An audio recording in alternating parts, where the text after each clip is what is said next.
What is up, everybody? Good morning, good afternoon. I am Magic Curtis Kalleward with the Racing Dudes. Welcome to the Racing Dudes 2022 Kentucky Derby live stream coverage show. I am going to be joined with several friends today, and starting off the back, what better friend than JD Fox joining me? JD, welcome back to the show. How you doing today, buddy? I am doing well, Curtis. Holy That was a moly. big, deep breath that you took. Well, we've got a big race for me on the day. Basically, my entire day hinges for some reason on the Distaff Turf Mile. So we'll see how that goes. I mean, what better way to segue right into where we're going here? We're going to pull up the screen. We have here in about 3 minutes to post or so the Churchill Distaff Turf Mile Stakes. This is a Grade 2 race. JD, for me, Speak of the Devil, heavy play in this race. I love her, but who are you alive to? Who are you sweating? I'm on the other Chad Brown. I'm on In Italian. I think In Italian can get a really soft lead in this race. And I don't think we've seen even all of what we can see out of this filly in the 4-year-old season so far.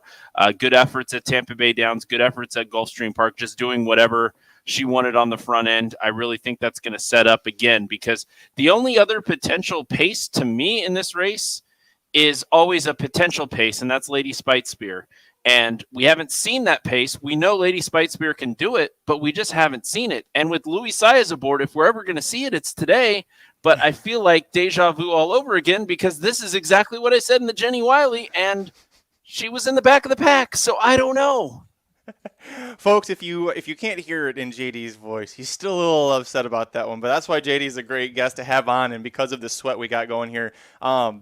Yeah, the two Chad Brown horses, I think it kind of comes down to those two for this race here. You've got In Italian, the 7 horse that JD's on, a definite potential gate-to-wire threat with Irad, who we think of him as a closer, but he's shown plenty of times he can ride a lead horse on the turf just as well as anyone. Speak of the Devil, this is a 5-year-old French bred who was coming over to America for the first time. She was keeping really great company. JD, I love the fact that back in August last year, she was a head away from Mother Earth in a Group 1 at Deauville, which is a big track out there. She was a nose away from a Group 1, and she was 3 years old. So she doesn't win the Grade 1 races or Group 1 races overseas, but this is a Grade 2. I think other than her stablemate, this came up like a good spot for her. So it's just a matter of whether you think In Italian can hold the speed on the front end, or if Speak of the Devil's going to be able to run her down. I think Speak of the Devil was a big play if there was more moisture in the ground, and that is my concern. 5 wins, all of them over soft going. Does have a second and a third over a good turf course, but a good turf course in France is probably closer to a course that we would probably take off the turf in the U.S. So it's tough to say, really what we're going to get and what this horse will think of the surface. Because the other thing too is obviously has had 3 turf works at Payson in the States, but and they're okay, but you're not going to see a lot of blowout drills at Payson. 1 dirt drill at Churchill, just maintenance. I mean, this is a big unknown. I mean, this is definitely a horse that could come in and win this race by 10, or this horse could finish last at even money. And I know what I'm getting in Italian, and I don't know what I'm getting with Speak of the Devil. I know that the Racing Dudes team, we're all pretty big on Speak of the Devil. It's very interesting, JD. We got about a minute here to post still. Speak of the Devil and Italian, not only both Chad Browns, they're both owned by Peter Brandt. And Speak of the Devil, he purchased privately, I believe, to send her over. But it's interesting either way that this is the spot when they know what they have in Italian, who won the Grade 3 Honey Fox, that they would put Speak of the Devil here for her U.S. debut. So it's an interesting mix there. Did that give you any cause for concern, or is it just because this is Chad and he's got so many, they've got to run somewhere? Yeah, exactly. So, I mean, that is kind of whenever you see a race where you can really get it down to the 2 Chad Brown contenders, that does make you, pause for concern here in relation to, you can't bet them both, obviously, in this short of field. So what are you going to do? You have to single one or the other. And for me, an Italian on the pace. And, I don't know where you're at in your feed, but I want to mention Lady Spitespear right now getting the barrier blanket. We saw this move after she freaked in the gate at Keeneland and had to be a late scratch last year. Lady Spitespear and Abscond, 2 of my pet project horses. These are horses that I love that just never win. I can always make an argument that either of them can win any race they're in. They just don't at this point. And on a big day like today, you've got to make your stand. So I'm on the 7. It sounds like you're pretty firm on the 8 here. Do we give Wakanaka's getting a lot of play? Do we give that horse a chance here? No, I've never been a big fan of her. I know that the idea of like, oh, first time U.S. Mott throws her right in the Pegasus World Cup Family Turf, but she was racing in Italy, and she was an Irish bred racing in Italy. It's like they went and saw the Irish horses and went, no, she needs to go to Italy to get the job done. So I'm not a big fan of her.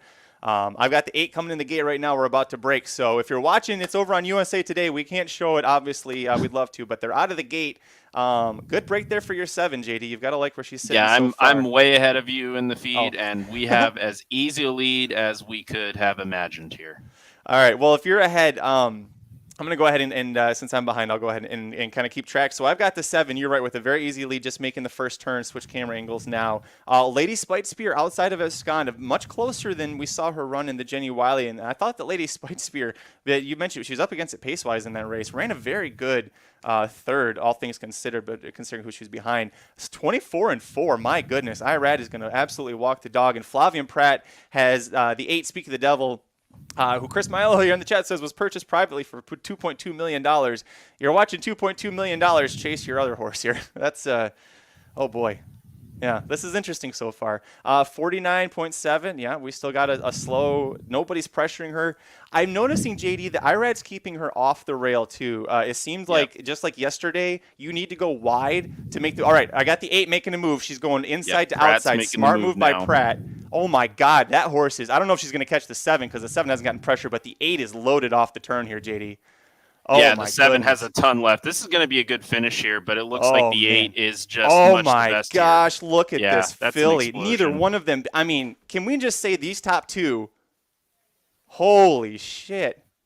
The 8, and look at this, right down the middle of the grass course. Flavian Pratt went right there. I'm telling you, watch this all day. Horses that come from behind on the turf have to go outside. Wow, she's on a wrong lead there too. She did that on the wrong lead. Wow. Okay, so Yikes. JD, I am very sorry, JD. That was that was exactly the effort you want to see from an Italian.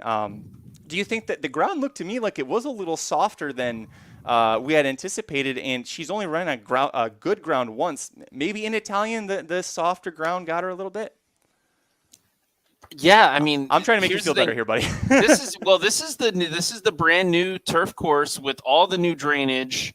This is a firm listed turf course right now. So that was just impressive, because I'm going to go out on a limb and say an Italian's race right there probably wins any other like mile race at this level the rest of the year. Like, that's how impressive, like, the 8 just, like, oh man, that is, wow. That, Chad Brown really has something in this 8, and it's going to be interesting to see. I mean, you make this big move, you have this private purchase. I mean, this is a 5-year-old mare, but she still apparently has a lot of run left in her. Yeah, you're going to get a lot more for that $2.2 million there, Peter Brandt. I'm watching the NBC or USA Today feed, and Chad Brown's face, it's like he's got the 2 horses. Is he conflicted? He doesn't know which one he's going to get it. He looks like a very concerned parent watching his 2 horses. He's going to win this big race, and he just the whole time doesn't look great. Hey, I want to let people know. Sorry, USA Today, USA Network. Thank you. Sorry, JT. USA Today. I'm just going to say NBC because the damn logo's on the screen. Yep. So I didn't get a chance to say this because we kind of jumped right into the race here. But what we're doing, this is going to be all day long, 7 hours. I will be here. JD was my first guest, but we're going to have people kind of popping in and out throughout the day. But for you, the fans, you were so great to us leading up to the Kentucky Derby. We want to do this for you. So if you don't get a chance to go to a Derby party or be at the track, like myself, I'm here in California. JD is back home in Arizona. Listen. We are here to have fun with you. This is going to be an exciting time. We're going to go race by race through the day, so we'll go back and forth to the Derby, but really we're going to focus on betting things race by race. So in the chat, if you're on Facebook, if you're on YouTube, give me your thoughts. Give me your opinions. What do you think about things? If you want to bet stuff, it's going to be a lot of fun. Catherine Page, shout out to you. Went out on a big limb here. I really want to give her a shout out. Box the Chad Brown horses in cash. That did seem like, really, the way we were talking, JD, the 2 Chad Brown horses really stood out. Yeah, and looking at the probables, like even with a box, which I wouldn't do personally in most situations, I mean, that came back. That's going to come back over $6 for a buck on the exacta. So even if you boxed them, you still made a good profit there. You're still getting 3-1. That is very good. Wow, that is really impressive there. If you were playing along, also I'll be referencing this through the day. The inside track to the Kentucky Derby wagering guide that we put out. We have the live bankroll article, which is a big hit for all of the major races like the Triple Crown events. And this was the first race of Saturday. And Aaron and Jared said to put $50 to win on the 8. Speak of the devil. So if you're playing along with me, I'm playing the live bankroll article too. We're playing along with the guys at the track. So you're already up. What did we get on her? We got a little over 2-1 on her. So $4.20 for a $2 bet. So that's going to pay back $105 return for the $50 bet. So congratulations to you guys if you were playing along with that. Shadi, good to see you in the chat. I know you were here earlier. Shadi actually mentioning the 9-2 free pick top choice for race 1 at Churchill Downs already got her started off for the day. So, hey, that's where we're here. We're here to have fun. We'll make money. If you choose to do so and buy some libations, I have 7 hours. So if I start drinking now, JD, we're not making it past noon West Coast time. Yeah, you're gonna be a nap away in the middle of the day. Now, luckily, with the post times, you might be able to sneak a nap in if you just get Mike on a roll. Later on in the show, you might be able to do that.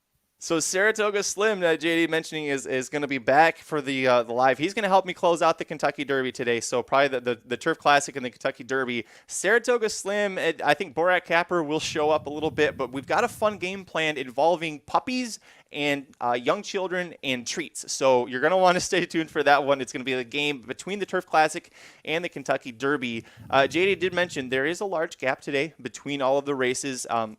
If you're at the track or if you're in the media normally, you love this. Instead of the half hour between things like the Breeders' Cup, we're almost an hour.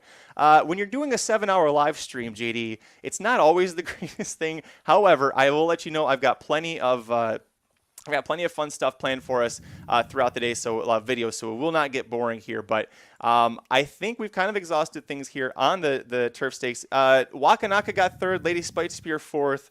It seems like they just kind of ran in place.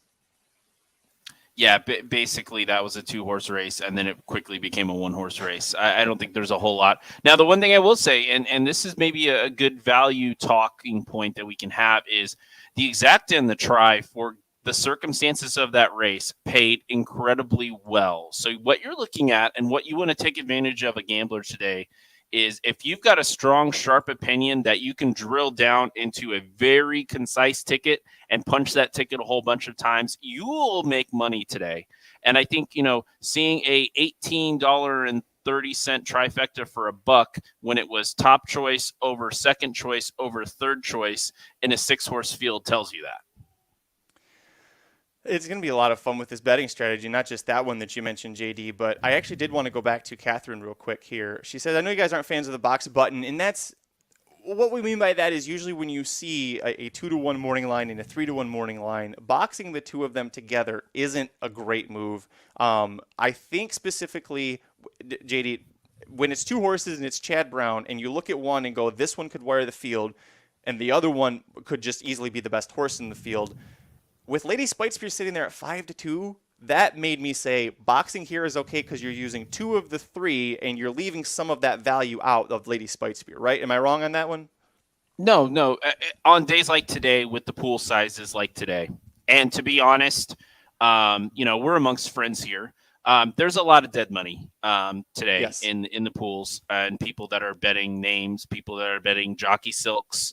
Like I know for, I really, really, really think, going back earlier in the card, like I think it was race 3. Like my favorite daughter, the one, had no shot in the race, but was bet down to 16-1 because it's owned by Average Joe Racing Stables, and the jockey silks are the Average Joe uniforms from Dodgeball. From Dodgeball, yeah.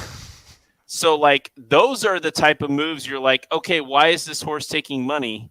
And it's okay because it's the Average Joe's uniforms, like that dingy yellow and the red and Average Joe's on the back. Like those are what people are betting today. So, we're going to look at it from an analytical standpoint and not do that here on this show. And we're going to hopefully help you make some money.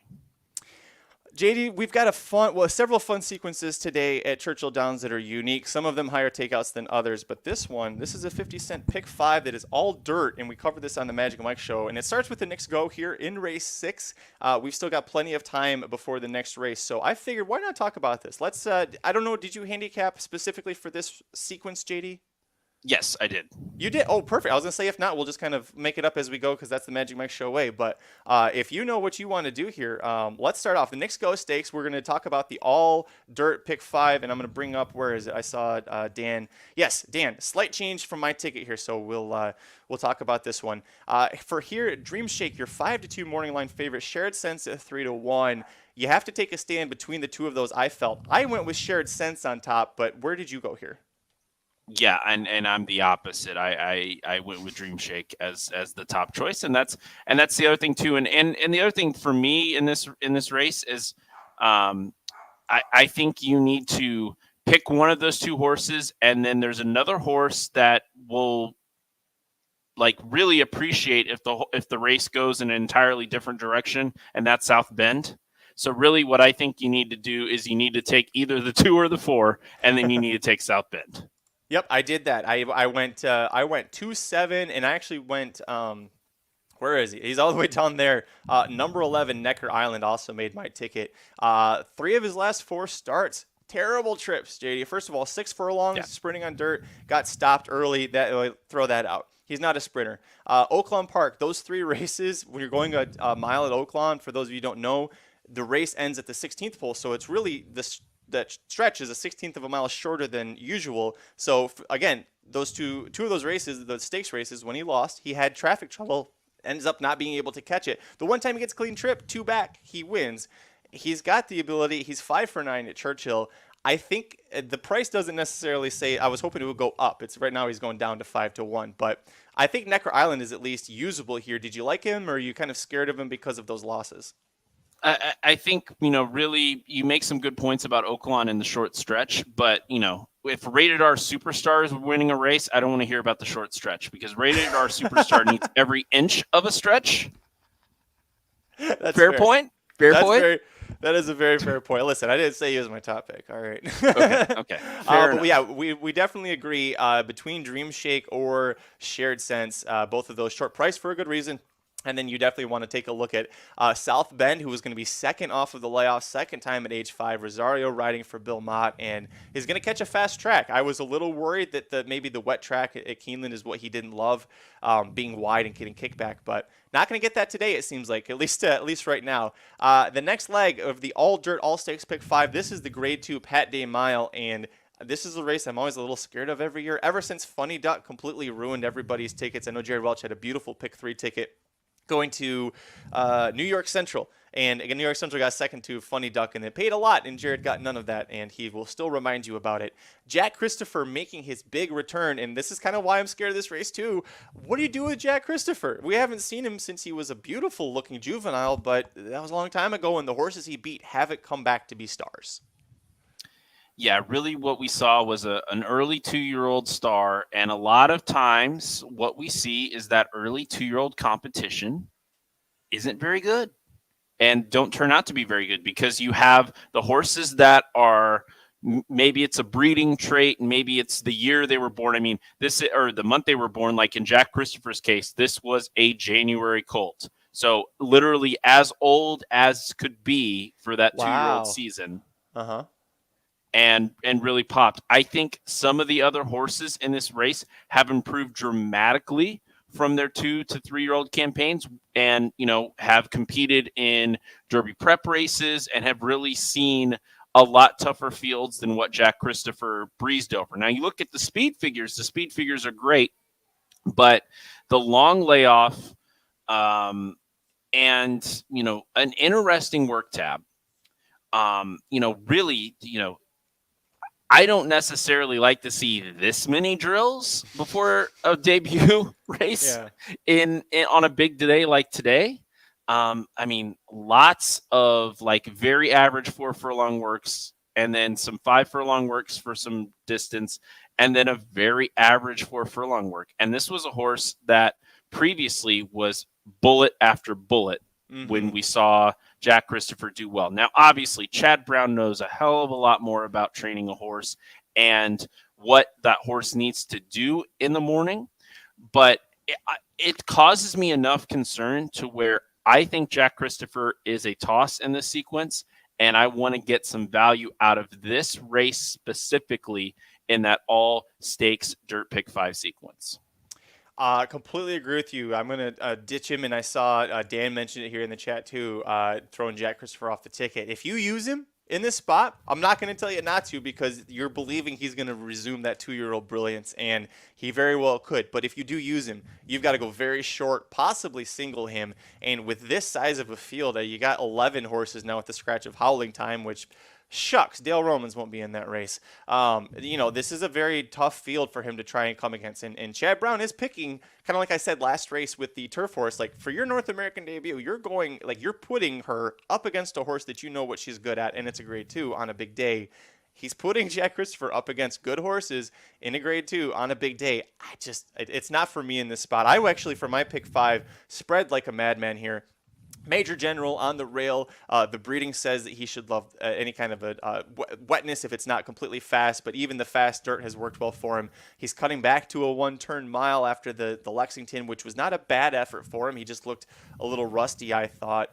So I'm going to use him. The 2 trademark, I think, at 20-1 with Rafael Bayron and Vicky Oliver, that jockey-trainer combination on a big day at that kind of a value. To me, that was just too much to pass up. He has a lot of early speed if things could get a little funky up front. If he wants to, his 2 best races on dirt were both at Churchill. They were both wins, and they were pressing the pace. If Bayerano wants to do that, if Major General doesn't break well for whatever reason, like he did in the Tampa Bay Derby, that's an open rail for him to try and take the spot. So a couple of horses I want to talk about. What about you, JD? Yeah, Trademark is actually my top pick in this race. Wow, okay. So I really do think we've seen some cause for concern with Trademark, but we've also seen some horrible trips, some of them that are denoted in the TrackBank comments and some of them that aren't. Obviously, Sam F. Davis, that wasn't the day. I mean, Centeno did not persevere on that horse. Just took the horse home, just kept him healthy. Came back in the Tampa Bay Derby. That is a very, very sneaky 5th and a good performance there. Some people will scoff at the idea of a sneaky 5th, but that was a really good performance. And then the Bluegrass, I think this horse might have been best and had just an absolutely abysmal trip and learned very quickly that, and Bayerano was up for this. This horse does not like to be shifted off stride, basically shifted off stride when he was making a big move and it was over. I think one of the things that in this race is going to be set up is I think Jack Christopher's only way is up front. Kavad's only way is up front. I think this is going to be a really spread out field. I think Trademark can sit a trip, and maybe even though Trademark's on the 2-hole, I think based on the trouble that this horse has, I think Bayerano is going to take this horse outside one move and try to make that one move that looked like it could be a winning one in the Bluegrass. So that's where I am. And in terms of depth for this pick 5, I'm actually 7 deep in this field, and I went 1, 2, 3, 4, and then 9, 10, 11. Well, let's talk about the next. We've kind of gone from the rail. Let's keep going here. Papa Cap will find a good trip. Starling 2222 says, I agree. I think Papa Cap, I liked him, was actually my top pick in this race, and I think he's going to set a sneaky good trip. I think that the way he ran in the Derby preps, JD, first of all, I thought the Louisiana circuit was pound for pound the best one that we saw across the country, and he wasn't completely terrible there. But he ran like a 1-turn horse, and by that I mean he ran forwardly placed early. But when they said, "Okay, now go," he didn't have any gas left, and he just kind of spun his wheels a little bit. Cutting back to 1-turn, I think is going to do him a world of good. He is a grade 2 winner, going 1-turn on dirt. So I like him. You're getting 6-1. You're getting Flavian Pratt, who I think he's going to keep this horse a little bit outside. And like you said, JD, if things spread out.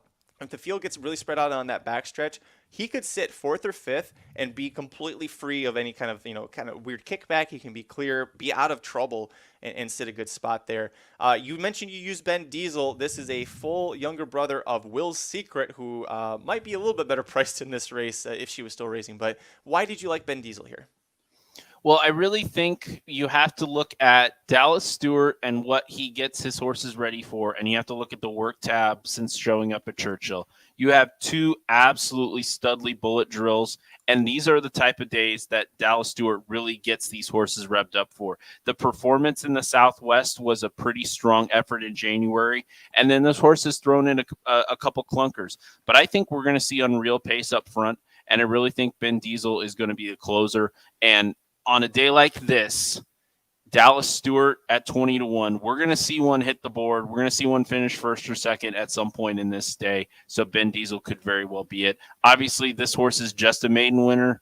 Probably has the lightest class of anybody in the field outside of obviously being the full to Will Secret, who surprisingly I thought Will Secret was a bigger earner, $551,000 in the career. But, obviously, I think with John Cord aboard as well, I think Cord is also one of the more cerebral jocks and obviously has to be he doesn't like when I say this, but at his age, he hates that. But, John Cord, one of the good guys in the game. Yeah, no.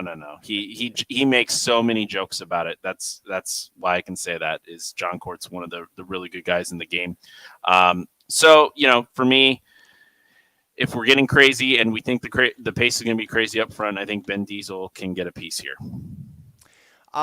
He would if he hit the board. It wouldn't surprise me. I think if he won, well, again, Funny Duck won this race, and I still don't understand that 4 or 5 years later. But I'm not going to try it because of that. We said this on the Magic Mike show. Whoever you want to use in this race, I might say is not for me, and it'll be that. Tiana Twist is someone that's for. Actually, you know what? Before we go to that, let's go back to this because this is a very important discussion point. Dan Mason, Jack Power rankings. Number 1, Jack Nicholson. Number 2, Jack in the Box Double Cheeseburger. Number 3, Jack Black. That's a high ranking. Number 4, Jack Christopher. And number 732, Happy Jack. Where does my boy Jack rank, though? Is he like 8th, 9th, 731st? The Jack in the Box Double Cheeseburger has so much mayonnaise on it. I just think that's such a high mark. You gotta love hot, messy mayo. You gotta have to love hot, messy mayo if you're gonna put the Jack in the Box Double Cheeseburger there. I mean, if anything's gonna go there for me, and this is a hot take. This is a hot take. I don't know if you're ready for this, Magic. I would put a Jack in the Box egg roll ahead of the double cheeseburger and put that in the number 2 spot. I don't hate it. I actually kind of got on their tacos at one point. When it's 2:30 in the morning and you just need something in your stomach, you get a bunch of their tacos and dip it in ranch, which I don't like ranch dressing. That was a really great late night snack. Anyways, let's get back on track here with the horse racing. The next horse up that I want to talk about is the 6 Tiana Twist. I think is kind of sneaky. To me, this is my Funny Duck play. Is it best, going one turn. He's a son of Practical Joke, who again was best going one turn. Throughout the Lafayette Stakes last time, he was wide. I mean, he was grabbing popcorn from the stands as he was going past in this stretch, way too wide. But you look back at his back class, he did win two straight before facing Epicenter in the Gunrunner Stakes going 2 turns. But ever since then, you scratch out the Keeneland trip when he had such a wide race. He could sneak here. I mean, it's third off the layoff, third time at age 3. Again, Practical Joke, a son of Practical Joke winning this race would not surprise you. Was Tiana Twist one of the ones that you said you used? No. It wasn't. Okay, that's fine. We don't have to talk about it. It sounds more like what happens after you eat those tacos and ranch at Jack in the Box at 2 in the morning to me. But and then you're spending a bunch of the rest of the night howling time. The 8-horse Kalleward here. This is the horse that was on the Oaklawn Trail. He showed up and he tried, but I think this is a speed and quit type. Any chance on the cutback from a mile 8th, mile 16th that he can do this? He has been routing his last 4 starts, JD. I just really want to see this horse back at 6 furlongs. I think this horse is a Breeders' Cup level sprinter, and I don't know what they're doing messing around with even these 1-turn miles. They got Derby feet. Well, you can't just go straight from 9 furlongs to 6. You got to ease him back. You got to build him up, and you got to build him back down a little bit. Dennis says he likes Kalleward on the cutback. Trafalgar, I don't know his first time gelding, though. I don't have anywhere, but that could be, could be late info that came in or something. Trafalgar is an interesting one. Going 1 turn. Doppelganger, that's a former Baffert horse that just really, they named him Doppelganger because he looked like Into Mischief, but Into Mischief could win a graded stakes race. I don't know about Doppelganger being able to do that. My Prankster, Captain, any of these horses on your ticket, JD? Yes, I 9, 10, 11 is the back half. So I was 1, 2, 3, 4, 9, 10, 11. Doppelganger, really, I think what we saw again is, early this horse looked like something and then just as disappointed. The San Felipe was not a bad race. Forbidden Kingdom was just much the best that day. But, I guess what would be popular on this show is to say, well, on that day, he only beat Happy Jack by 5. So really, how good is he? But really for me, I think Doppelganger is kind of a must include here just because he fits. Like Doppelganger will probably get first run on the 5 and the 8. And I think you have to include there. And I think my Prankster is interesting because, again, this is a horse that's going to be right around Doppelganger, going to be in the conversation. And this is the horse I really want to point out because we talked about improvement in the 3-year-old campaign. I mean, this is a horse that lost to Jack Christopher last year by 13 3/4 lengths, but has been a completely different horse since. The performance in the Swale was great. Obviously that Jack Christopher race was the last time this horse tried a mile, but the 7 furlong efforts have been good enough. I think you have to include here with Louis Saez aboard for Pletcher. I think really, again, this is going to be the 10, 11 are going to be right behind the 2 pace setters. They're going to get the first choice. And then some of the other horses we talked about are going to be kind of in that next wave of horses that are going to try to track down what could be this could be a 22-1 opening quarter. I mean, I really think it can be.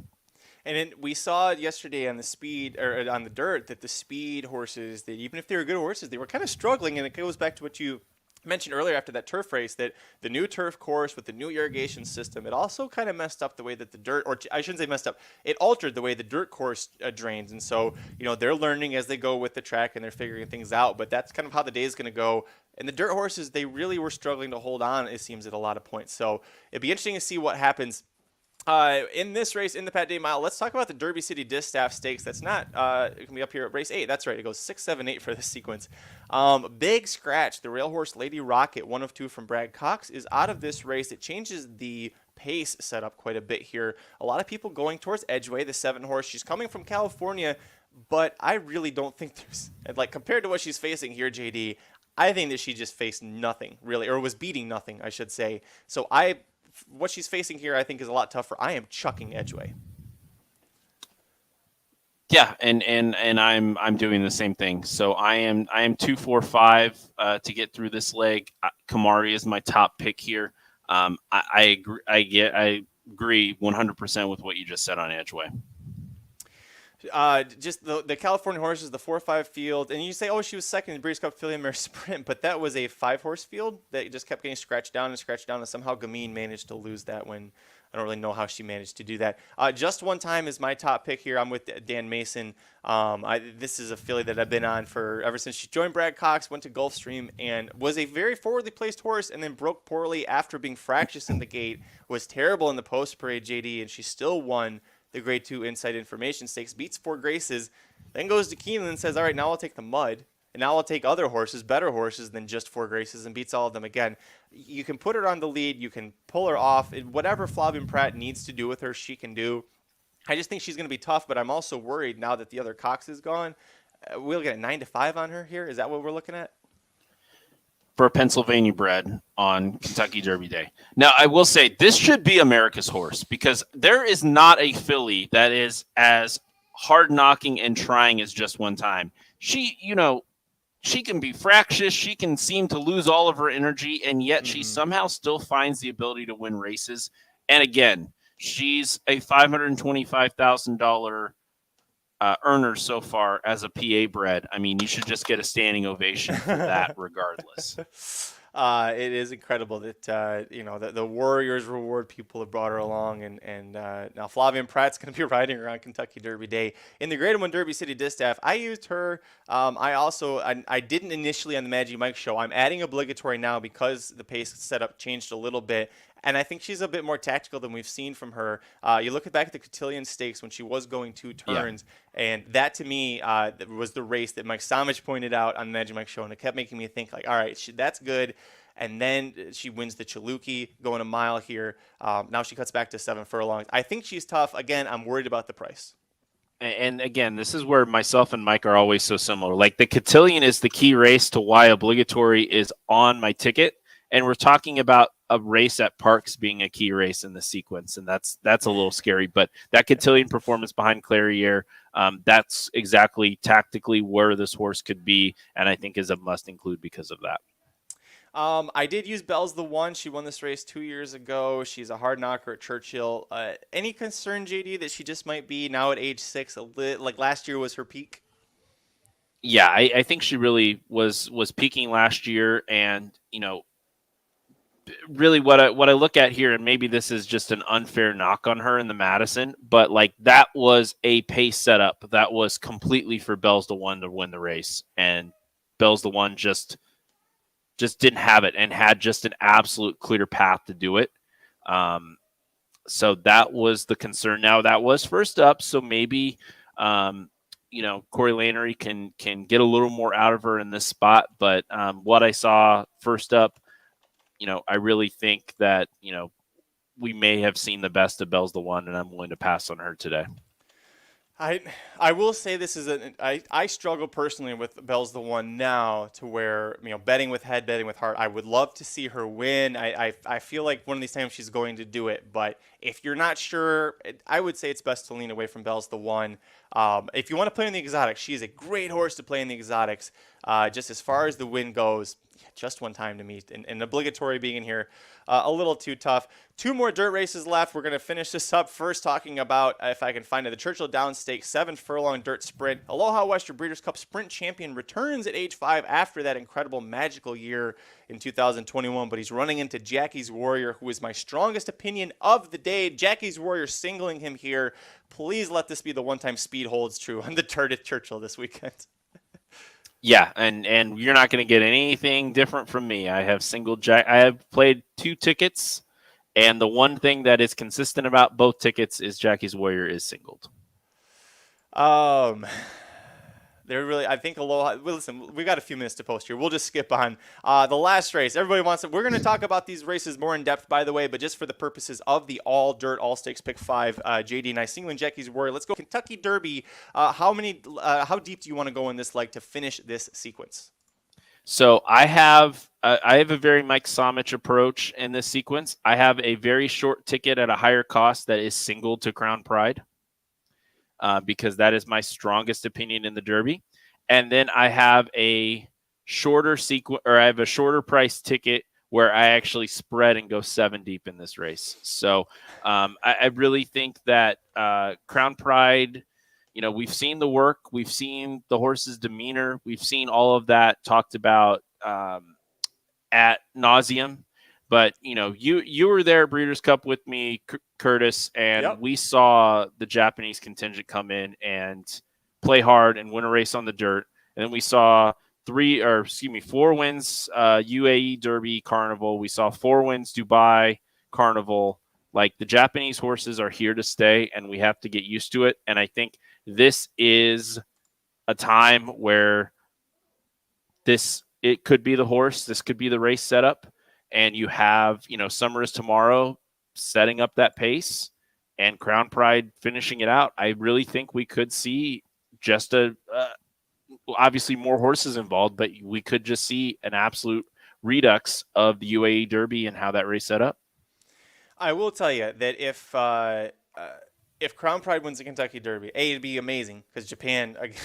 Like, what better way to say that you are like a world player in the dirt world than literally winning America's best dirt race in the Kentucky Derby? But also, and selfishly, in terms of the Racing Dudes Triple Crown Fantasy League, nobody has Crown Pride on their team. And I'm winning that league right now. So if Crown Pride wins, that means nobody gets the points, and I'm going to end up winning things. So, all right, Crown Pride is your big one here. You said you went 7 deep. So just give me the 7 names, and then we'll come back to this later. What 7 horses in the Derby are you using for this sequence? Epicenter, Summer is Tomorrow, Crown Pride, Pioneer of Medina, Barber Road, White Barrio, Cyberknife. You are okay. JD's lying. He's just playing to the crowd. He knows there's a Barber Road crowd in here. Listen. No, I'm not. Everybody's got their opinion. We have no idea. We've got 6 hours. So we still have to wait till we can find out. 6.5, over 6.5 hours. Less than 7 hours until the Kentucky Derby. It's gonna be a lot of fun. For me, I singled Taba here.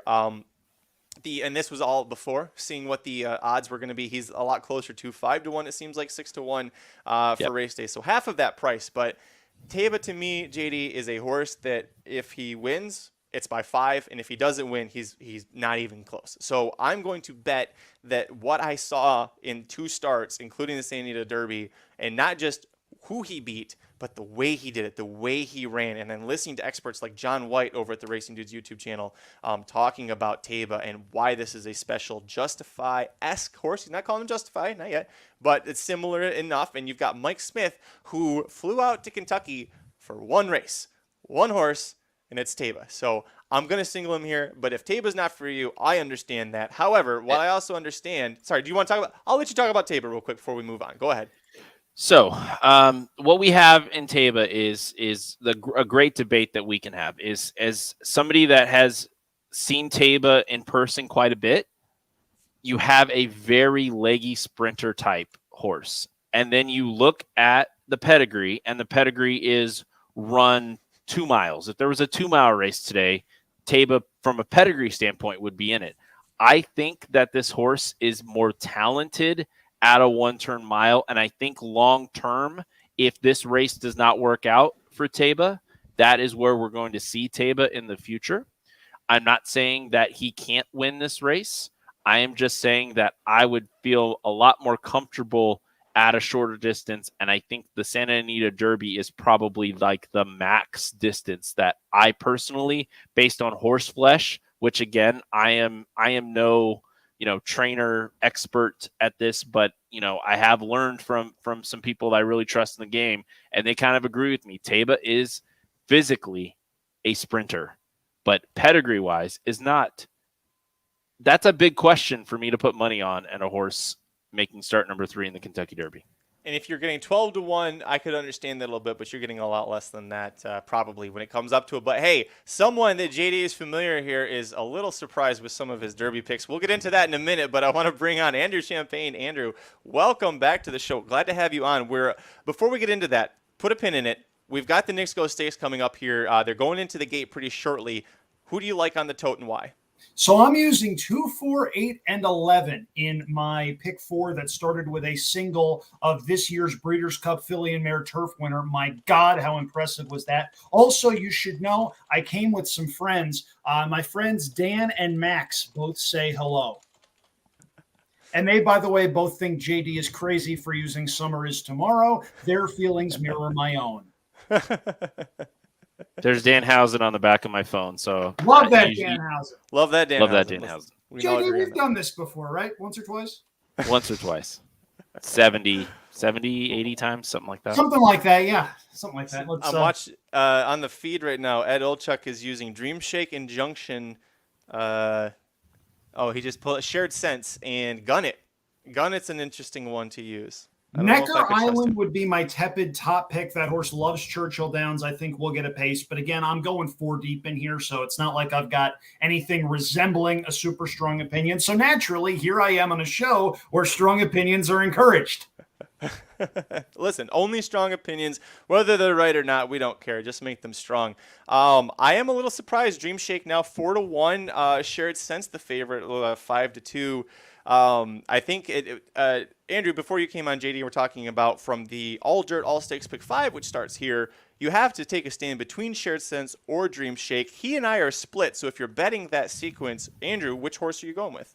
I didn't love either of them. I used them, but if you're betting Dream Shake, you're banking on him running back to that Pat Day Mile, which was an absolutely super race, but you wonder if that maybe took something out of him. Shared Sense makes sense. Of those two, that would probably be the one that I would go with. But again, nothing overly strong in here. My strong opinions come at the beginning and end of this middle pick 4. So thankfully, got through that first strong opinion, and we'll see about the last one, which is the Derby City Distaff. Well, based on how they came out of the chute, I'm going to say Dream Shake there because I did not expect Shared Sense to be in last place here, and that is what we're seeing currently. Man, I don't even have endorsed in the gate yet. How are you? I need to stop watching online. Here. I don't know what you guys are looking at, but they're going around the far turn right now.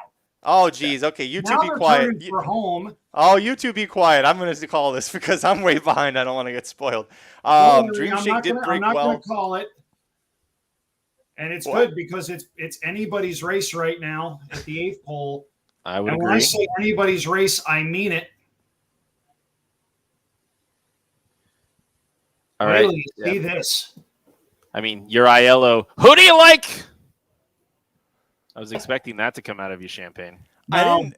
So I've got Gun at leading in Junction. My friend co-owns Frosted Grace. I texted him good luck, but I didn't think he had much of a chance. Necker Island sitting between. Dream Shake still inside. It looks like Pratt was trying to get him off, and he can't quite get him off the gate here. Endorsed looks like he might run a big one 3 wide if he can. He's setting up to make a move. I don't know. Necker Island looks like he's got horse, but I'm afraid that Gun is going to run right back into him here.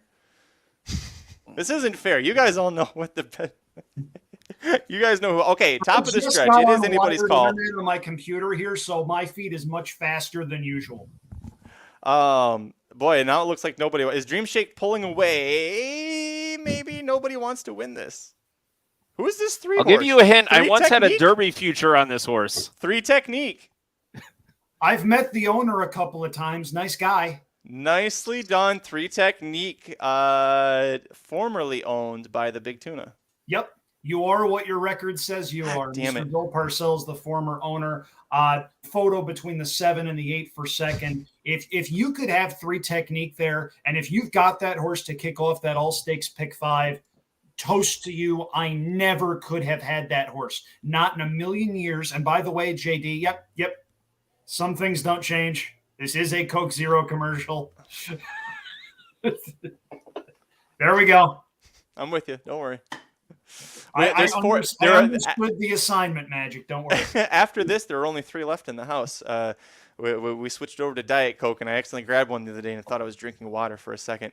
Hey, listen, let's talk about what we just saw here in the Knicks Go Stakes. First of all, how great that we have a stakes named after the great horse Knicks Go, and it's here on Kentucky Derby Day. Shotty says it's an interesting race. It was, and this was kind of what we talked about in the Magic Mike show, and what JD and Andrew and I were kind of saying is this is kind of a wacky race. You really weren't sure, like Pat Day Mile, but for the older horses. I mean, yeah, I'm looking at 3 Technique right now, and I'm trying to find some way that I could have potentially justified this horse. No wins since May of 2021, and that was in an optional claimer at Belmont. Had been running against decent horses, but showed nothing over the synthetic at Turfway, was 6th of 10 in the Commonwealth. And by the way, if you're taking the stance now that the Commonwealth has been franked, Prevalence looks sort of tough going up against Jackie's Warrior there, and you're going to get more of a price on Prevalence than you are on Jackie's Warrior. Just saying. I'm still gobsmacked. 36-1, and wouldn't have been surprised if that one was a little bit of a bigger price than that in a lot of these multi-race pools. I mean, I couldn't have had this horse. That just couldn't have done it. No, not me either. Yeah, it's. I mean, we did talk about Bejarano on Trademark. We thought could be a good one. Just kind of missed that one. we were right about getting a price home, JD. I think we were a little early. Yeah, I don't see how Richard throwing up the bombs there. I don't see how you were going to get to this one unless you went kind of crazy. But it just wasn't for me. And yeah, but look at that. Okay, Injunction is going to hold on for a second. That was a better effort than I expected. You know what, guys? I think that part of what's confusing for me, this didn't turn into the pace duel that I was kind of expecting. We didn't see too many horses go out and try and set the pace. Dream Shake sat off a little bit, ends up missing the board. You have Injunction, who's got speed. Frosted Grace had speed, but kind of fell off a little bit. Endorsed didn't hit the board. I don't know. I think I was expecting a little bit more pace here, JD. I was as well. So, yeah, so the deepest closer in the field wins despite a lack of pace. Yeah, that's a recipe for me losing a lot of money, and that's what happened there. So, Hey, special shout out, Flat Racing Guru UK. Thank you so much for the super sticker. Happy to have you aboard. Thank you, everybody, for watching. We got 200 of you watching us live right now. The stream is just going to get bigger throughout the day. If you are just joining us, a recap, we're going to be doing this all day long for the Kentucky Derby card. I will be having friends come in and out right now. I've got Andrew Champagne on top and JD Fox in the middle. Two very bright minds. I was going to say young, but JD, I know you and John Court, you share the same birth year, I believe. So can't quite say young anymore. But I do want to thank you guys for being on here. Yeah. I just want to say and to get over the age talk, and I had to look this up on the fly, but that is trainer Jason Cook's first graded stakes win. So congratulations to him. He's there on track with his daughter. That's got to be a great moment for that family. That is exciting. And listen, this is one of the great things about horse racing is when you see the moments like this, the small barns getting able to finish a shared sense finished yet. I don't know. We'll catch the replay here in a little bit to see. Yeah. Darren says, I don't know, I get more tired of a 36-1 winning out or me not using the all button. Yeah, this would have been, you know what, if I thought the all button was going to be used, I keep saying this. I think it would have been the Pat Day Mile, which means it's probably going to be, probably going to be pretty true. I didn't skip you, Snazzy Chazzy. Hi from Texas. Good to see you. That is one heck of a photo there, though. That's yeah, a lot going on there. Lack of pace, but sorry, Great Iron King says lack of pace. They went 45.3. Lack of pace pressure. I should specify that. Thank you for that one. Lack of pace pressure on that one. All right, gentlemen. Any final thoughts on the Knicks Go before we get out of here? Thank God it's over. Agreed. And we move on to the Pat Day Mile next. Listen, before we get into the Pat Day Mile, we're going to take just a quick little break. We'll be back in a couple of minutes, but I'm going to leave you with something here, so don't worry about it. We have a video that if you watched before, you're familiar with from the Racing Dudes channel, the 5 most overbet horses for the Kentucky Derby. This was made a week or so ago. Let's see if it holds out true, but we'll be back in a few minutes, folks.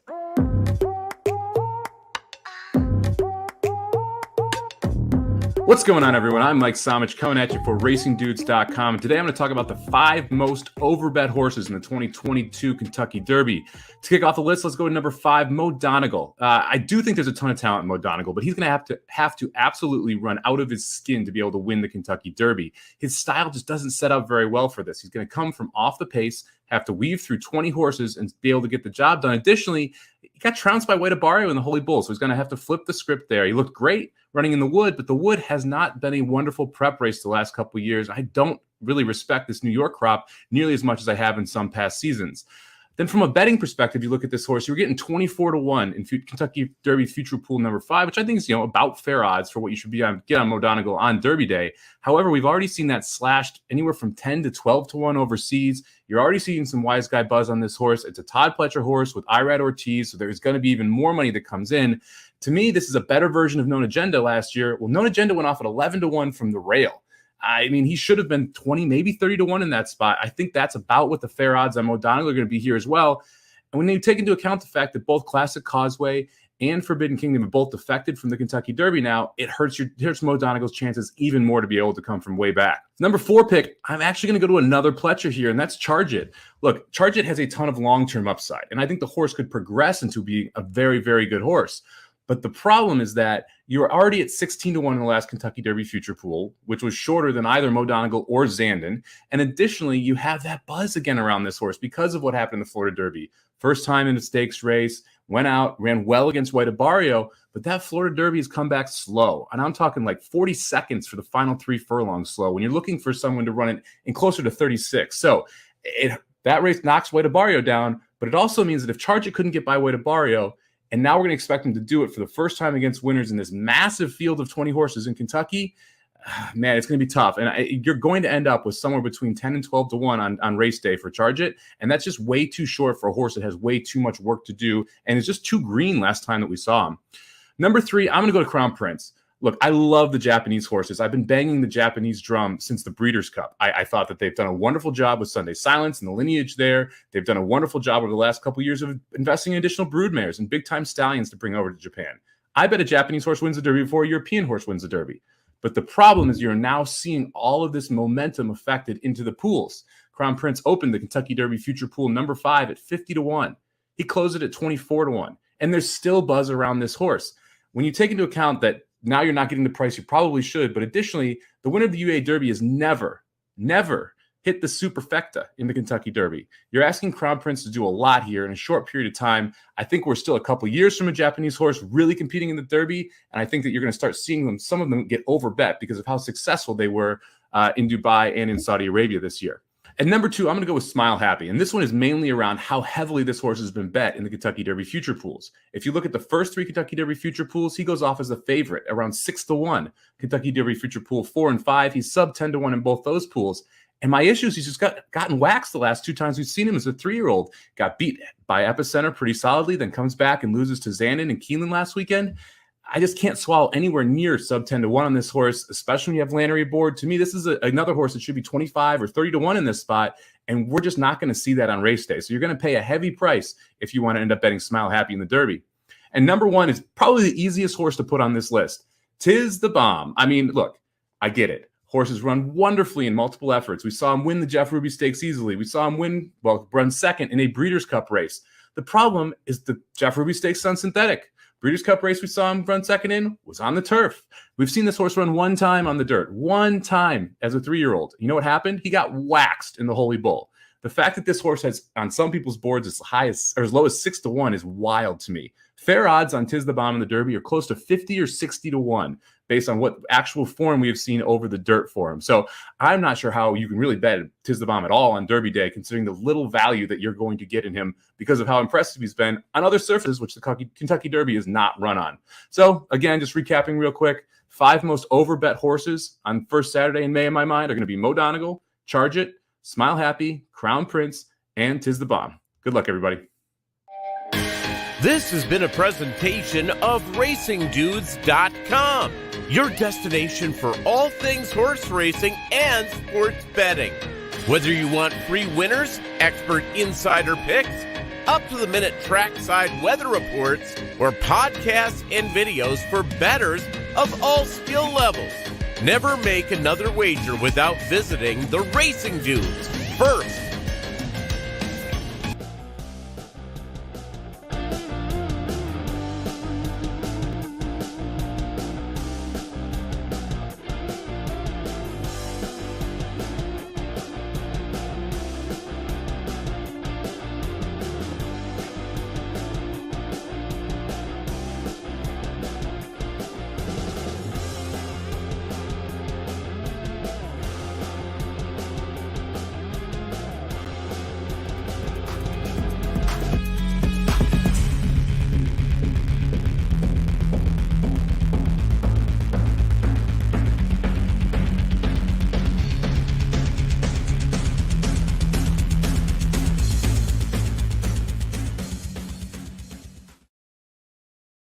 We're back. Thank you so much for sticking with us. We're back for our Kentucky Derby live coverage show. And Dan Mason, thank you for keeping the fans entertained while Mike Somich was giving his 5 most overbet horses for the Kentucky Derby. What'd you think about that? Tell us in the chat. Mike did that about a week or so ago, so let us know if you think it's going to hold up or not.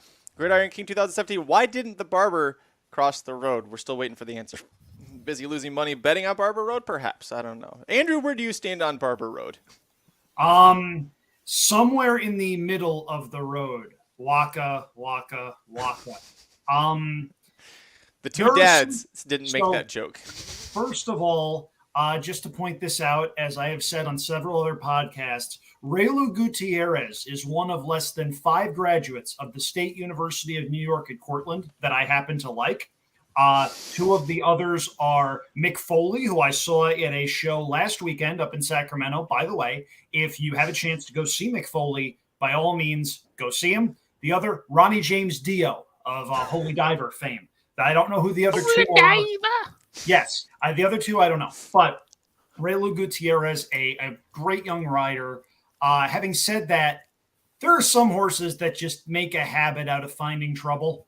And if you're looking for trouble in a 20-horse field, you're going to find it. He reminds me a lot of a horse from a long, long time ago named Dollar Bill, who was immensely talented, but who just kept finding reasons to find trouble in big fields of very good horses. He'd always come running 3rd or 4th. And that was one of the first next time is the time horses that I remember, where good handicappers would talk themselves into this horse over and over and over again. At some point, a horse just is what it is. And I am not a fan of Barber Road in this spot. Nice horse, but just there's a lot that needs to go right for him. And even with an absolutely perfect trip, I don't think he's better than second or third. And I don't think he gets anywhere close to that perfect trip. Dan pulling out some deep cuts here in the chat. Loving it. What about Thunder Road? Did we get a Thunder Road reference? Haven't gotten one yet. No. Dan, big fan of Mick Foley as well. Yeah. Mankind. Nice Robert guy. Grieger from Springfield said he's on Messier for the Kentucky Derby. Shoddy thinks that Mike's wrong about Crown Pride. We'll find out. I know that JD very much agrees. If you missed right before the break, JD was talking to us about how Crown Pride is his big Derby pick. And if you're watching the live stream or the telecast on USA Network, almost said today again, they were just talking about Japan's recent run against American horses. This is an interesting thing we'll just want to bring up. Matthias is one of our friends over in Sweden. Good to see you. Thanks for watching. In Sweden right now, they have their own separate betting pools. 989 to 1 exacta, Taiba to Messier. That feels like it's wrong. Does nobody, is Matthias the only person in Sweden who follows horse racing? Because he's excited and apparently nobody else. Somebody get Bob Baffert on a plane to Stockholm immediately so he can hammer that. You might get a syndrome. Got their own pool out there. Hey, there you go. There's one for everybody in the room. Cody Rhodes over Barber Road. Oh, that's a shot. All right, so we had an interesting situation with the Knicks Go Stakes that just ended. We are now going to be heading towards the where are we at? The Pat Day Mile Stakes here. This is a Grade 2 event. Post time in about 23 minutes, and Jack Christopher being bet like he is the second coming. 3-5 last I saw off the 2-1 warning line. JD and I talked a lot about this horse when we were previewing the All Dirt Stakes Pick 5. Andrew, let me hear from you now. Your thoughts on Jack Christopher off the layoff in this situation? If he's right, he wins. That's an if, however. And there are a couple of horses that are cutting back to 1 turn that really interest me that I have been waiting and pleading to cut back to 1 turn. I think Papa Cap has a big shot cutting back to 1 turn. Go back to the start of his career. He started his career with 2 straight wins, broke the maiden, and then won the Best Pal at Del Mar. Both of those were 1-turn races. He bounced just a little bit in the Del Mar Futurity and then stretched out to 2 turns, and he showed himself as a little bit of a hanger going 2 turns. There are some horses that just don't want to go 2 turns. I think a 1-turn mile is going to hit Papa Cap right between the eyes. And if you're asking me who I'd rather bet, Jack Christopher at his current price of 4-5 or Papa Cap at 7-1, Papa Cap all day. The other horse that I think that's going to like the cutback to a mile, and Magic, you're going to roll your eyes out of your head at this one. I think Doppelganger is going to like this trip a lot. That's just a case where the 1-turn loss to Forbidden Kingdom in the San Vicente. Forbidden Kingdom was going really well at that point. He chased Forbidden Kingdom in the San Felipe, then went to the Arkansas Derby and was 4th behind Cybernarf, Barber Road, and the horse that won the Kentucky Oaks. That one is 5-1 right now. Can Jack Christopher win? Yes. Will I be betting him at 4-5? No. This is, if you think, especially at that price, I think with Jack Christopher, you have to either be completely solid that he's going to run to those odds, or you need to sit on your hands and hope that he wins and you can catch a better price. Well, you won't catch it. But Dan brings up an interesting point. He says, hard to get behind Doppelganger. Yak Team's B team hasn't been very good. McLaren Vale is still running. I would just counter Dan. Baffert's B team wasn't very good. Those horses really weren't that great when Baffert was still training them. You remember Doppelganger only had made 1 start with Yak Teen. It really was, I don't think it was him. I think he's got Taiba and Messier, and they're good. And the other horses are what we see from the other Baffert horses, where look at Newgrange, right? Newgrange already peaked and disappeared before Baffert, we got a decision on this. So a lot going on there. Martin asked about My Prankster. JD, what about My Prankster? Well, I like My Prankster here, and one of the things I think we really look at is the we talked about it earlier, the pace of the race. Really expect Kalleward and Jack Christopher to be matching wits up front, and I think My Prankster is going to be in that right behind the speed sort of scenario, is going to get first run on this field along with Papa Cap, and I think that is where My Prankster can shine in this field, obviously coming off of what was a disappointing Lafayette, but hadn't done anything wrong since then. Obviously, didn't look well in Andrew's race last year. Andrew, do you have any thoughts on how my prankster did in the race named after you?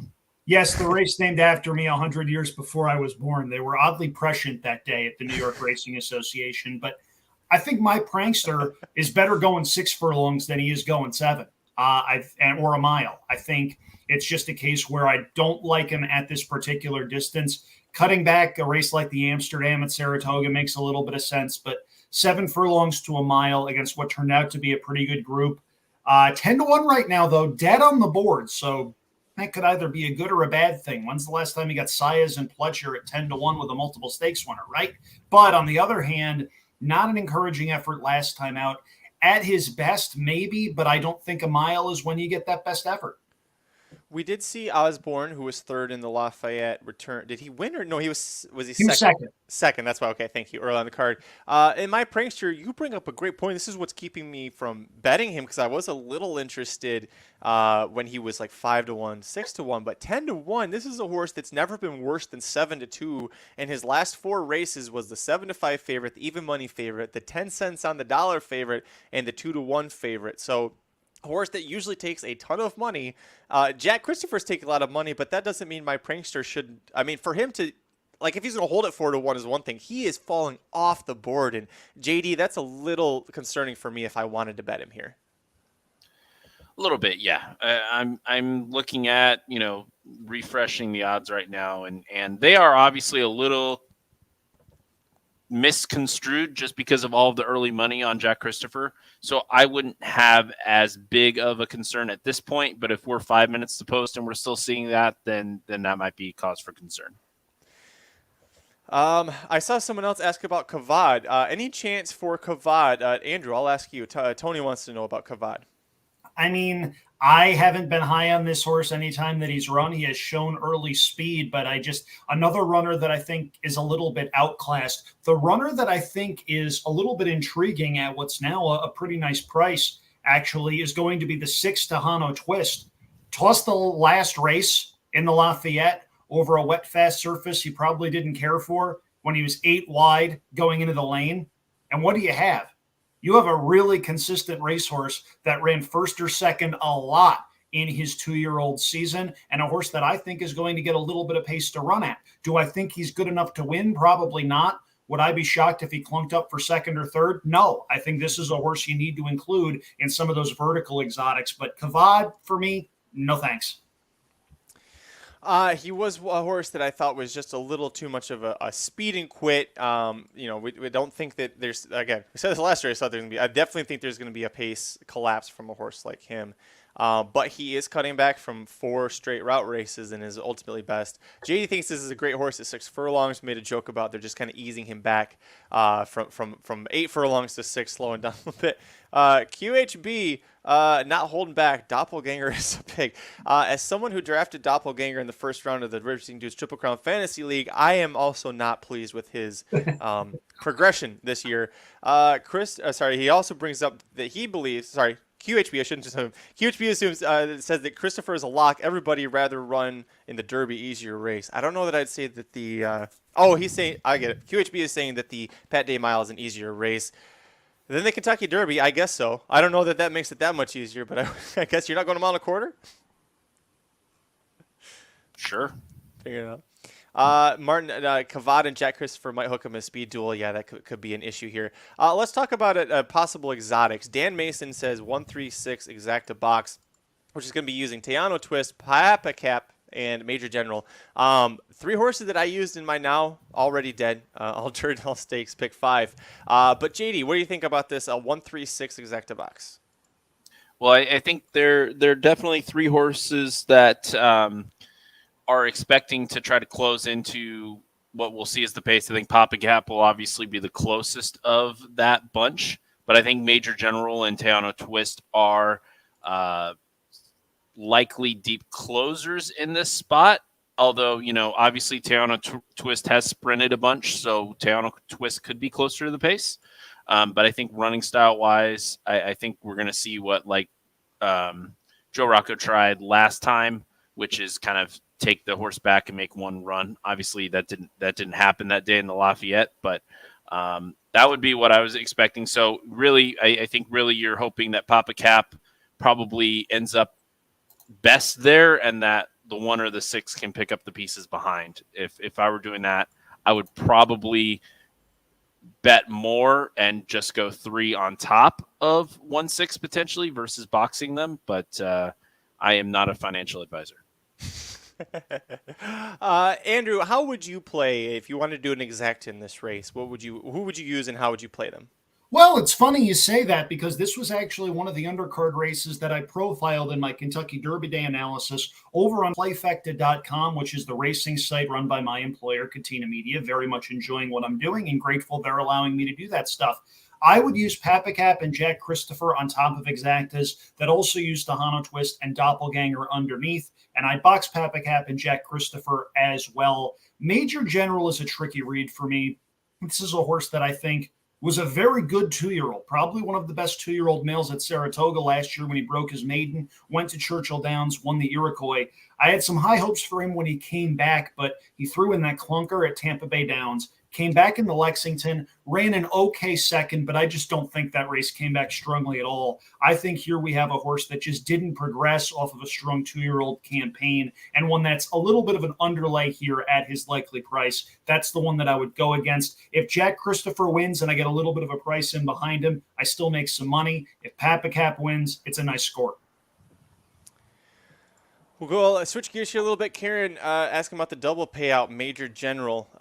3 Technique. Oh. Remember, the 3-horse was 35-1 off odds, winning the Knicks Ghost Stakes previously. $950 for a buck. Yep, $950 and 80 cents for $1 is Go what get that is, 'em. what that is paying. So great job. Yeah, if you've got that going, you're going to be everybody's favorite Karen. No sarcasm here. Yeah, good luck to you. If you've got that, really love to see that happen.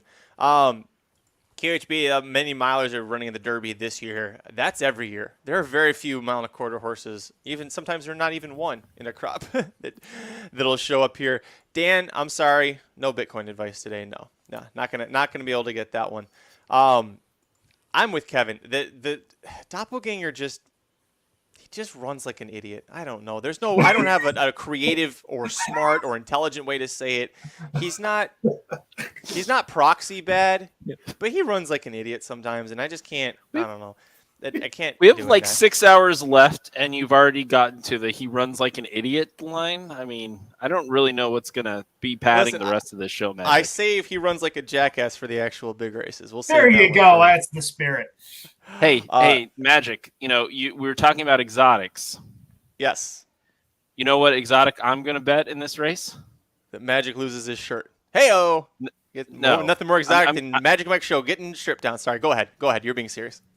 A trifecta key box. No, I wasn't really being. Oh, well, jeez. I I can, for the life of me, wheel boxes and trifecta, and I Who can't are keep you the keys, keying any in of that stuff. second and third, JD? No, I'm doing a key box. Okay. So I'm Well, you keying didn't say one what horse. position you were keying, so okay. Well, a key box, you Got it, are okay. boxing the key, so you're That makes keying one sense. horse in all positions. All right, just making sure because for those who are unfamiliar, JD and I have done this a couple of times before, and it is not uncommon for him to key a horse in second or third in a try.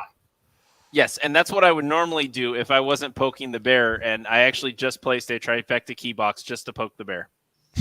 So my trifecta key box is 2 over 1, 3, 4, 9, 10, 11. So basically what that means as a trifecta key box is I have the 2. The 2 has to finish in first, second, or third. And the other horses that I named, the 1, 3, 4, 9, 10, 11, have to complete the trifecta. So they have to fit in the 2 spots that the 2 does not fit. There you go. Bejarano, back-to-back races with big prices. Let's go. Let's do it. If I may jump in here really quick. Yeah, go just ahead, to Andrew. make sure everybody is aware, 10 minutes to post for race 7. There is a mandatory payout in the Derby City 6. That's a 20-cent wager. I'm actually trying to figure out an affordable ticket here because I've got a single in the third leg that is not going to be the favorite that I'm going to try to build things around. So it's a fun sequence. Of course, it ends with the Kentucky Derby where I think a lot of people are going to be spreading, and it's a mandatory payout. So unlike a lot of days where you wind up betting a 20-cent pick six and feeling like an idiot. This is one of those days where they've got to pay out the pool, and there's already about $1.5 million in that pool. So if you're ever going to get involved, today's the day to do it. Let's see. We've got, like Andrew said, 10 minutes to post. If you are playing that sequence, I didn't handicap for it, but JD and I mentioned earlier, there are a lot of fun sequences over the course of the 2 days that you could be playing. So if you played that one, let us know. Drop it below what your pick six take will be for that one. We'll talk about it. QHB brings up nobody likes White Abarrio in the Derby. Everybody seems to love Papa Cap in this spot. Why is that? Because White Abarrio was beating Papa Cap in the Florida Derby. JD, why is that?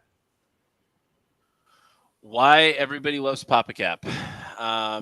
Yeah, really, I think you have to go back and you have to dig back a little bit further. I think the two races behind Corniche were really, really strong. The Best Pal didn't beat a whole lot last year, but this horse has been just right there. And when you are coming in just right there in these Derby preps and Breeders' Cup races and whatnot, you're going to get some love when your best chance of winning is sitting right behind a big pace stool, and this looks on paper like it's a big pace stool. So that would be why people would like Papa Cap here. Andrew, same for you? Thanks. Appreciate that. No, I was just typing something and I didn't want you all to hear my keyboard. No, sorry.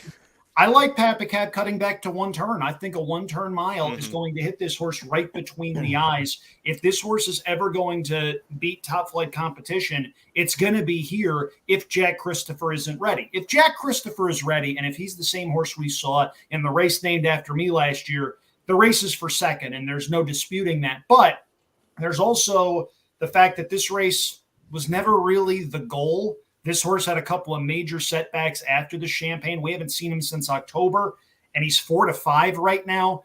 If he was 8-5 or 9-5, I'd consider betting him. I can't bet a horse at odds on coming in off of that kind of layoff. It's just, these are the kinds of favorites that you're supposed to spend at least a little bit of money trying to beat. And with Papa Cap cutting back to one turn, I think he could be sitting on a career best effort. I think this is the place where if you like Papa Cap and you're getting 7-1, you bet on him and you're right. You're not going to get 7-1 for a very long time. Yeah, that's the truth, right? One of these horses is going to, if it's not Jack Christopher who wins, if one of these horses you're getting a good price on here. Before we continue, I just want to thank everybody for joining us. This is going to be a fun all the way through and after the Kentucky Derby. I will be here. I am Magic with the Racing Dudes. I have Andrew Champagne at the top and JD Fox in the middle joining me right now, and they'll be here as long as they can stand you, and mostly really as long as they can stand me. So I want to thank them for joining us, but we'll have people jumping in and out throughout the day. Be a lot of fun, but interact with us. This is all about talking to you in the chat. Who do you like? Who do you want to talk about? Who do you think we're wrong or right about? We're here to celebrate the wins. We're going to share in your misery with the losses. If you're drinking, it's great. I will at some point. Right now, this is the Coke Zero hour for everybody on this feed, but definitely that's going to turn into bourbon before the races get going. But I just want to say thank you for joining us. John says good luck today, Racing Dudes fam. And then I saw Han Solo was joining us earlier too in the chat. I think I lost his chat. But they have Wi-Fi on the Millennium Falcon? Good luck, everyone, and may the force be with you. Attaboy! Also with you, Han. Appreciate it. Yeah, give us a real quick, take you 2 seconds. Just give us a like on the video for YouTube or Facebook. It'll get the attention of more people through the algorithm. We can make this an even bigger party, and who knows? By the Derby, we'll see what these numbers get up to. All right, back to the Pat Day Mile Stakes, and great timing. Mark Palmer brings up a horse, Trafalgar, who we didn't really mention too much, but the 9 horse for Al Stahl Jr., Colby Hernandez in the saddle. Broke his maiden at Churchill Downs with a really nice time. Returns to the seat of the maiden breaker after 2 months of freshening. He's also cutting back. He's taking a drop in class because he's not facing Epicenter anymore. The damn line suggests he should be good on an off track. We just really aren't getting that here. But Andrew, what are your opinions on Trafalgar? And how do you say his name? Do you say Trafalgar? I thought it was Trafalgar, but I could be very, very wrong about that. If there are any history buffs out there, feel free to correct me on that. I just preferred others in this spot. This is a horse that just doesn't seem to have moved forward figures-wise off of that 2-year-old season where he wasn't bad. His maiden race, he ran second behind Classic Causeway. He comes to Churchill Downs. He wins a race that breaks down. That race went 44 and 4 to the half, and Trafalgar was the main beneficiary of that. They sent him to Fairgrounds. He wins an allowance race. They send him in the Lecomte, which actually set up for a closer of his caliber, and maybe he was just a little too close that day. He winds up running a one-paced fourth.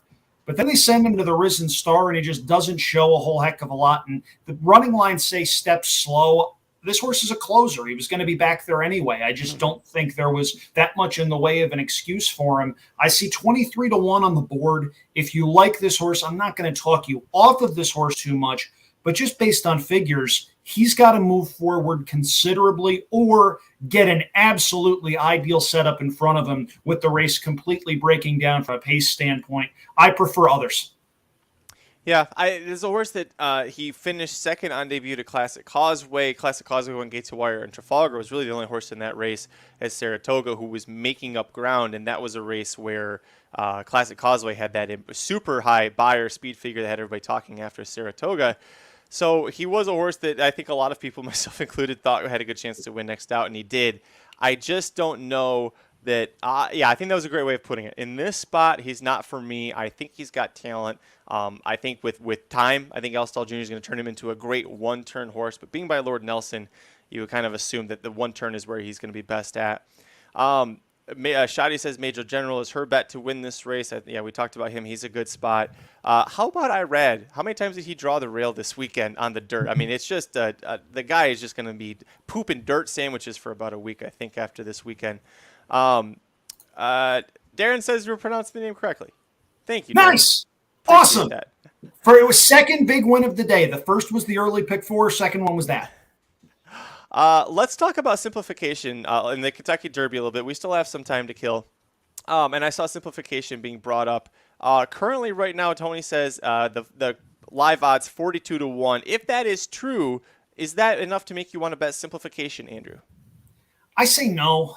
He's a nice horse, a consistent horse, a hard-trying horse that's easy to root for. I mean, we're talking about horses in the Derby coming in off of 2 or 3 starts. He's made 4 starts this year, which is a war horse type by comparison.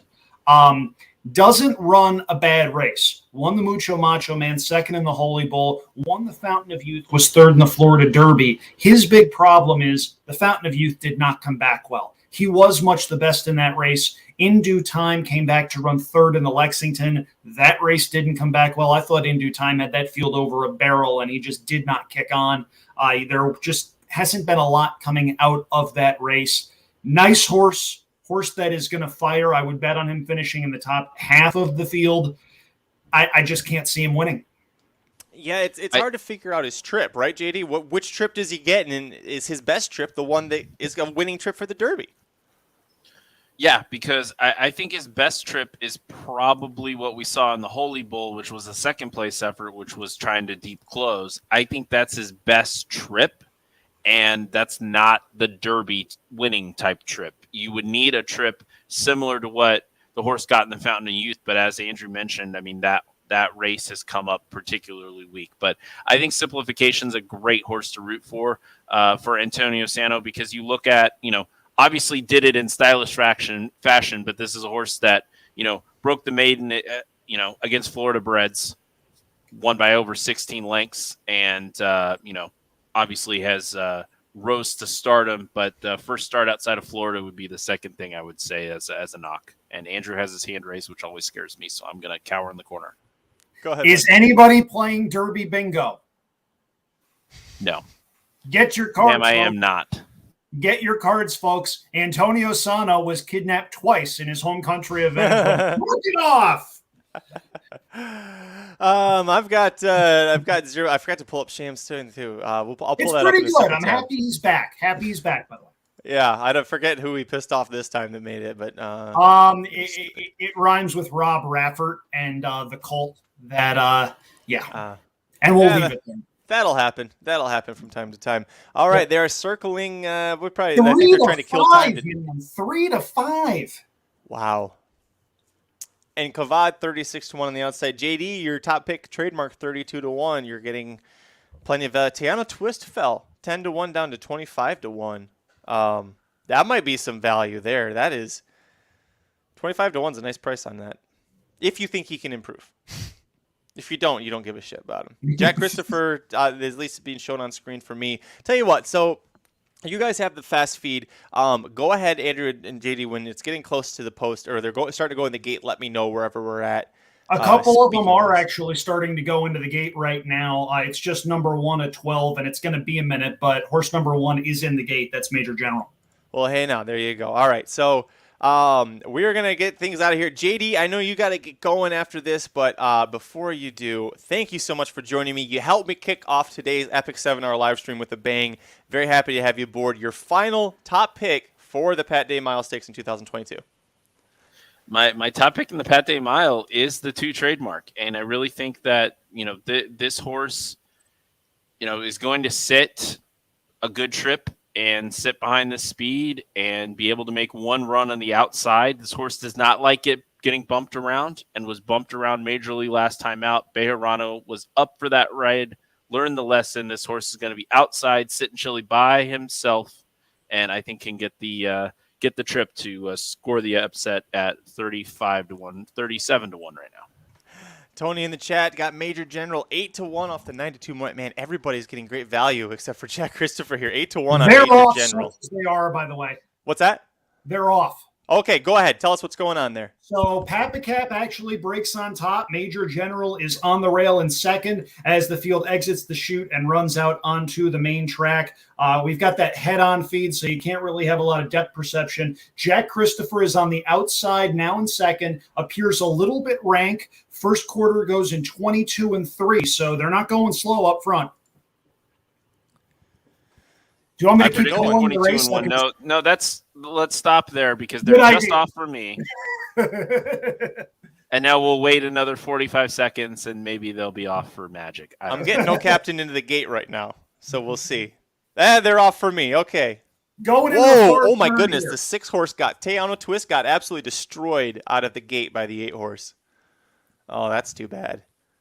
Made it. That, you know what? He bumped into Jack Christopher, and that gave Papacap that nice little free opening there to take the lead if he wanted it. So how are we doing now, Andrew? We're about to turn for home. Papacap and Jack Christopher are, well, you'll see. That's always a good thing to hear. Well, you'll see. Yes, I'll see in about 45 seconds, JD, in about 40. From my perspective, Major General on the rail there he seems comfortable. He's getting some kickback from Papacap, so he's at least looking comfortable there. But I read the way that the dirt was playing earlier, I think he's going to have to pull him off the rail. Hey, I mean, Doppelganger's, he's there. One of us was very right. Who does? One of us was very right. Well, nobody liked Jack Christopher. That can never be me. So nobody liked Jack Christopher. So we didn't say that though. We didn't say nobody liked Jack Christopher. We just said we couldn't bet him. That's true. I will say Jose Ortiz sitting very comfortable on, and my prankster is going to make a 3-wide move. Papacap's fighting. Good effort from Jack Christopher. Whether or not he wins, this was a great return off the bench for him. Is he going to win this one? Boy, he's kind of. I'm seeing the rust a little bit there at the 16th pole. But all right, so he's going to win this one. All right. Jack Christopher wins. All right. Yep. I think I have the exacta for $4. That's tight. That's because really I think Papacap held second. And by the way, Papacap definitely wants to go one turn. He was on the lead, did all the dirty work, and didn't quit. That's a nice one-turn horse, and he's going to have a shot to do some damage going that sort of route of ground. They found what he wants to do. Couldn't agree more with you. On first viewing, I thought the 11 got up, Andrew. But you shut your mouth! Hey, great effort from my prankster, and I think ultimately what this means, Command Performance is going to break his maiden in the Belmont Stakes, right? That's what we're hearing. Command Performance, maiden breaker, Belmont Stakes. Let's make history, boys. Somewhere there's someone with a Barber Road Command Performance parlay. I think it's this person on the screen right here telling us that the Shadi won. Hey, I want to give a shout out, Kevin. Listen, I wouldn't say romp like Juju's map because that was pretty damn impressive, but that was a very good return for Jack Christopher. Better than what I thought he was going to be able to do in the spot. Papacap, boy, you're right. He held on very gamely for second. Captain up late for fourth. That was a horse that Mike Somich thought could actually be interesting and possibly playable. Yep. Listen, I'm glad we lost that Derby or the all stakes, all dirt pick 5 the first leg, JD, because getting knocked out by Jack Christopher would have really pissed me off in this position here. So, listen, JD, I know you got to go. You got to get out of here. But the people in the chat, they're thanking you. We're thanking you. I am thanking you, of course, for jumping in. Go off, save the world, keep things running for the betting platform that I love to use, please, so that I can keep making some money. And good luck with the rest of your bets, and good luck with that Crown Pride bet, because you're going to need it. I am going to need it, and Champagne, keep Magic in line, please. I'm going to try. I got to tell you, it was good doing this again with you. Champagne and JD, cheap plug. All of our past shows still online on YouTube. Some of them do still hold up, especially JD. You remember the show we did about a year ago? As one of us gave out $30 in betting strategies, and they worked. You remember that? Remember? I mean, did they work in the record books or in the wagering annals? That's the like question. Charlton Heston with his guns. You can take that money from my cold, dead hands. I love you, buddy. And on that note, Horse Racing Happy Hour every Thursday. Come stop on by. We actually have a live show going on right now over the air in Louisville on the ESPN radio affiliate for another hour. But stay on this. I just had to plug that, but stay on this. I appreciate it. Yeah, if you're in Derby City like I am, go ahead and give a listen. Otherwise, stay with us. JD, thank you so much. Appreciate you, buddy. Welcome back anytime. I'm sure we'll see you again this summer. Sounds good. Take care, guys. See ya, buddy. And as Dan updates us, Doppelganger still runs like an idiot. Yeah, I saw him run like an idiot. I don't think he got a call.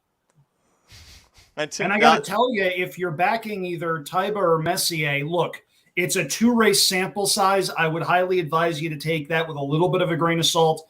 McLaren Vale, who I didn't like at all, didn't run well. Doppelganger did not run well. We'll see. I like Messier in that particular spot a fair bit. I'm not encouraged. Well, you know it is encouraging. We have over 200 people watching this. Sorry. Nice. I forgot that I was alive. Took a bite. I haven't really eaten anything today. So I got half a sandwich over here. I hear you. We have the Derby City Distaff coming up in 44 minutes post time for that one. Andrew and I will be back. We're going to talk about that race in detail. We're going to take a little bit of a break here, but that Grade 1 Derby City Distaff Stakes, you don't want to miss our discussion for that. So stay tuned. We'll be right back. And until then, how about my boy Epicenter? Let's hear from me about my boy Epicenter. It's time for another closer look at a key Kentucky Derby contender. And here's your host, Magic. What's up, MagicRacingNews.com, here to talk to you about Epicenter, a main contender for the 2022 Kentucky Derby. And when I say main contender, I mean he is the contender. This is the horse who accumulated the most points along the road to the 2022 Kentucky Derby. He won the Grade 2 Louisiana Derby. He won the Grade 2 Risen Star Stakes. He won the Gun Runner Stakes. All of those were 2 turns on the dirt at Fairgrounds. This horse also broke his maiden at Churchill Downs, and that's important because Churchill Downs, of course, is where the Kentucky Derby is held, so we know he will like the surface at Churchill Downs. Not only is this horse bred to go long on the dirt, but his success is also a result of some very solid connections that I want to talk about. It starts with trainer Steve Asmussen. Not only is he in the Hall of Fame, he just happens to be the winningest trainer in American racing history. He's won the Preakness Stakes twice, that's the second leg of the Triple Crown, and he's also won the Belmont Stakes, but he's never won the Kentucky Derby. That first leg of the American Racing Triple Crown still eludes him. He has finished second in the Kentucky Derby twice before and third twice as well, including in 2016 with a horse named Gun Runner, which is also the name of that first stakes race that Epicenter won. Now, Gun Runner was owned by Epicenter's current owner, Winchell Thoroughbreds, who's been a major player in horse racing for a long time. And on top of all of that, literally, is his jockey Joel Rosario, who won the Derby in 2013 and was named America's champion jockey just last year. So, if you can't tell by now, not only do I think Epicenter is like the Kentucky Derby winner, I think he is the Kentucky Derby winner. He's been my top pick for months, and let me tell you, this is the first time I've ever picked a horse out long in advance and seen him progress to the point that he actually is a legitimate Kentucky Derby contender. It's really exciting. Both visually and speed figure-wise, this horse has improved with every single race. Even that one time that he lost the Lecomte Stakes, I still say that Joel Rosario kind of thought he had the race won and didn't know Call Me Midnight was coming late. This horse has also shown he's push button And what I mean by that is that he can succeed wherever the jockey is going to place him, and that jockey will be Joel Rosario. And when you have a field of 20 horses, nothing is more important than getting clear early out of the gate and getting a clean trip. And being push button like Epicenter, that is a massive advantage over the other horses in the field who have one specific running style. And if they get thrown off of that in the Kentucky Derby, bye-bye, there go your chances of winning. Whether he's setting the pace, pressing the leader, or stalking, this horse has shown that he can do it all. And on May 7th, 2022, this horse will do it all. Epicenter is my pick to win the 2022 Kentucky Derby. But what about you? What do you rate as his chances? Do you think that he will be one of the first Kentucky Derby winners to come out of Louisiana in a very, very, very long time? Let me know below in the comments. Love to hear from you. Hit like if you like the video. Subscribe to the channel. We'll see you at the track. This has been a presentation of RacingDudes.com, your destination for all things horse racing and sports betting. Whether you want free winners, expert insider picks, up-to-the-minute trackside weather reports, or podcasts and videos for bettors of all skill levels, never make another wager without visiting the Racing Dudes first.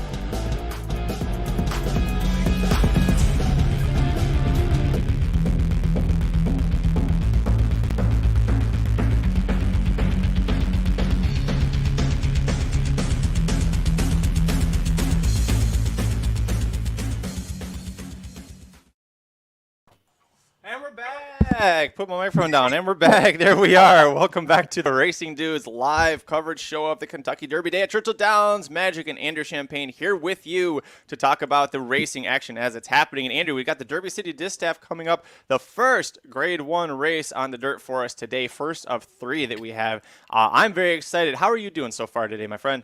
I'm doing pretty good. That early pick 4 that ended with the Breeders' Cup Filly and Mare Turf winner was a very good one for me. Came back about $150. And for those of you that tuned in for the Pat Day Mile, was able to give out a pretty nice exacta. That was $21 and change a couple of times. Jack Christopher, I don't want to say looked great. He looked good. Good was good enough. Papacap ran probably the best race he's run since last summer, coincidentally or not, going back to that one-turn route. He runs second, nosing out My Prankster. Pretty good day so far. Obviously, though, a lot of racing to go. Consider this. We've got 7 races down, and we just started the pick 6. This is going to be fun, man. This is going to be a fun rest of the afternoon. And thank you so much for everybody who is joining us. Hit like on the video if you're on Facebook or YouTube real quick. It helps us out a lot. We're going to be live, like I said, all day and all afternoon, evening, wherever you're at in the world. We'll be through the Derby. And Andrew's with me. We had JD Fox on earlier, his former co-host of the Champagne and JD podcast, which you still find on YouTube. Great show if you wanted some handicapping advice. But Andrew, listen, it's all eyes on Churchill Downs right now. The Derby City Distaff is coming up, and as Dan mentions, 5-1 on obligatory off the 7-2 morning line with a 5-1 scratching. That's a little surprising to me, buddy. A morning line at Churchill Downs not holding up. Let me show you my big shocked face. Yeah, we haven't even talked about the Derby. This is just Don't get me started. But no, this I thought was a very interesting race, especially if you don't like the horse that opened the 8-5 favorite for reasons I don't particularly understand. 8-5 on just one time is too short for me, and I didn't love her in this particular spot to begin with. If you like anything else in this field, you're going to get a very square price. Even though it's just a 7-horse field, I say just a 7-horse field, that's still not bad. It's a good betting race. Yeah, definitely a great betting race, especially if you don't like just one time. But with Lady Rocket dropping out, that changed the pace setup a lot. And I would say that maybe that favored Edgeway, who's coming in from California for John Sadler, but her odds, strangely, have also gone up. The heat's on Just One Time right now at 8-5. You're also seeing Bell's the One from 5-1. Morning line is 5-2. Andrew, I don't understand this move. I love Bell's the One. I do. I don't understand such steam right now. Do you? Yes, I do. Tell I me think about she it. wins. Okay. She needed that last race at Keeneland and still did everything but win. The thing to keep in mind about Keeneland on a lot of days this year over that meet was you did not want to be up front, and the horse that made the last move, more often than not, made the winning move. Bell's the One made the next to last move. I thought she was home and cooled out at the 8th hole, and then all of a sudden, here comes Just One Time frolicking in the center of the track. I don't want to say it was a closer bias, but it certainly did not hurt. That was Bell's the One's first run of the season. She goes second off the layoff over a very familiar surface. And she's 3-1. That's more than enough for me to take. She's my top selection in here. I think she comes running late over a route she has proven that she loves. I respect Just One Time. I'm not going to go so far as to say that win in the Madison was a fluke, but at this price, I can't play her.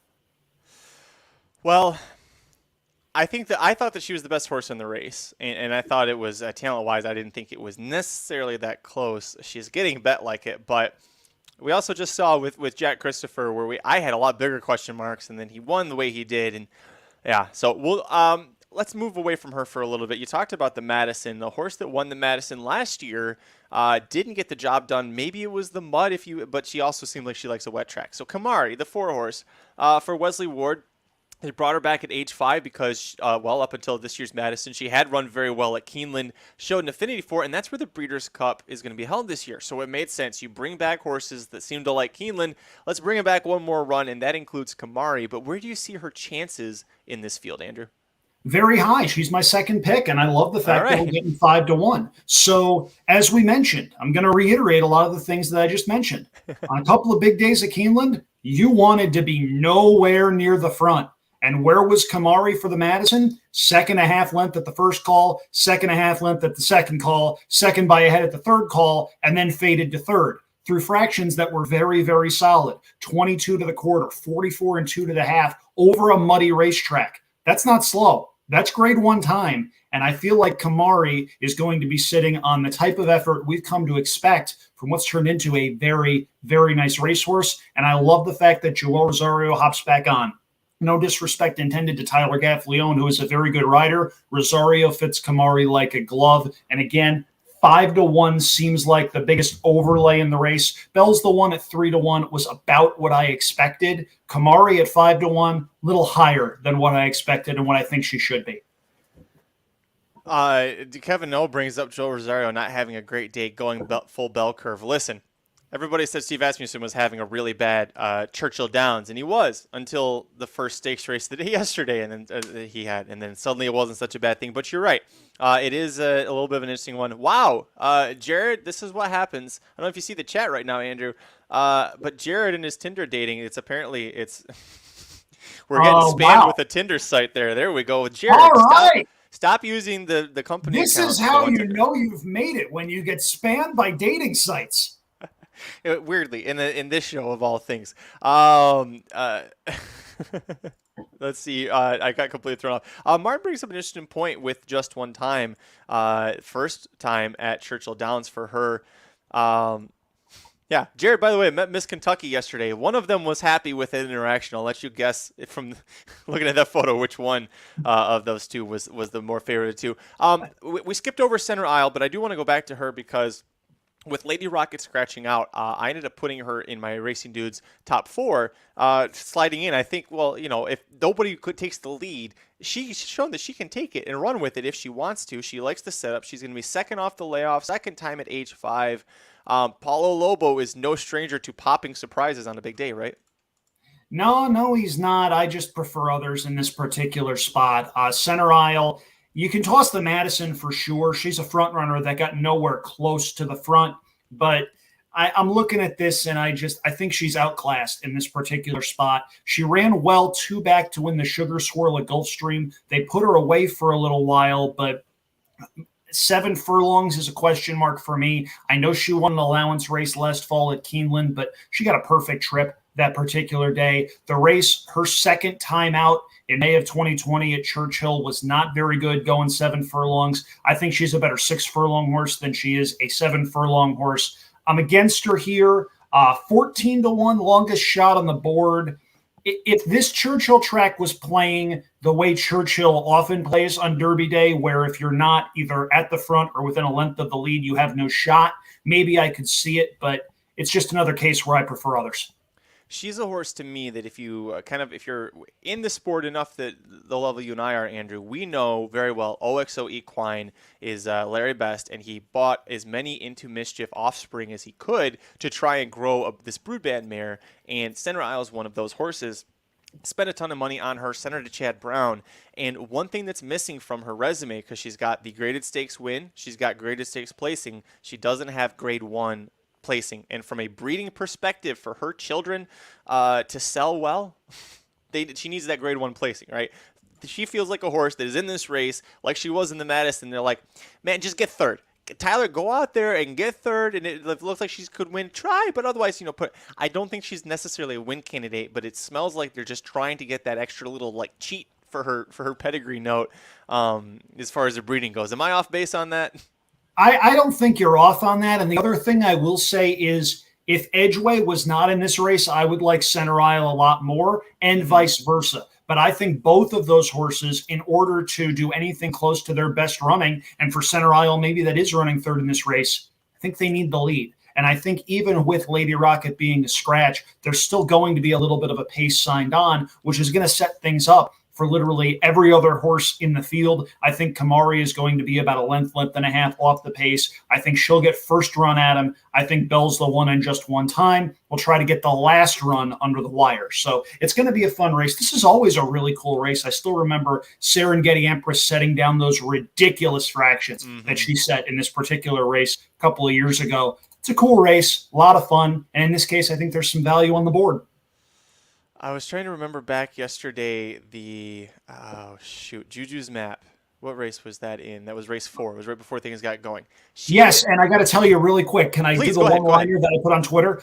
In the winner's circle of that particular race was a vice president of the Cincinnati Reds. That is probably the biggest win all season that the Reds will be associated with.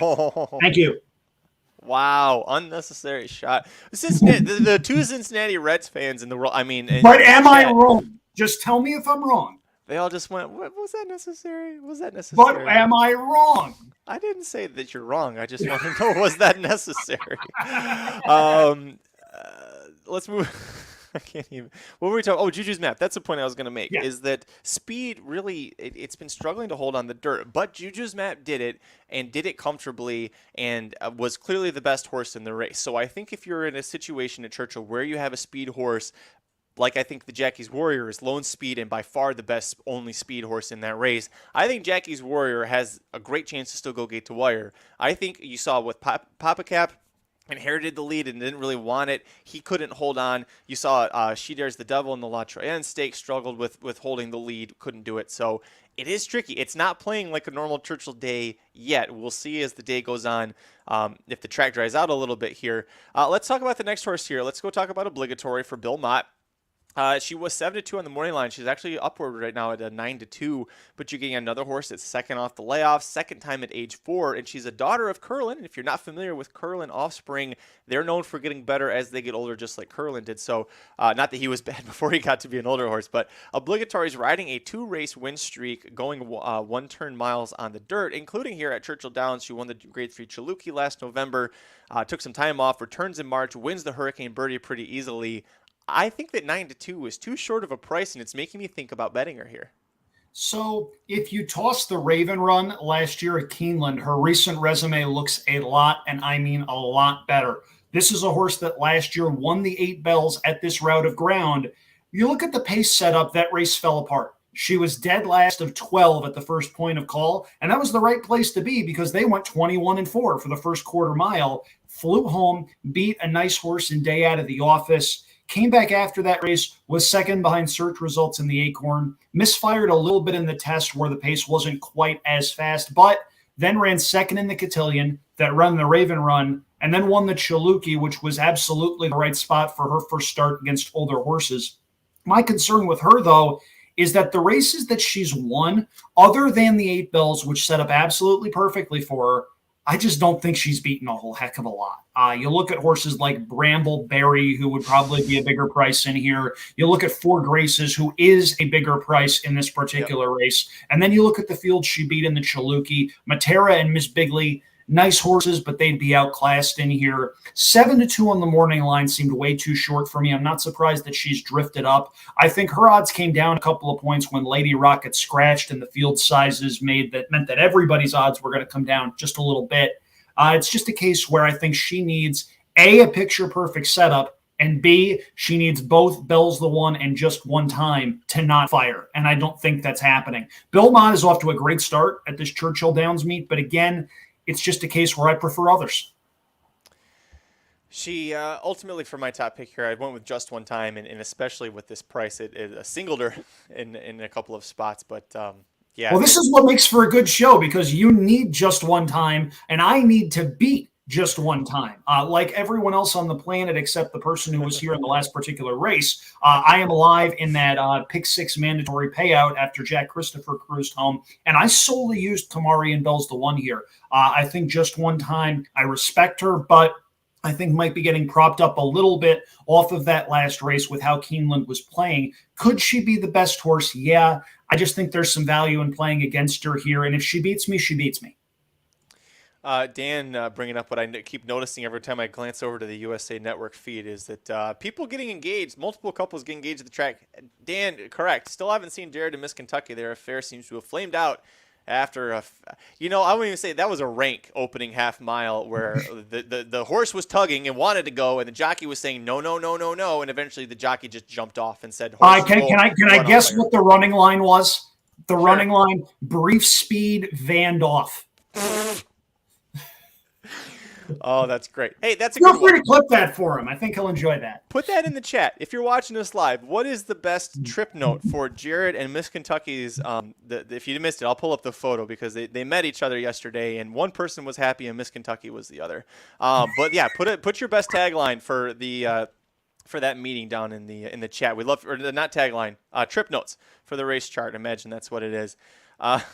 Is there a special store to buy the pastel jacket? That's a fantastic comment right there, Kevin. That's great. I wonder the same thing. I know that there is a store called Loudmouth where you get the pants. I know John Daly was sponsored by them, and maybe he still is. And I know that Tom Durkin was a customer of theirs for a while.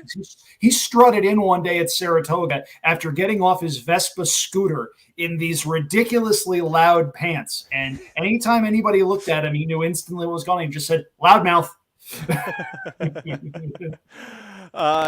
Matthias, our friend in Scandinavia, good to see you again. It says in Sweden and Scandinavia have their own separate pools. Bell's the One currently 15-1. If that's I need to get to Oslo like right now in order to. Anytime Matthias comes on and he talks about pools in Scandinavia, I'm going to name a random Scandinavian city. We're going to get to Lillehammer soon. I was going to say, you mentioned earlier with Baffert going to Stockholm, so listen, you knocked off the two big ones early. We'll see how long this – Matthias, keep making comments. See how long he can go without Googling things. QHB says, by the way, QHB, congrats. I saw hit the $6 pressed pick 3 with Jack Christopher. Now, listen, we were talking about before. If you like Jack Christopher, you had to go shallow, maybe press and single. QHB did it and was right. And you got to press those opinions. Even when it's chalky, you'll get paid. So I want to throw that out to you. Congratulations. But it needs 2-4-7. So Just One Time, Kamari, and Edgeway. A little mix of you, a little mix of me, and a little bit of something else there. But also has 2, 4, 5, 6, 7. So really, you have everybody but the 8. 2, 4, 5, 6, 7, but 8, 9, single, and race 9 at 12-1 with price. Sorry, I misread that. I should read the whole comment next time. Yeah, I was going to say reading is fundamental, and I got to tell you, my single comes in race number 9 as well, and we'll talk a little bit more about that later. Our friends at Tinder XXYZ are back, just so you know. Boy, these bots are relentless. Jared, Miss Kentucky said no. This comment got me. Miss Kentucky bucking out of the gate like thunder snow. Another good one, Refused. Refused could be good. That's a good one. Refused. That's pretty sensible. Yeah. I know, Dan. I'm trying to keep. All of a sudden, it just showed up now. What in the world has happened? Boy, the horns are. I don't know The if that picked up- Tinderbots have showed up at your house. Didn't want to run. Yeah, that's a good one as well. Yeah. All right, let's keep moving through here. Let's talk about Edgeway. We talked on almost everyone here. Edgeway is the horse that I think benefited the most from Lady Rocket scratching. Lady Rocket on the rail looked like she was going to be speed. Now we've got Edgeway coming in. Her time form early pace rating, Andrew, is 118. That is going to be the highest number for the rest of this field. You have 103 for Cinderella, 101 for Kamari. So this, based off time form, says she should set the pace and go. Edgeway beating a lot of good 3-horse fields, 4-horse fields in California. The last time she faced this many horses was back in April of 2020 at Oaklawn Park, or I should say June of 2020, here at Churchill Downs in the Dogwood Stakes, going 7 furlongs. Got second to Four Graces, who's lost to everybody not named Edgeway, it seems like, in this field. Yeah, and Edgeway, I can understand why they're sending her here. It's a case where you've got a chance at some grade 1 type that she just hasn't been able to get out in California, with the exception of the Breeders' Cup Filly and Mare Sprint, one of my favorite races from last year because I loved CC that day. It's a case where I wouldn't have been surprised if Edgeway was more of a player in here than she probably is, just because, again, Center Isle also being in this race, I think is going to be a little bit problematic for her. The last couple of fields that she's beaten out in California, in the Las Flores and the Calucan Queen, just not impressed by that. Those horses would be significantly bigger prices in here. On figures and on numbers, she fits, but just based on the likely race shape and the fact that both times she's run up against horses that come in this spot, she's lost. Not for me. If it's a case where, say, Center Isle runs off and throws the jockey and has to scratch, knock on wood, hopefully that doesn't happen. But if it's a case where Center Isle wasn't in this field, I would like Edgeway a lot, and I mean a lot more. Maybe she hangs on for a minor share because I do think she is the best speed horse in the race. But as far as a win candidate goes, I don't see it. So that Breeders' Cup Filly and Mare Sprint, 5 horses. CC wins. We've seen CC come back and be great since then. However, Edgeway finished ahead of Gamine and Bella Sofia, who, if you remember, set that 22-144 wicked early pace, and then they completely dropped off the face of the earth pretty much.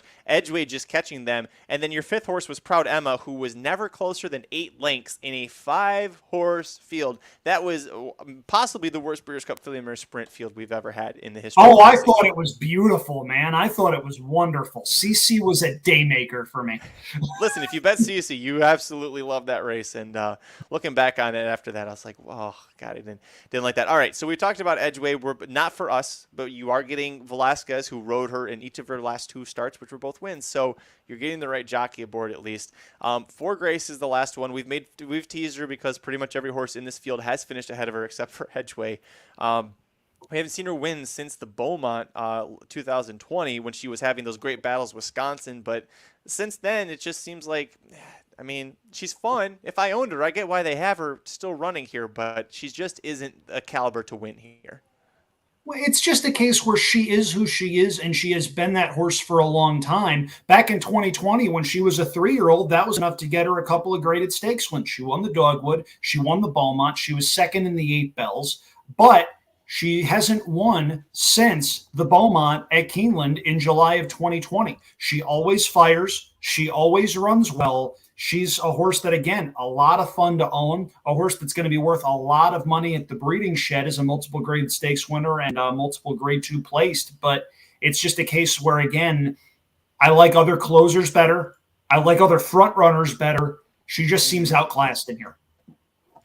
And speaking of front runners, Center Isle, a horse we think could probably do that with Tyler Gaffley. JL, hoping Center Isle has a big one here for a price.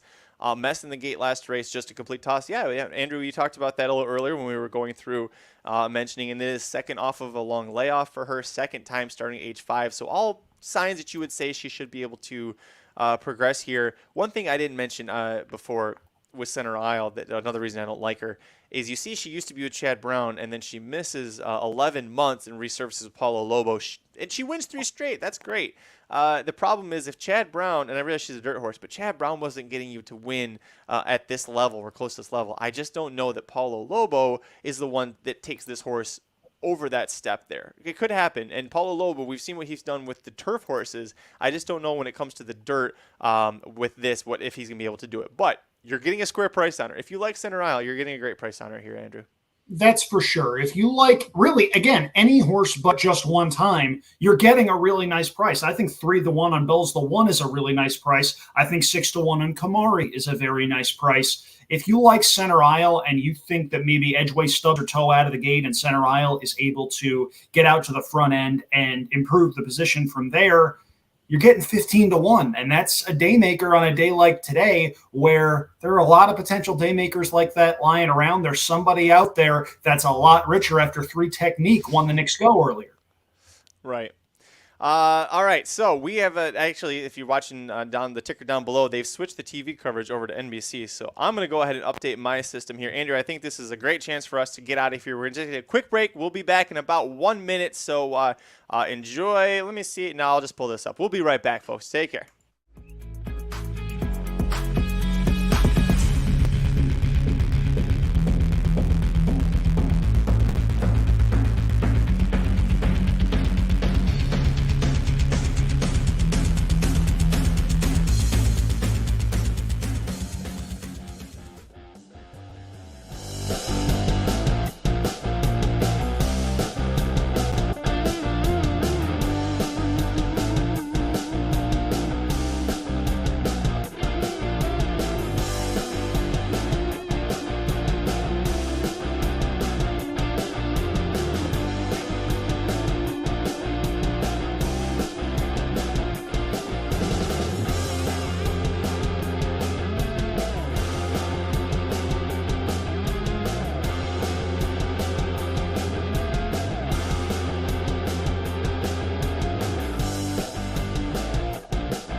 Slow out there. Rain last night. Oh, this baby loves the slop. Loves it. Eats it up.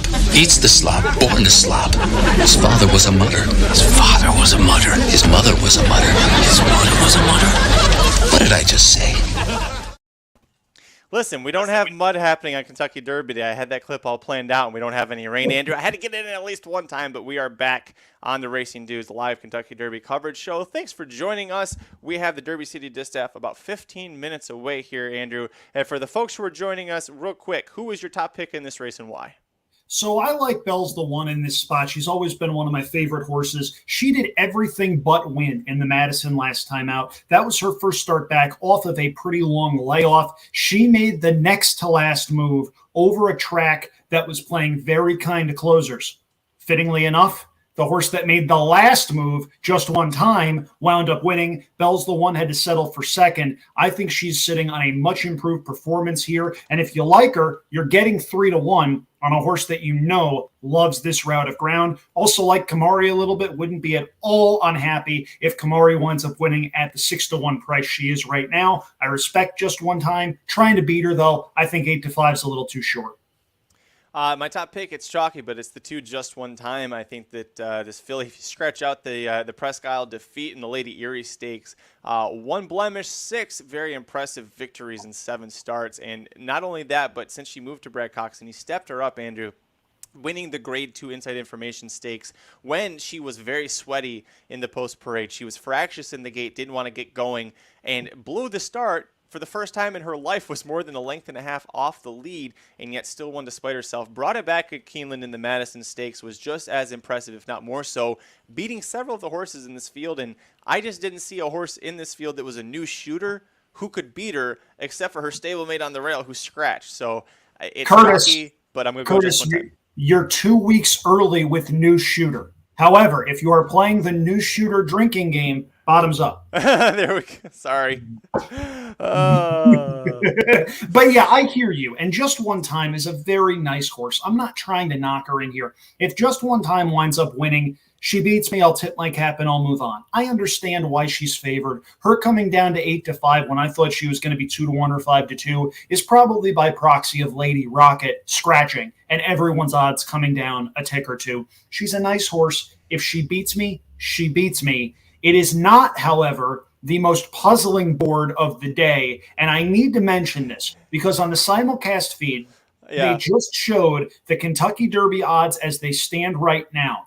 If you are out there and you have bet Happy Jack all the way down to 20-1, I repeat, 20-1 on a horse that lost the Santa Anita Derby by 10 lengths to 2 horses, not 1, but 2, that are in this field, you may as well just set your money on fire. Or, for another term, just send it to me. Just send it to me, and I will try to make as good a use of it as I can. I live in Northern California. I could use the economic stimulus package. It is not cheap out here. Gas is $5.20 a gallon right now, people. There are better ways to use your money than playing a horse just because it's named Happy Jack and you know somebody named Jack. 20-1 is freaking insane.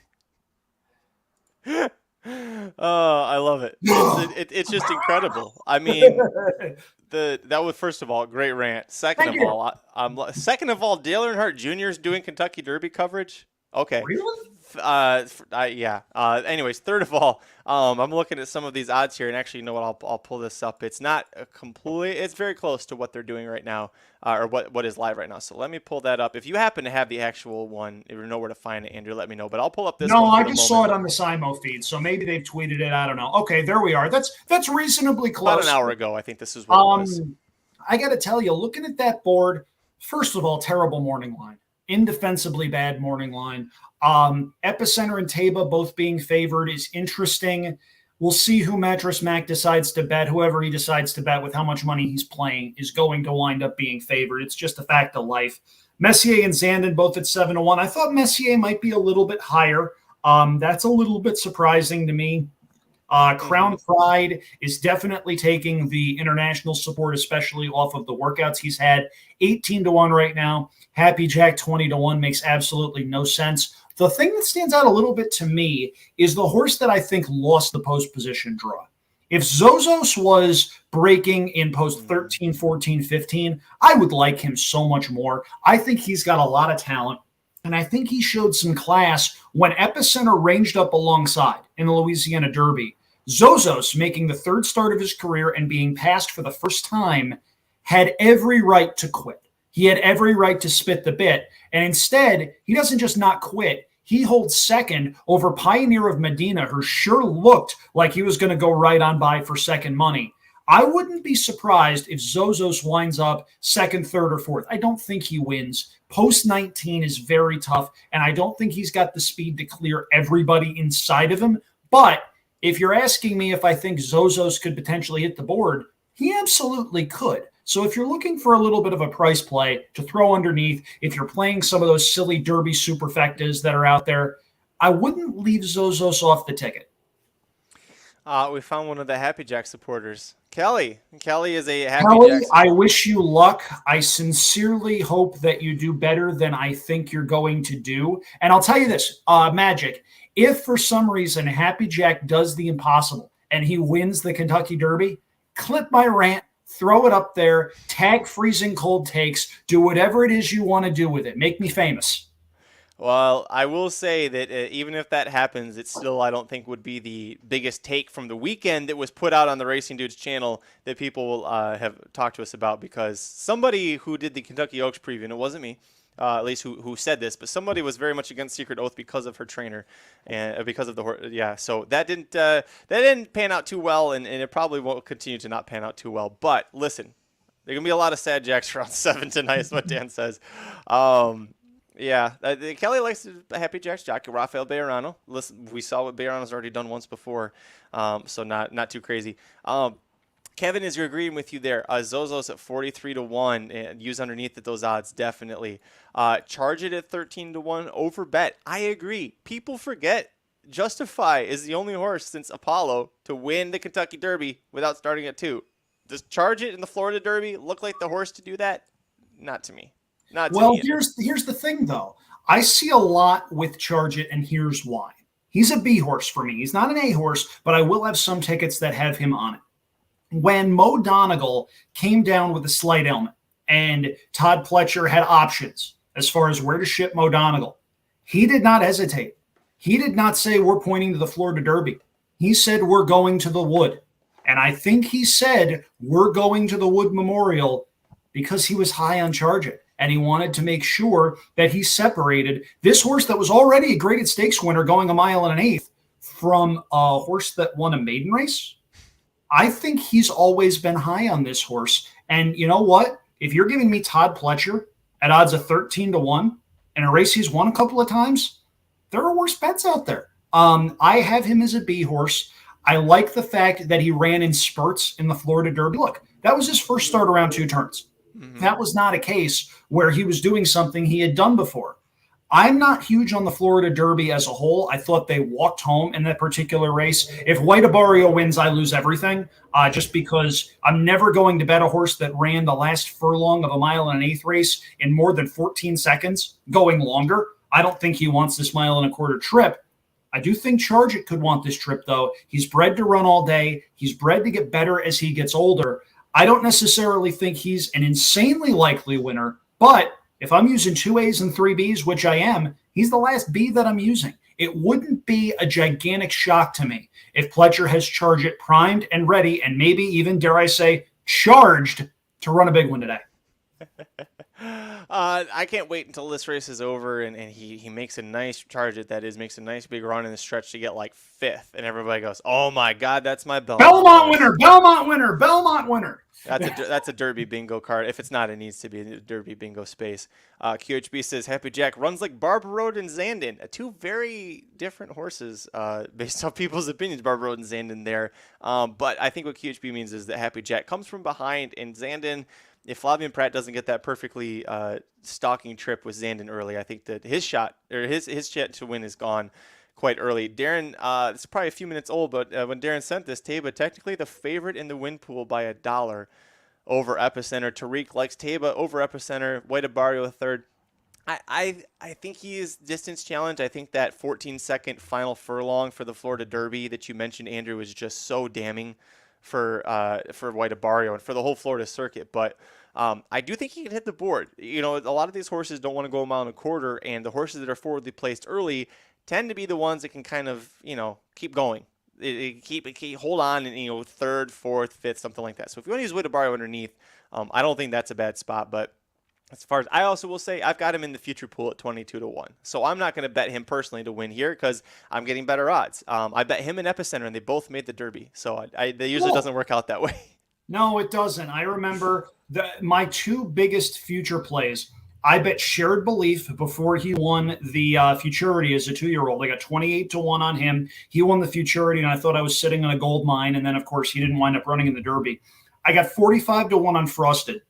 And Frosted wins the Wood Memorial by 2 lengths. And I'm thinking, okay, he might not necessarily be good enough to win the Derby, but I got 4 times the price on him that I'm going to get on Saturday. Oh, wait, the Arkansas Derby is today. Okay, let's tune in. Let's watch this. Oh, boy. That was when American Pharaoh, of course, ran off the screen. And that was when I think anybody with Derby future tickets on anyone else went, yeah, this one's probably dead. And all he did was win the Triple Crown first time in 38 years. Yeah. That just, it took me moving 3,000 miles away from New York for horses to start winning the Triple Crown again. Well, thank you for sacrificing for us. I do what I can. The sacrifices I make for this sport are noteworthy. I love shoot comments that aren't meant to be shoot comments. Anyway, 3 minutes to race number 8. If we may start transitioning back to the Derby City Distaff, because they are getting within the vicinity of the gate here. You've got the favorite at 9-5. I'm trying to beat the favorite with the 3-1 second choice and the 6-1 fifth choice. Kamari is the 5th choice of 7 is a little surprising to me. Sorry, I just pulled my speaker system off. There we go. Got the cord. Oh, isn't technology wonderful? I got about 9,000 cords here because I've started doing Twitch and doing video game streams, and that's why I've been able to get a wired internet and why my internet's probably a little faster than yours. But Yeah, I've got a whole bunch of wires here, and I'm imagining that when I get up, I'm going to slip and fall, and you are going to probably feel the resulting earthquake down where you are in SoCal from the impact in the Bay Area. Go through the chat here real quick. Kevin says Pletcher was on NBC talking up Charge It more than Modonigal. Continue to drive Charge It's price down, but also goes back to what you're saying, Andrew, that maybe Charge It was more highly considered in the barn than Modonigal. And that's saying something. Modonigal had accomplished a lot at that point. Speaking of quitting, JL wants to point out that Cyberknife made the winner of the Oaks tap out. That's true. Secret Oath made that move and wasn't able to catch Cyberknife. So something to remember as we get closer to the Kentucky Derby. But that's still 5 hours away. So we'll come back to that in a little bit. Zozos Medina, Pioneer Medina are 40-1 and Epicenter's favored. Yeah, people are loving Epicenter. People love Epicenter. I mean, there's not. Why wouldn't you at least like Epicenter? I get not wanting to play him, but you at least got to like him. Now, if I may expound on that take just a little bit, my problem isn't that Epicenter is favored. I think he's the most likely winner of the Kentucky Derby. But it's not like he wiped Zozos out. It's not like Zozos ran terribly. That price alarms me a little bit. Pioneer of Medina, I can understand. He was third in that particular race. He was a head case before the race, too. He dumped his jockey. I thought they were going to scratch him. He wound up running a considerable amount before the race even started and wound up running third in the race and punching his ticket to Kentucky. Good on him for that. But, yeah, Epicenter being favored to me is not necessarily the shocking part of that. I saw that tote board, and if you're telling me Happy Jack is twice as likely to win this race as Zozos is, I have a bridge to sell you. I'm turning on the fan here on my desk, so let me know if the wind picks up the breeze at all. But it's gonna be a long day. I gotta keep cool here. We're getting close to the gate for the Derby City Distaff. Catherine in the chat says Bell's the one all day long. And if you missed it earlier, our friend Matthias in Scandinavia was saying 15-1 was what he was getting on Bell's the one at that point. So I don't know if Scandinavia, if they have the parimutuel fields and pools the way we do in America. The parimutuel fjords. That's Waka, really, my mouth was trying to say Waka. it too. My mouth was trying to get there on accident. Anyways, 15-1 is a great price on Bell's the one. But let us know in the chat. We're getting here to pretty close. You got to tell us who you like in this race. Just one time is in this. Who would be a complete surprise to you? For me, the only one that would be a complete surprise is Four Graces. Center aisle I'd throw in there just because Edgeway is in the field. Now, again, if either center aisle or Edgeway was out of this particular race, I would have to use the other because they would both look like the main speed. But if you get two need-the-lead horses in there, it's not going to go well, provided they both get their preferred trips. If one takes back, the other is going to be in a really good spot. I just don't necessarily think that happens. You know Edgeway is going. Center aisle has Tyler Gaffalione aboard. He's a very aggressive gate rider. Center aisle would shock me. Four Graces would shock me. Obligatory would be a mild surprise, but I wouldn't necessarily call it shocked. Kamari 5-1, obligatory 7-2. Bell's the one 3-1. Man, when you lose a pace horse and she becomes okay. Now, why are we not in Scandinavia betting, Andrew? Now we're getting 7-1 on the horse that's 9-5 favorite right now. Magic, can you book us a flight to Helsinki, like right now? That's Finland. Or are you trying to stay in Sweden or are you going Scandinavia? Scandinavia. Scandinavia is 4 different countries, man. Norway, Sweden, Finland, and Denmark. I haven't hit Denmark yet. I'm going to try. That's true. I should have picked up on that. Let's see. JL likes Kamari because speed hasn't held. It's been tough for speed to hold. That's true. It's not. First run. It's a good thing, Andrew, I would say, that speed for once is not. It's not just like a highway on the dirt out there for all these horses. No, and look, that is not to say that if you're on the lead, you can't win. It is, however, a fair track. Papacap was on the lead in the Pat Day Mile. He ran a very good second behind a horse that was just better than he was. We saw Juju's Map yesterday run away with her 3-year-old debut. They are, by the way, going in the gate here on my screen. So they'll be going in the gate for you in about 12 minutes. Yeah, I think. Are they? No, there are people walking through the gate. On a serious note, by the way, because this race is 7 furlongs, it might be almost over before you see the start. I'll try not to spoil it too much for you. So the feed is on NBC now. I'll update the banner at the bottom. They're off. Okay, there you go. Andrew, tell us what's going on because I'm way behind. Okay, center aisle did catch a flyer out of the gate. So did Edgeway, and they're at that straight-on angle, so you can't really see a lot as far as depth goes. But Just One Time is on the lead. She's done that before. Excuse me. Yep. She's done that before, and Pratt maybe didn't want to get buried on the rail is going to be my guess there. It might be 22-1 for the opening quarter. So fast, but not unsustainable. Still, though, I was a little surprised that she's made the lead. That's a little surprising to me. I mean, I'll take, as a supporter of her, I'll take it. What kind of fractions are we looking at right now? 22-1 for the quarter. Ooh. They're coming up on the half-mile pole shortly. Edgeway has just passed center aisle, who I think is going backwards. 44-4 for the half. So last time out, she went 22. And Four Graces is rallying. So too, though, is Bell's the One. Kamari is coming from the back. They're in the stretch, and I'm not going to spoil the stretch run for you. I'm just not going to do it. They literally just are breaking. They just passed the crossover, and now they're on the main track for my feed. I'm not joking. That's how far behind. Wow. You know what it is? I'm watching through we lost live television, so we got rid of it. So I'm watching through the internet, so that's why I have the delay. Good finish? It's a finish. I don't know if it's a finish. A good one. All right. We'll see what happens. So I've got a three-way pace duel going, which is usually when things are not going to go well. Just One Time with center aisle in the middle, Edgeway in here. Yeah, going into the turn. There goes center aisle backwards. Obligatory sitting in the back is being asked, and I'm not seeing her move yet. We'll see if she needs a lot of time to get going with that stride, it looks like. But Jose is pushing, and she's not coming.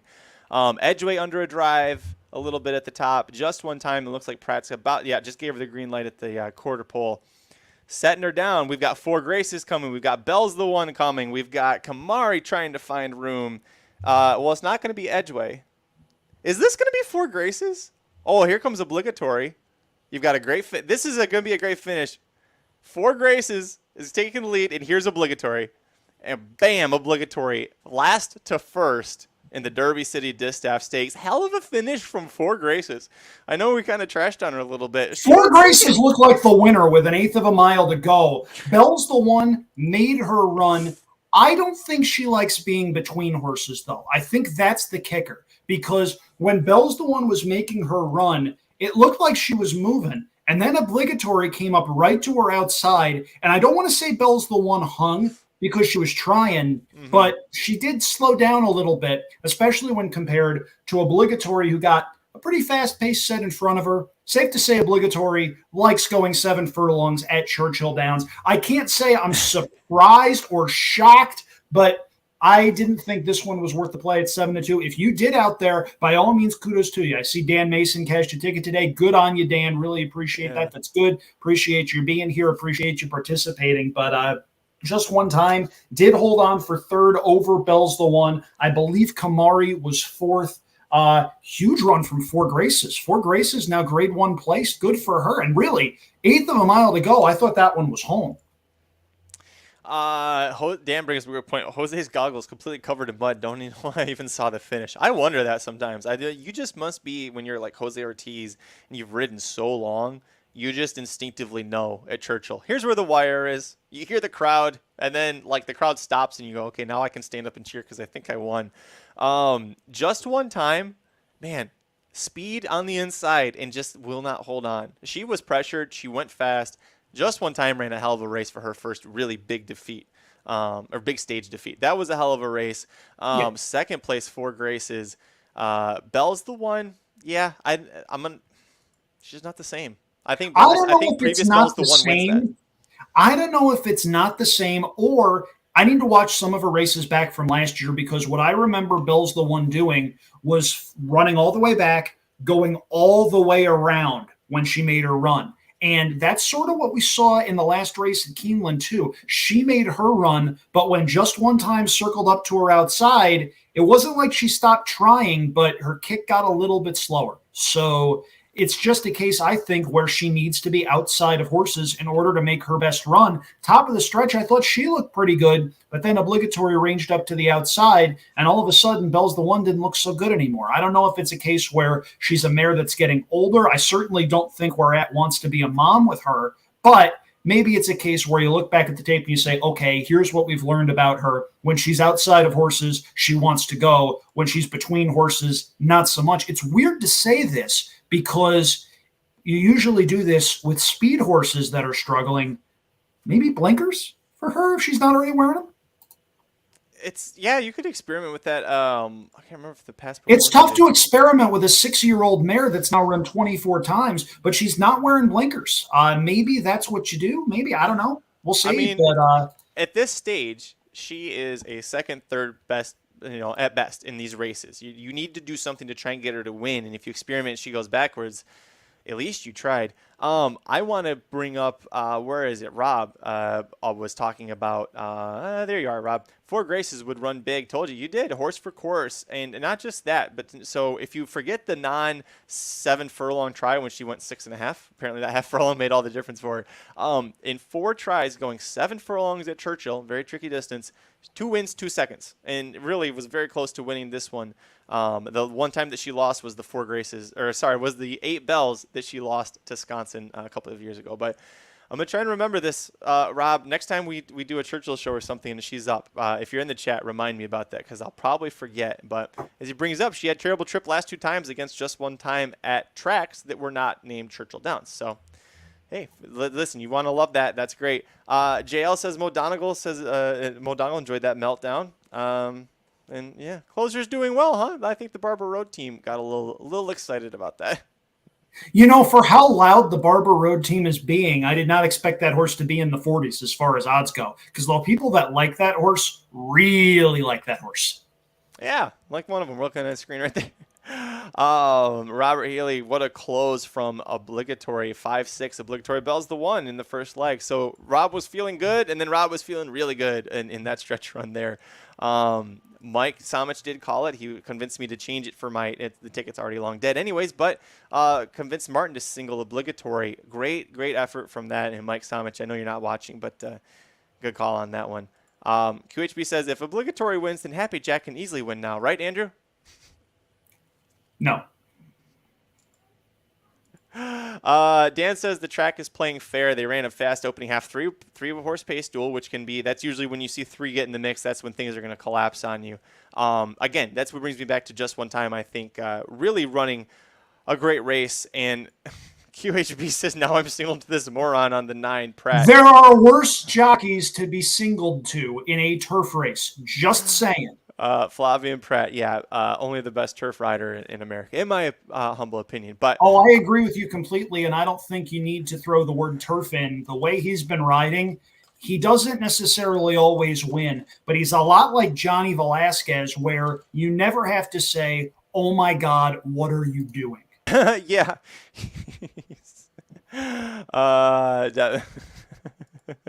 I'm just watching the chat. You guys are having so much fun. By the way, thank you again, everybody who's joining us. Leave a like, a thumbs up. We really appreciate it. We're going to take a little break here. Andrew, you've been a fantastic guest. You've been so much fun, along with your former partner, JD Fox, earlier. So thank you for joining me. We're going to take a break, but before we get out of here, tell the folks your Kentucky Derby pick for this race. Convince them why they should spend their hard-earned money on your Kentucky Derby winner. So I'm going to give you a bonus here because that's just the kind of guy I am. I do need to step off for a bit, but there's a horse in the 9th that I really, really like, and it's number 2 Main Event. Now, whether or not Gulfstream Turf Forum will transfer to Churchill is anybody's guess, but for a race that's fairly light on speed, with Main Event, you're getting a horse where the 2 times that he has hit the front at the first point of call, he's won. And in his last race at Gulfstream Park, he won in wire-to-wire fashion with a career best Beyer speed figure. His numbers are going up and up and up and up and up. And this is a horse that I think is only going to get better as he gets older. Again, not a lot of pace signed on in this race. I think he's got the potential to be able to get out front, dictate terms early on, and have plenty left when the field turns for home. So horse number 2 and race number 9 is probably my best bet of the remaining undercard races. As we head to the Kentucky Derby, there's 2 horses that I like on top. I like Epicenter a lot. Magic, you and I are in lockstep on that. This is a horse that has not done a whole heck of a lot wrong. I don't think the post position is going to be a problem for this horse, especially because the 2 horses to his inside do not have a lot of speed. If Joel Rosario wants the rail, he can get the rail. If he doesn't want the rail and wants to be in that 2 or 3 path, he could stay right there. I like Messier a little bit as well. I think he wasn't fully cranked for the Santa Anita Derby. This race has always been the goal. He's my second most likely winner. If you're looking for underneath horses, use the 2 horses from the Bluegrass, Zandon and Smile Happy, as well as Charge It from the Florida Derby, who I think is set for a lifetime best effort, going the distance he was bred to get. Andrew, thank you so much for joining us. We're going to leave this with Jared Welch and his thoughts on one of those underneath horses you mentioned, Zandon, the morning line favorite for the Kentucky Derby, losing some steam, maybe because other horses are taking too much of it. But Andrew, thank you so much again. What's your Twitter handle? Let's give that out real quick, too, so people follow you. At Andrew Champagne, last name spelled just like the drink. And if you liked what you're hearing, I might be back later if I have a chance to do so. So don't be surprised if you see this mug again later on in the stream. Magic. If you're able to come back, love to have you. If not, it's been a blast, as always, a pleasure, and I'm sure we'll see you back here on the Racing News channel again sometime soon. Thanks a lot, and we'll be back in about 5 minutes to talk about the American Turf. Take care, folks. It's time for another closer look at a key Kentucky Derby contender.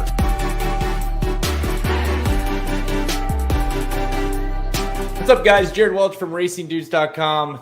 Over at the website right now, we are doing every contender for the 2022 Kentucky Derby. Every contender that's a possible starter for this race in May, we are doing profiles for each one of those horses. And I've got, I did 6, and everyone on the team has got a handful of these horses. And first one I want to start with here is Zandon. How about Zandon? This is a horse that, I'll be honest, I was against Zandon going into the Bluegrass. And I won't say really against, it was more like he hasn't done anything and needs to prove that he is a legit contender. Well, guess what? He did. The Bluegrass was really, really impressive effort. He kind of weaved through traffic and he got really a taste of what, I know it's not the 20-horse field we're used to, that he'll see in the Derby, but he got used to some of the traffic and some issues, and this horse seems to be getting better with each start. So he has a little bit of a profile here. He breaks his maiden back in October, goes to the Remsen in December, runs a really good race to Mo Donegal. I mean, you could argue that thing could have gone to Zandon, whether just by a little racing luck or a possible DQ there. You remember the Remsen was in a mile and 8. So then he has a long break, semi-long break into February to the Risen Star, and you kind of watch that, and I'll be honest, I was kind of maybe a little too hard on this effort, after this race. You watch Zandon there. He hops out of the break. He's in last, and he runs third, a good third to Epicenter and Smile Happy. I would have liked to have seen him outfinish Smile Happy there, but hey, cue the Bluegrass where he did. And this horse evolved even more. Another mile and 8th race. This horse has ran 3 straight mile and 8th races. Not a lot in this field can say that.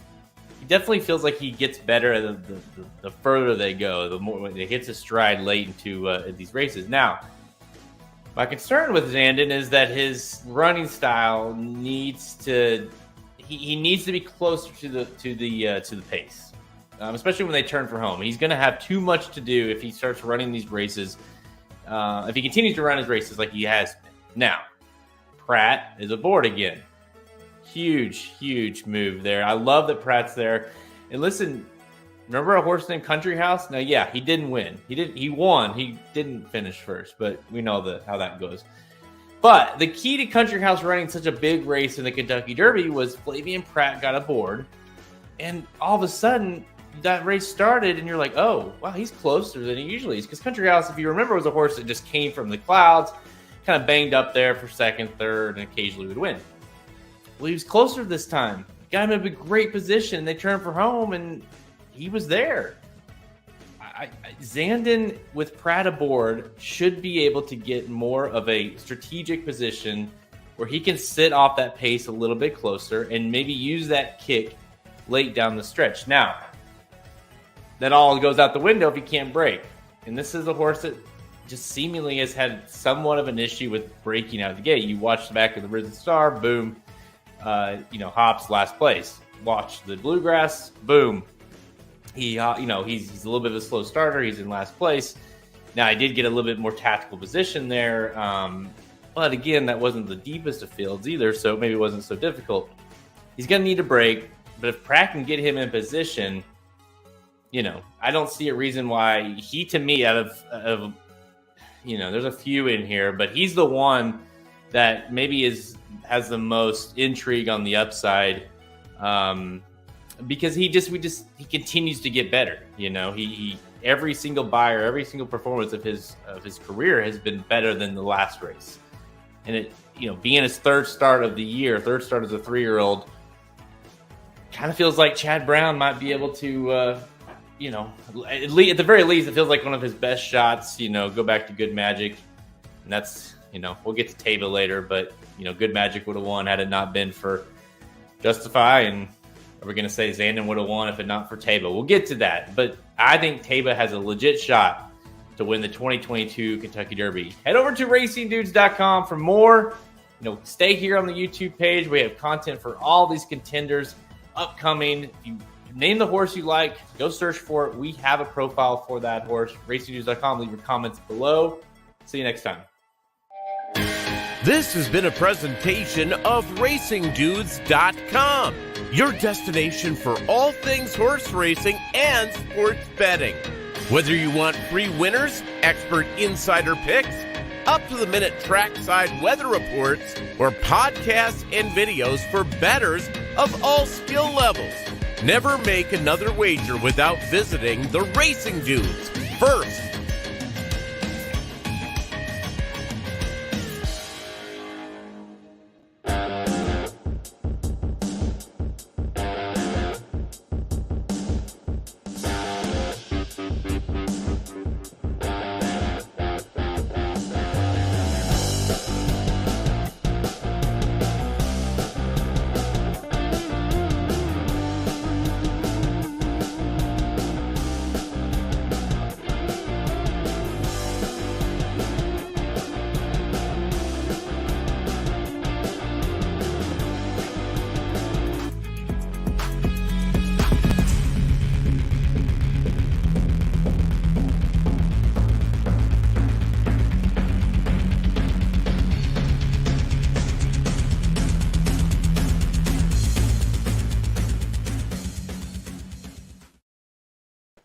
What's up, everybody? Welcome back to the Racing Dudes live coverage of the Kentucky Derby day at Churchill Downs. Happy to have you here with me. As you see right now, I'm solo.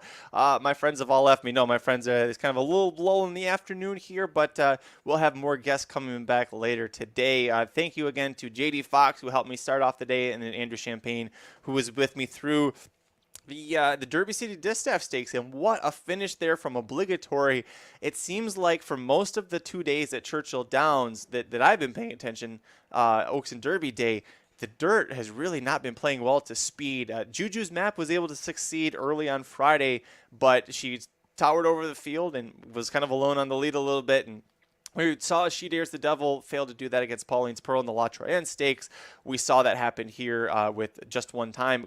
She did have a pace pressure, 3-wide pace pressure, but again, inside speed, not doing well so far at Churchill Downs. And on a big day, that's usually exactly what happens. So it's nice that the track seems to be playing very fair. If you like horses that are coming from off of it on the dirt, it seems to be going well. As far as the turf goes, we haven't seen a whole lot of action over there yet so far today. What we did see, boy, if you missed, what was that race earlier? The Distaff Turf Mile Stakes.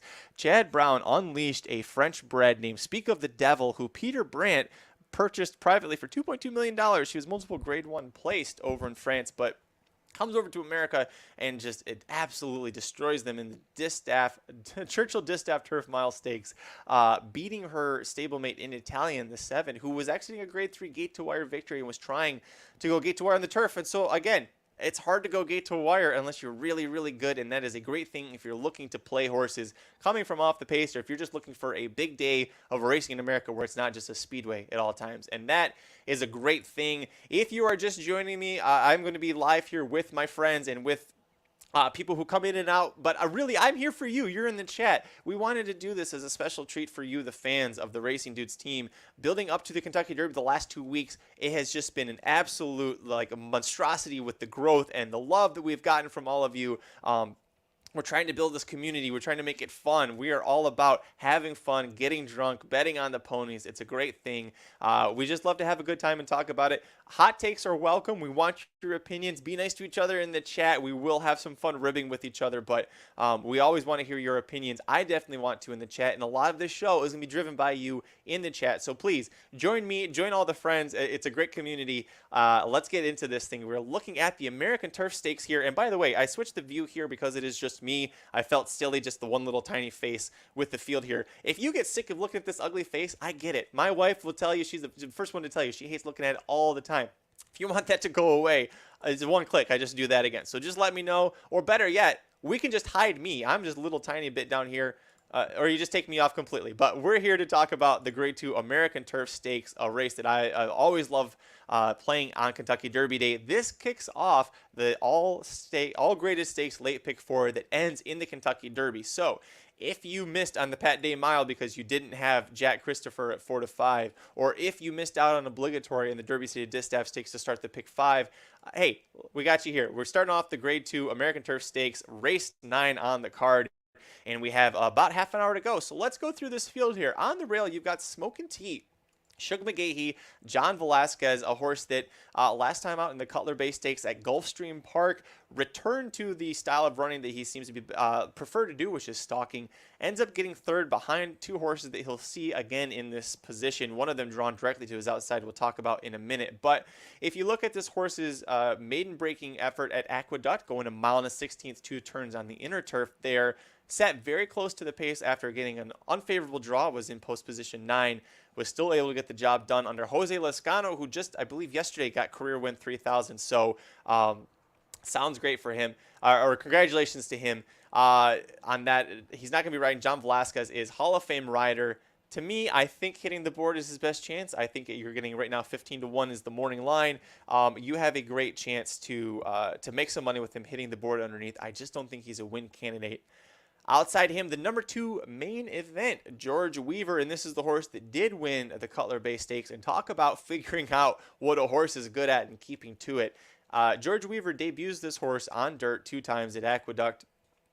Absolutely nothing on debut to a horse named Life is Great. Hasn't really done that much since. Isn't anything like Life is Good. Second time out, loses to Early Voting, a horse that I initially liked to win the Kentucky Derby as a pace presence. Now I think is a definite Preakness Stakes contender, so watch out for him in 2 weeks. But after that, they try the turf. He goes gate to wire on the turf at Gulfstream Park, returns immediately in the Palm Beach Stakes, which is a very tough ask for a horse going straight from beating maidens to now you have to face stakes horses, including Coinage, who ends up beating him, but just by a neck. And that effort, first time against winners and first time in stakes company, first time running on turf without LASIK as well. All very impressive efforts from him. Jose Ortiz keeps the mount for the 3rd time last out in the Cutler Bay Stakes, sets the pace from the inside and draws off to win by over 3 lengths. Now, this is a horse that, based off his running line, you think is going to be best setting the pace. His time form early pace rating, it's only 89, and that is not a very high number. You can look through the field, and there are a few of them that have higher, especially out on the outside. There's a horse with triple-digit figures who I think is going to go straight to the lead because his only chance to try and win. Main event did show 2 back, however, in the Palm Beach Stakes that he can stalk and almost get the job done. You would think that if he had just a little bit more experience under his belt in the Palm Beach Stakes, maybe he can turn the tables on Coinage. So we've got that going. By the way, I'm going to take a quick break going through this. I've seen everybody in the chat. Baffert's available if I need a guest. Thank you. Yes, I appreciate that. I have his phone number. Or at least, I don't know if it's still his phone number, but I have a phone number for him. I'll go ahead and give him a text right now, see if he wants to come on. We're a big fan of the racing dudes, Bob and Jill Baffert, let me tell you. Catherine says this coverage better than NBC. Thank you, despite the giant, half screen of this Visage, which, it's terrible. But Dan says let's put together a community pick 4 ticket. Tell you what. I'm going to go through this race. We'll crowdsource this, and we'll see. We'll go 2 picks from each race. We'll see who you guys like. Put it in the chat, and whoever gets the top 2 names, we'll go ahead and put on for each one. But all right, so we're going through the American Turf Stakes. Next up is Red Run. I do like main event. He's got a great chance. Red Run, the 3-horse. Steve Asmussen on turf. Not exactly an angle that we love to play on the Magic Mike show over the Racing Dudes, and especially not in Kentucky. Steve Asmussen is only 14% on the turf, and a lot of that percentage you got to believe is coming from the smaller tracks, not the big levels. But this horse did win the Texas Turf Mile Stakes 2 back at Sam Houston. you got a horse that you think might potentially go to the Kentucky Derby. You got to give him every chance to do it. So they throw him in the Jeff Ruby Stakes. Let's see if we got a Derby horse. You don't have a Derby horse. That's okay. Somehow, a Son of Gunrunner out of a Tappet Mary, you've got yourself a turf horse, it seems like. So, Red Run is in here. A dead closer is going to come from well off of it, going to spot the field. Isn't for me, could potentially hit the board for a slice. Brian Hernandez Jr., when it comes to big days, I think gets forgotten about. I think he's one of the most underrated riders in the country. Very, very, very cerebral jockey. Love the moves that he makes. He often gives horses with no chance at least a fighting chance, and maybe you'll see that here with Red Run. The 4-horse, Red Danger. So we got red right next to each other. Good luck, Larry Colness. Red Danger, we haven't seen him win all year in 3 starts so far on the turf. He did win 2 stakes as a 2-year-old, but now at this point we've got 9 starts through him, 3 of them in 2022, and none of them super competitive. It makes me wonder if this was one of those cases where you had a young horse who peaked early, was better than his the rivals he was facing at age 2, but then over the winter everybody grew up and we come back at 3 and he's not quite the same. Again, this seems like a wide open field in terms of underneath. If you like this horse to try and hit the board, I'm not going to try and talk you off him. You are getting Luis Saez, who's a great rider. Brian Lynch is an underrated trainer, I believe. I just don't think it's gonna make much of a noise here. But Saez knows the horse was aboard for that first stakes win, which came at Kentucky Downs, and the Juvenile Sprint Stakes, and then 4th, beaten 2 lengths to Tiz the Bomb in the Bourbon Stakes. But again, I'm gonna pass on this horse. I think he's trending in the wrong direction. The 5-horse Balnikov is coming from California, and immediately you hear that and you be unaware, be on alert. You've got to worry about Balnikov here coming from California, because the horses that he was facing in California, not the greatest. The horse that beat him in the Singletary Stakes, which, by the way, 5-horse field, you finished ahead of 3 of them. Sumter was trying to go get to wire and held on, but was the 3-5 favorite. Not a strong race. The Singletary Stakes there. I'm going to pass. If this race was in California, if this was a Santa Anita style stakes on a random day there, an ungraded stakes, sure, Balnikov's got a good chance. In Kentucky, on Derby Day, in the American Turf Stakes, you've got to be a monster to try and win this race. And that 88 Beyer last out, I think, is overblown. Look back at Balnikov's 2-year-old season when he ran 8 times, winning 3. Look at the time form rating. Time form to Beyer rating is about 12 to 15 is what I've been taught. If you're being on the generous side, the high time form rating as a 2-year-old was 82. That's a 70 Beyer. This horse's career best was a 70 Beyer going into the Singletary Stakes. Was the 88 Beyer suddenly, is this horse an 88 Beyer? Or is this horse a 70 Beyer? I'm leaning towards a 70 Beyer. Manny Franco, Phil D'Amato, not a combination that gets the blood exciting. What does get me excited is the 6th portfolio company, Chad Brown, Joel Rosario teaming up.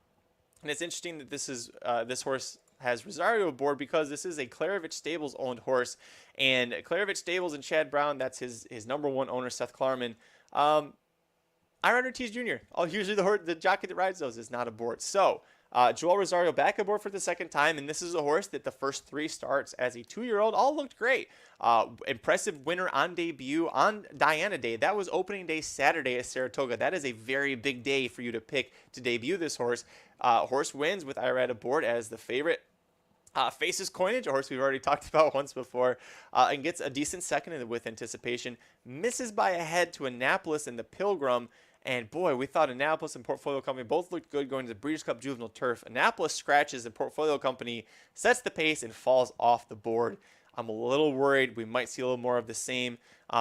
Time form early pace rating says this horse will probably sit 2nd or 3rd. That gives him the best chance to do it. He is a son of Kitten's Joy, but you have some question marks coming off of the layoff. We haven't seen the horse since in 6 months, so it's a 6-month break. And you've now Irad, who is the number 1 rider for Klarevich, isn't aboard, and Flavian Pratt, who rode this horse last out, isn't aboard. And not only that, we're going to talk about where Pratt is at, and it's not something that would make you go, well, I understand completely why he left. Or maybe. Let's talk about that in a second. A 7 horse here is Psy Dog for Grand Motion. This is where Irad Ortiz Jr. ended up. riding for Graham Motion. Side Dog is a horse that is undefeated in 3 starts, won both of them at 2, including the Central Park Stakes, and the horse that likes to let the horses go off. You run. I'm just going to hang out back here. You guys go do something dumb, and I'm going to pass you in the stretch when it really matters. That's what he did last time out in the Transylvania Stakes too, beating Coinage. Everything comes back to Coinage. And by the way, we're still not done talking about Coinage because he is in the race. Spoiler alert. But Irad Ortiz Jr. aboard for that last race in the Transylvania at Keeneland, so you're winning a big race at Keeneland. That's always something that catches my attention as well. Graham Motion, second off the layoff. In this situation, is actually only 12%, but horses who won last out, he is 23% repeating. Motion is very good at keeping his horses going. He treats them well. It seems like he's been very careful with Side Dog, that they purposely shut him down after winning the Central Park Stakes and said, we have a big 3-year-old campaign plan for you. Let's let you grow a little bit. So the 7 Side Dog is very tricky there. Irad Ortiz Jr. What do you guys think in the chat? I'm going to take a break here before we go to the last 3 horses and see what everybody is thinking about some of these races here. JL, 2 horses in this one, Balnikov and Side Dog. Well, you heard my thoughts on those 2. Balnikov, I'm not so sure on. But hey, if you believe in that buyer, if you think that Balnikov at age 3, can continue to progress, second start at age 3, second time in North America, that's a big angle as well, right? So, I'm not going to talk you off Balnikov if you get what you think is fair value on that horse. Just isn't for me. Kevin O, unbeaten Side Dog here. First start for Portfolio Company since their Breeders' Cup, plus drill right instead of Pratt. Kevin, I swear to God, I didn't see that comment while I was talking about Portfolio Company. If you sent it before I said those words, congratulations, you're a mind reader. Dan says he's going to go 2-7, so he's going to use Side Dog. And Dan, I forgot. Oh, main event. You know what, Dan? 2-7 is a very good way to try and get through this race. Brings up Pratt Road Portfolio Company at the Breeders' Cup, but isn't going to do so here. Flat Racing Guru, UK, main event. He's going 2-11, 6-7. So we haven't talked about the 11. We'll come back to that one in a little bit. Dan, Singletary race was awful. I agree. I don't like and this is something I learned from Mike Somich. I really don't like California horses on turf leaving California unless it's somebody like a United who, in my opinion, is just so far much the best when it comes to the California turf horses. Let's see where we got single Side Dog. Kevin says, that's how he wants to do things going here. Hey, thanks. Appreciate the love. I've seen it before. I haven't been able to always bring up your comments, but thank you for the love, Flat Racing. I appreciate it. And I know Flat Racing Guru UK. If you're we don't do international racing at the Racing Dudes unless it's Royal Ascot. We just talk about for fun. So if you want to play some international like UK and I think South Africa, you said as well, go check that website out. I haven't checked it out, but you've been nice to us in the chat so far and like some of your picks here. So like how that's going. So let's keep things going here. We've got 3 more horses to talk about in this race. Stolen Base, we're going to start off with. And I talked about Flavien Prat leaving Portfolio Company, and I didn't like that was a move. He's going to the 9 Stolen Base for Mike Maker. And, boy, you look at this horse's form, and you're like, I don't know. Why is Pratt on this horse? Well, he did ride him in the Bourbon Stakes, the Grade 2 Bourbon Stakes at Keeneland last year, and really was less than a length away from being Tiz the Bomb, who got a better trip in the Bourbon, I would argue, but wasn't able to back that up in the Breeders' Cup Juvenile Turf, even though Umberto Rispoli was aboard. Rispoli and Maker are very strong. They're 23% or something like that in turf routes. By the way, if you're watching the USA or the NBC feed, they're putting Teba's owner on, and I'm trying my best to hold in my vomit in my mouth. So as Teba's owner is shown on screen over and over. Flavien Prat aboard for that Bourbon Stakes win.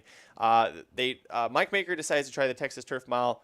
Decent third, goes to Jeff Battaglia Stakes, and he was my pick to win this race, to try and upset Tiz the Bomb. Ends up having too much left to do and doesn't get there in time. Jeff Ruby Stakes just didn't get there. The horse had the same trip, and then that extra 16th of a mile or whatever, he had nothing. So didn't end up winning, but you're getting a major jockey upgrade from Corrales back to Pratt. I worry that there's not enough pace for this horse to get up and win. Do I think he can get up and hit the board? Absolutely. Is there another jockey I'd rather have than Flavien Prat trying to pilot a dead closer on a turf course that maybe you need to be closer to? No. Because remember what happened in that race that I talked about that started things off, the Distaff Turf Mile Stakes. Flavien Prat was on the winner that Chad Brown sent, the first-time North American horse, and he had her in not just last, but like 2 lengths behind the second-to-last horse for that. So if you like Stolen Base, I don't see what let me pull up the live odds right now, because Stolen Base, if you're getting double digits, That's a horse that I think is worth playing. Right now, you're getting 6-1. 6-1 on Stolen Base. I don't recommend that. That is too short of a price on Stolen Base here, but it does make sense that, the last time he was higher than 6-1 was the Bourbon Stakes when he was second by less than a length to Flavian Pratt. 2 more left to go. Coinage, the 10 horse. We keep talking about Coinage. This horse loves to make his presence known on the front end early. It's just a question of will he hold on or not. Didn't do it in the Breeders' Cup Juvenile Turf. He and Portfolio Company burned each other out pretty good. The With Anticipation Stakes, he was able to beat Portfolio Company in that race. Didn't get the job done in the Kitten's Joy Stakes. Ends up finishing third behind Royal Spirit, who's in this race. The Palm Beach Stakes win it from off the pace. The Transylvania Stakes presses the pace, ends up losing to Side Dog. Great horse to hit the board. I don't know that I want this horse to win, but a Son of Tappet out of Bar of Gold, who won the Breeders' Cup Filly Mare Sprint in 2017, I want to say. Very talented filly, but very classy horse. I don't want to play to win. Boy, he does like to cash a lot of checks. He's either finished first or third in 8 of 9 starts. So if you don't think he's going to win, maybe you keep Coinage in third. I think you could do a lot worse than this. 15 minutes to post. We've got one horse left to talk about. That is Dawajak Chief, and this is the horse I believe is going to set the pace if he breaks cleanly from all the way outside post 11. The only horse with triple-digit time form early pace rating, and it's actually 112. It's about almost 20 points higher than the next highest horse in the field.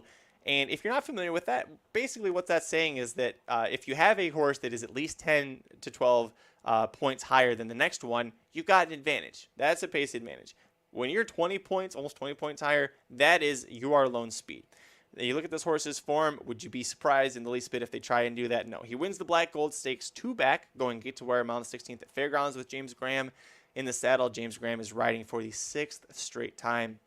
Horse went gate to wire at Kentucky Downs, which is not easy to do, win or go gate to wire at Kentucky Downs. But Dawajak Chief was able to do that last September, and then wins an optional claiming race again, gate to wire at Fairgrounds. But when the horse faced tougher competition in the Grade 2 Bourbon, granted that was off the maiden win, but was 5th, beaten 4 lengths. Texas Turf Mile ran well, 4th, beaten 2 1/4 lengths. Jeff Ruby Stakes set the pace, fades. It's unsynthetic, but 4th, beaten 6 1/2 lengths. It's just, this horse seems like he's going to go right to the lead, try and hold on, and just see what kind of pieces there are left for him to grab. Kind of reminds me of Kalleward a little bit, what we saw him do on the Arkansas, or the Oaklawn Park circuit for the Kentucky Derby. Dawajak Chief is not going to be for me, but at 18-1, he is potential lone speed, and he was 18-1 last out in the Jeff Ruby Stakes. Let's see, the best he's ever been was 6-1 when he won. He was favored in the other two, even money in 3-5. Dawajak Chief's not for me, but if you want to play him, you're expecting him to go gate to wire, something that hasn't been easy to do on the turf course, but can be done. So that is the field for the American Turf Stakes. How'd I do, everybody? Thank you for going through that with me. We've got 13 minutes to post, and let's go back to the chat, see what everybody thinks here. All right, so race 1, pick 4. We're going to go 2-7. Is that the idea group? Main event and Side Dog. Dan says Dan's already got his ticket made out. Boy, look at all of you going in this chat. This is going to be great. Let's go ahead and we got 12 minutes to post. Let's look ahead. We got the pick 4. Dan is doing a great job. Dan knows that I don't know how to do math, so he's trying to test me. 2 times 4. That's an $8 ticket. Yes, thank you. All right, so Dan says we're going to start off going 2-7 with main event and Side Dog. And Dan, I think I'm going to like this ticket because I think I know who the 3 horse is in the next race at Churchill Downstakes race 10. Going 7 furlongs on the main track. And if speed is going to hold one time today on the dirt, please, Lord, let it be the 3, Jackie's Warrior. Everybody on the Racing Dudes team madly in love with Jackie's Warrior. In fact, I bet you anything we will see Borat Capper before this race goes off because I know Borat Capper, big fan of Jackie's Warrior. So Jackie's Warrior is going to be favored. I think even money, 6-5.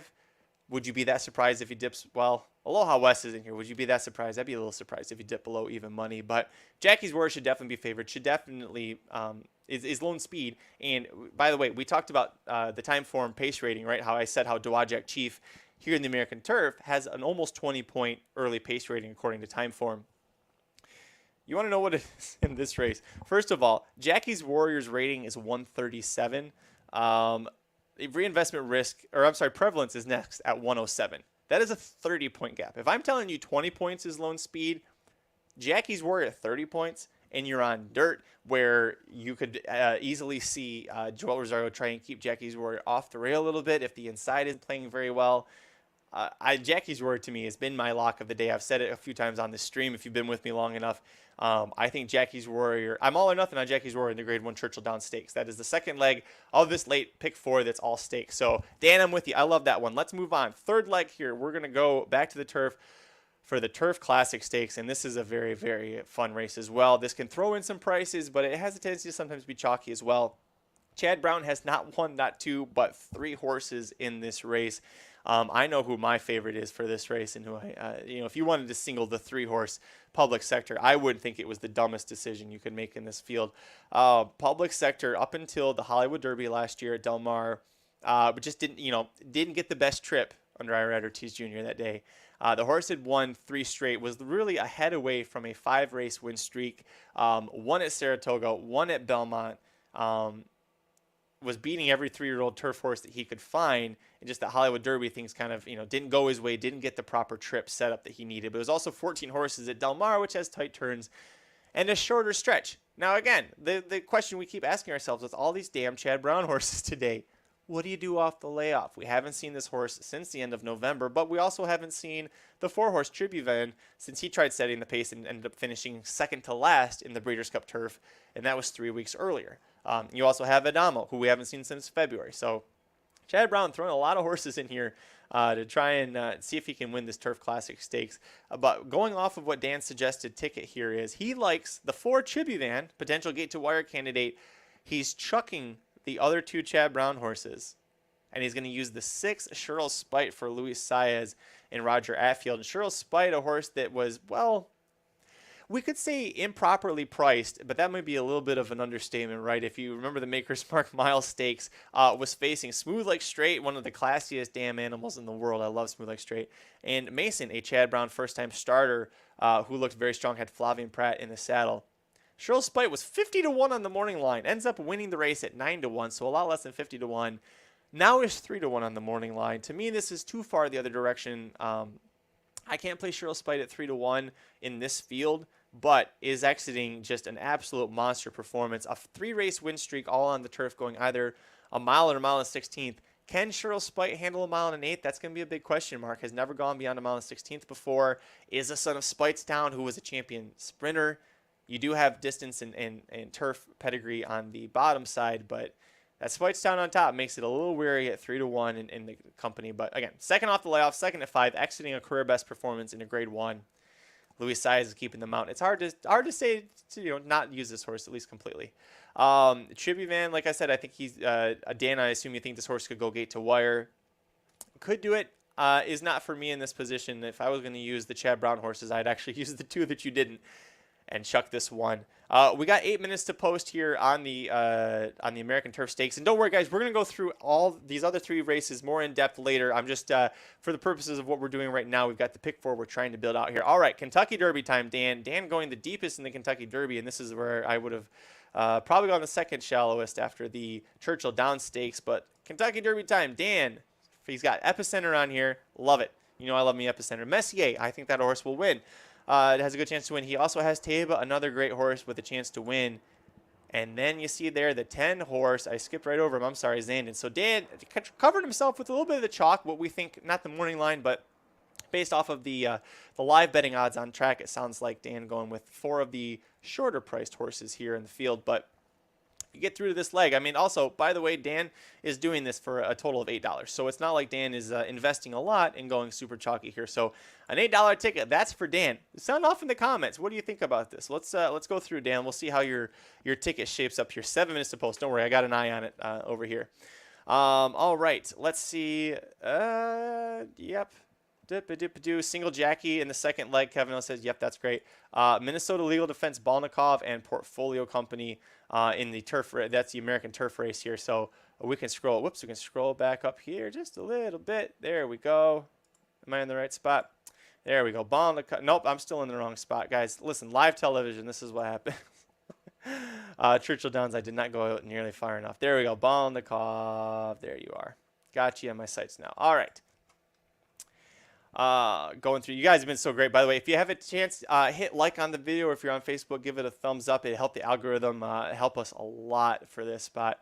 As far as the sprint goes, Based Outdoors is taking Aloha West did win the Breeders' Cup Sprint, going 6 furlongs. Aloha West, we still got time. Let's go back and talk about that race. That is the next one coming up here. We'll talk about it again later too. Don't worry. But Aloha West doesn't debut until age 4, which is usually not the sign of a champion sprinter. Though I know, hey, by the way, Zenyatta got started later in her career too, so it doesn't mean it can't happen. But debuts at age 4, wins a maiden special weight at Oaklawn. Goes through the allowance ranks, wins first level allowance at third asking, goes to a stakes race, a couple more allowance race wins, gets second in the Grade 2 Phoenix Stakes, and boy, all of a sudden right here, this is when the horse caught fire in August. August 1st wins non-winners of 2 other than at Saratoga with a 96 Beyer. That's a career best. Comes back in a non-winners of 3 other than, going 7, wins that with an even higher Beyer, 102, a career best. The one time, or the horse's career best effort going 7 furlongs was that 102 Beyer. It's a career best number. Then goes to the Grade 2 Phoenix Stakes, gets second by a neck to Special Reserve, and then goes to the Breeders' Cup Sprint, wins that after what was a just complete pace collapse for Jackie's Warrior. And we'll talk about this more in a little bit, but that is a great point that Aloha West, you're right, Based Outdoors, did beat Jackie's Warrior last year in the sprint. So we'll talk about that in a little bit here. 5 minutes to post now coming up on the American Turf Stakes here. Let's focus. Let's just stay on this race. What does everybody think about this one? Dan, thanks again for putting your ticket out there. I appreciate it. I really think that comes down to the 2 and the 7, which is what Dan was using here in this position. Based Outdoors, this is the problem going through the chat now, is the Based Outdoors said 368, and I'm not sure which one you were talking. I think he's talking about the Derby. That is Messier, that is Epicenter, and who's the 8? I can't remember. That he's talking about that though. I know that one. Yeah, Mark says, thanks Dan, appreciate your contribution. Absolutely, yeah, that was great. Let's see. Shouldn't be ignored. Calumet horses shouldn't be ignored. Do not disrespect Happy Jack. You know what? This stream might melt down if Happy Jack wins. I'm curious. I want to see what happens. I will say before we get further here, I put all of my bets in for the weekend yesterday morning. That way I can just watch this. I can have fun. I have my opinions who I think will win, and if the values they're great, and hope for otherwise. But this is this is a fun day, and my bets are in, and I just want to have fun. So I'll tell you when a race is going, who my opinions are, who I like in a race. But then I also will tell you, I'll give you a fair assessment, the fairest that I can. The big test for that will be the Derby when all the money and all the marbles are on the line. But here we go. Based Outdoors. Thank you. I knew you were there. Hey, main event or side dog? Almost the whole room is on 2 and 7 here in this position here. Does anybody for the American Turf Stakes like anybody other than a side dog or main event? All right, here we go. Deanie Dwyer, thanks for joining us, Deanie. Side dog Balnikov second, going with that 88 Beyer from the Singletary. And then long shots, Red Run and Coinage. Let's see, what are we getting posted? Side dog right now is the favorite at 9-5. Odds wise, Balnikov is holding at 5-1. Portfolio Company 5-1. Coinage has fallen off the face of the earth at 18-1. Does anybody in the chat have a guess as to why Coinage has fallen off? 6-1 morning line. I mean, it can't be the post because Royal Spirit scratched, so now Coinage is breaking from the 9. It's a mile and an 8th race, so Coinage will have the length of the stretch. I'm sorry, it's a mile and a 16th race, but should have over half the stretch to try and get a good position. Isn't a need the lead type necessarily. Showed in the Palm Beach Stakes 2 back, they didn't need it. A mile and a 16th is, the horse has got to win in 2 seconds, 3 tries at it, so it's not like this is a hard distance. I don't see why everybody's falling off unless everyone is just that much in love with Side Dog. But tell me what you think in the chat. Why you think that Coinage is completely falling off. Shoddy's locking in Dan's pick 4. Dan, if that pick 4 hits, you're going to have a lot of friends, including the Barber Road contingency. You're going to win over fans from the Barber Road contingency, my friend. That's what you're going to do there. What would cause a better stream meltdown, Shoddy wants to know. A Barber Road win or a Happy Jack win? I would be happy. Hand to God, I'd be happy with either one of those. I would prefer Barber Road because so many of you have been with Shoddy, with Ravage Grapefruit, been on Barber Road for a long time. That would be great. Happy Jack has been a pretty recent phenomenon, I guess we can say. Kevin O says, Smile Happy is the better of the happy horses in his opinion. I think Smile Happy's got a great shot to hit the board in the Derby at a price, but we'll see how that comes in. Dan is a uniter. Dan likes to piss everybody off about Barber Road and then unite. So, Kevin throwing out his dollar pick for. Love to see this. Thanks for sharing it, Kevin. He's gonna go main event side dog here. He's gonna single up in the second leg the Churchill Down Stakes with Jackie's Warrior. In the third leg, the American Turf. The Turf Classic. He's going with Public Sector and Adamo, the other two Chad Brown horses. Those are mine too as well. I'm with you there. And then in the Derby, we're going to go Epicenter. We're going to go Messier. We're going to go Teba. And we're going to go White Barrio. Okay, hey, listen. White Barrio, another member of the Magic Mike Show team for the Racing Dudes Triple Crown Fantasy League. If there's a very large cash prize, I'll say, to the team that wins that. So we're trying very hard, Mike Somich and I, my co-host of the Magic Mike Show, to win that. So we have Epicenter and we have White Barrio on our fantasy league. If either horse wins the Derby, it will all but lock up the league title for us. And that very nice prize money, which I already have figured out what my half is going to be spent on if I get it. So usually not a good sign. Imagine if this race had Happy Jack and Unoho. They'd both be 3-1 in the Derby. Yeah, Unoho, the one-eyed horse that we're talking about here. All right, I got horses going in the gate. Shai says, all right, here we go. JL says they're off. Here's the thing. Magic's watching on a very delayed stream here thanks to the internet and not having live television. So you're going to hear my thoughts as things are happening in the race. You're likely ahead of me, and you can probably laugh, as you should. Laugh in the comments if I was right or wrong about stuff. But it seems like right now, we have got 2-7 going here. Red Danger got the money from Jimmy Peters there. Good luck to you. Terry Cole, good luck with Red Danger. Good luck to everybody. Here we go. They're off for me. And a bad break already for the 5. Balnikov got pinched back a bit. Didn't look good. Hey, look at that. You've got Dawajak Chief going straight to the lead like I expected. Coinage. This is very interesting, and maybe someone new. Coinage is going to drop back and be Florent Giroux is going to try and strangle this horse. Now he's going to let him go. What is Florent Giroux doing? Now we're going to go 4 wide in the first turn with Coinage. Guys, I didn't bet a dime on Coinage. I don't understand that ride at all. If you bet Coinage, I'm sorry. Florent Giroux, I love you. I don't know what the hell you're doing. That was a weird ride. Dawajak Chief's going to set the pace. Red Danger setting that very close stalking position there. Like I mentioned, Saez might try and take him back and do what he did in the Cutler Bay. He's definitely sitting closer to the pace than he was in Cutler Bay. That maiden-breaking turf sprint debut is what this is looking like more. Pretty sensible. Dawajak Chief is under a tight hold, but 49-1. But he's on the inside. He's got Coinage out there. He's got Red Danger out there. By the way, if Coinage wins, this is what I'm talking about. If you guys know who wins this, and I said all that shit about Coinage, this is the problem with saying this stuff. Let's see. We've got where are our horses at in this race? We've got Side Dog the 7. Boy, we are still saving a lot of ground with the 2, their main event. A horse that we thought would go gate to wire is in last now. That's not a great position there. I'm sorry, I completely forgot about main event. It looks like he has no shot. Side Dog is split out wide. Here we go in the stretch.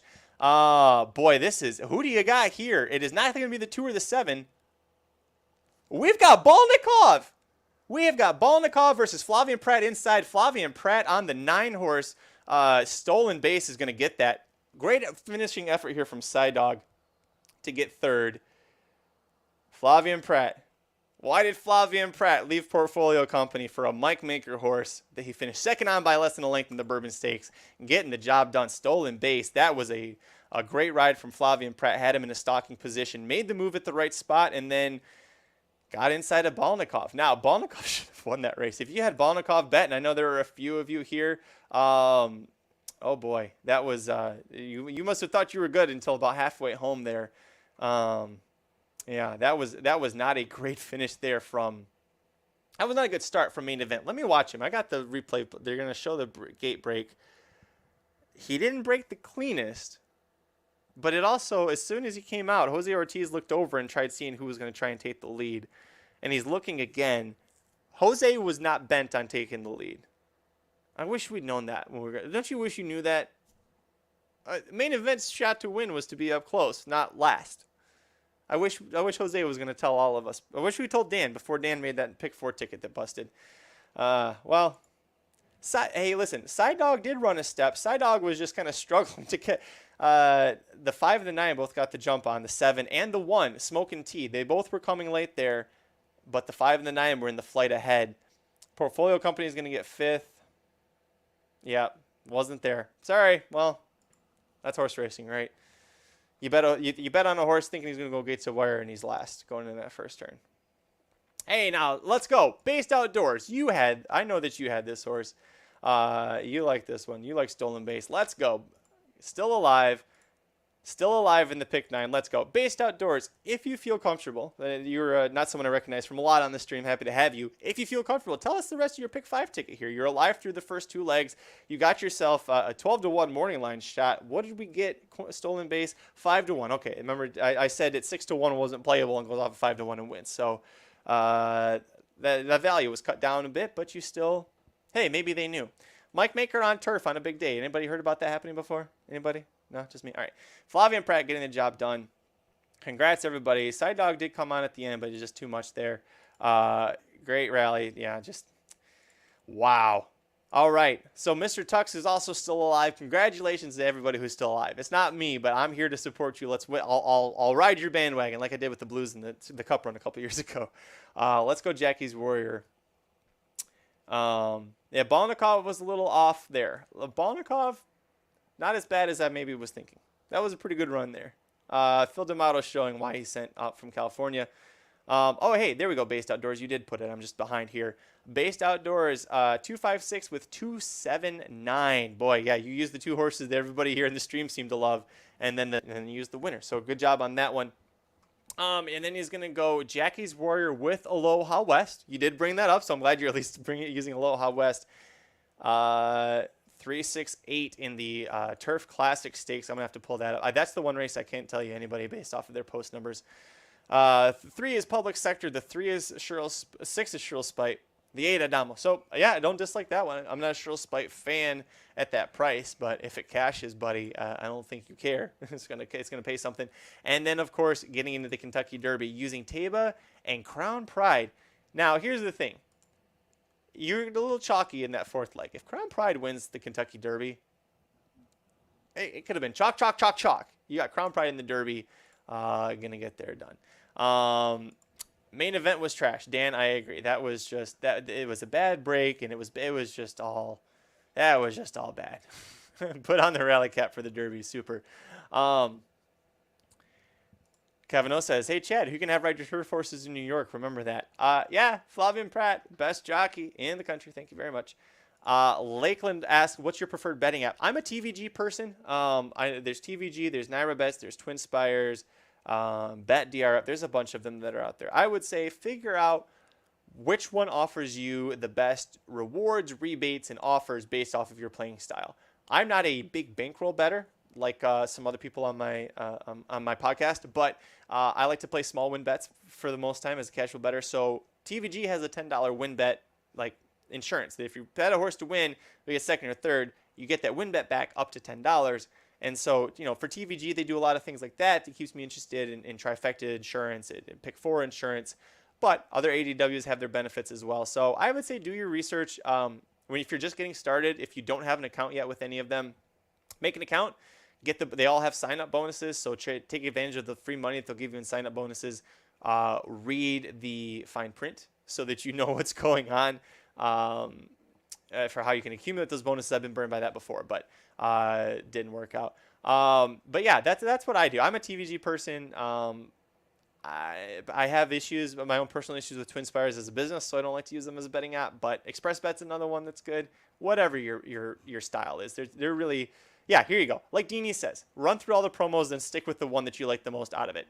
Absolutely. And JL, totally agree. TVG money back specials are great. The replays are normally accessible. That's also very true. So I think it's the most user-friendly, but to each their own. As Shadi says, what a great first community pick 4. Maybe next time. Let's run it back on the pick 3, Shadi. That's what you got to do. You run it back on the pick 3. That's how these things work. Yeah, Stolen Base. That hurt. I mean, it's logical. I wouldn't have gone deep enough necessarily, especially not if you're trying to do an $8 budget. Probably not the best one. Dan Zid Express Bet. TVG for betting, Twin Spires for the free forms. Yep, some of them will give you past Actually, I think most of them, the big ones, give you past performances. But again, what past performances do you like? I'm a DRF past performances person. If you bet through DRF PPs, you will get the you'll get that money. I just saw Flavian celebrate with his daughter in the winner's circle. That's cute. You get the free DRF PPs, Brisnet, the free. It's all sorts of things. So again, do your research. But there's a lot of things out there. Yeah, Shadi agreed. There's money back specials. If you're a small time bettor or getting started doing win bets, TVG with that win insurance is great. A really great one there. All right, so we are going to move on now. I think we've talked about that one enough. We kind of saw how it went. Current odds for the Churchill down stakes. That's the morning line. They're showing us the morning line. By the way, Cezanne scratched. Didn't realize that. Don't care. That horse is, that's Cezanne. We don't have to talk about him. Listen, Churchill down stakes. We have now a field of 7 older males is perfectly fine, going 7 furlongs on the dirt. Your morning line favorite, Jackie's Warrior, the 3 horse at 5-2. Now let's talk about Jackie's Warrior to start. Actually, you know what? I'll be honest with you. I've been talking solo nonstop for about 15 minutes now. Starting to feel a little bit. I need to give myself a little bit of a break. So it is 12:50 Pacific. It is 3:50 on the East Coast. So I'll make you a deal. We're going to come back to this. We're going to take a little bit of a break. The Churchill Down Stakes is up in 40 minutes. When we come back, we're going to go through this horse by horse with the Churchill Down Stakes. But I just want to make sure that you all know I'm going to play some footage. If you're just joining me, I'm going to play a little bit of footage. We'll be back in about 5 minutes. So, come back by 1 o'clock, 4 o'clock if you don't want to see this. But I got some great info for you. This is going to be, where are we at? Who is up next here? Aha! We talked about him before. Let's hear from Aaron Halterman, lead handicapper for the Racing Dudes, about Messier heading into the Kentucky Derby. Enjoy. I'll be back in a few minutes, folks. It's time for another closer look at a key Kentucky Derby contender.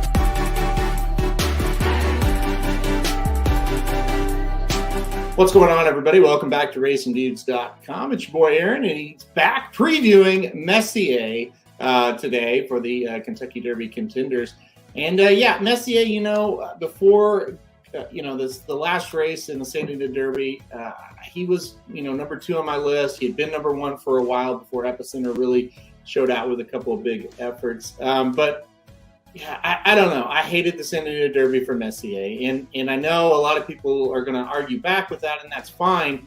But just let me kind of explain my thought process here. And listen, Taba is a really, really nice horse. But if you're Messier and you're one of the top horses going into this race, you just can't get beat by a horse that has 1 start going 6 furlongs, and then his next start's a 1 1/8 in a grade 1, and he runs you down in the stretch. If it would have been different, like Taba gets out to the lead, maybe Messier just couldn't catch him because Taba got a soft lead, something like that. Was not the case. Messier turned for home with, I think 2-3 lengths clear of Taba and lost it. So that was not great for me. However, I still think Messier is a pretty big time contender. And here's the big reason why. When you look at the pace of the Derby, it doesn't seem like it's going to be that strong. Classic Causeway dropped out of this race. Forbidden Kingdom dropped out of this race. To me, Messier is most effective when they just ride him hard out of the gate, get him to the lead, and let him go. You look at the jockey, Johnny Velasquez. What's he done the last 2 years in the Kentucky Derby? He's went gate to wire. I'm telling you, I really think Messier becomes a player. The draw is going to be really important for him. But if he gets out of the gate and he gets on that lead, we've seen it. It's kind of tough to pass horses on the lead recently in the Kentucky Derby. The last 3 in a row have went gate to wire. Last 3 in a row that have won have went gate to wire. So that's his shot, right? He has a pedigree that says he will run all day long. To me, you send him hard. You hope he clears, but maybe he turns for home with enough of advantage to hold off some of the horses are going to be coming late, whether it be closers or stalkers. So that's my big one with Messier. I talked about the breeding, and there just really isn't a horse bred better than Messier to go 1.25 miles in this race. He's got fantastic breeding, and you take that, gosh, his pedigree for the Belmont was fantastic as well. So great pedigree. The horse has never been worse than second, but he's just had some losses that kind of make you scratch your head. Slow down Indy at Los Alamitos, was able to beat Messier. And then, like I said, I have ultimate respect for Taba. Taba could end up being my top pick by the time the race comes around, but I just don't think that's a spot where Messier should have lost if he was a really, really good horse in that situation. And I guess, the final thing is he's an Ontario bred. So if he struggles in this Triple Crown season, maybe he can go up to Canada and compete in theirs. I think they've got much, much bigger plans for Messier,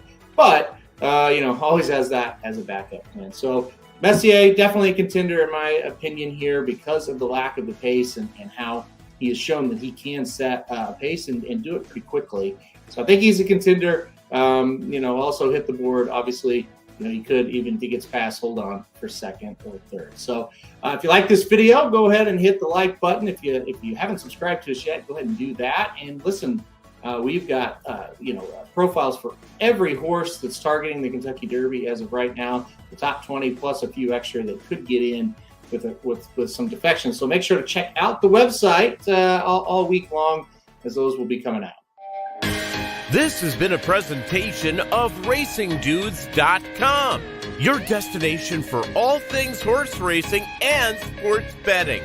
Whether you want free winners, expert insider picks, up-to-the-minute trackside weather reports, or podcasts and videos for bettors of all skill levels, never make another wager without visiting the Racing Dudes first.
Hey, all right, welcome back, everybody. Thank you so much for sticking around. Wow, over 200 of you stuck around through that. Appreciate it. Hope you enjoyed listening to Aaron talk about Messier. It was Matt says, not too old of a video. That was the preview we did talking about Messier's chances pre-draw, but a horse that I think that everybody in the Racing Dudes team thinks stands a chance depending on how he breaks. I mean, it's John Velasquez who's ridden the horse that crossed the wire first in Kentucky Derby. The last 2 years, a horse with a very similar running style in Messier, and coming from the same barn as Bob Baffert, now Tim Yak team, but really Bob Baffert there. So that is a great horse with the potential and not going to be the favorite. So if you're looking to play away from the favorite, maybe give Messier a chance. JL, this made me laugh.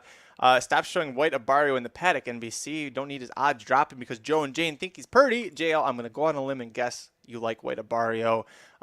If you caught White Abario in the Kentucky Derby Future Wager pool, I want to say it was pool 2, was 2 or 3. It was 171 to 1.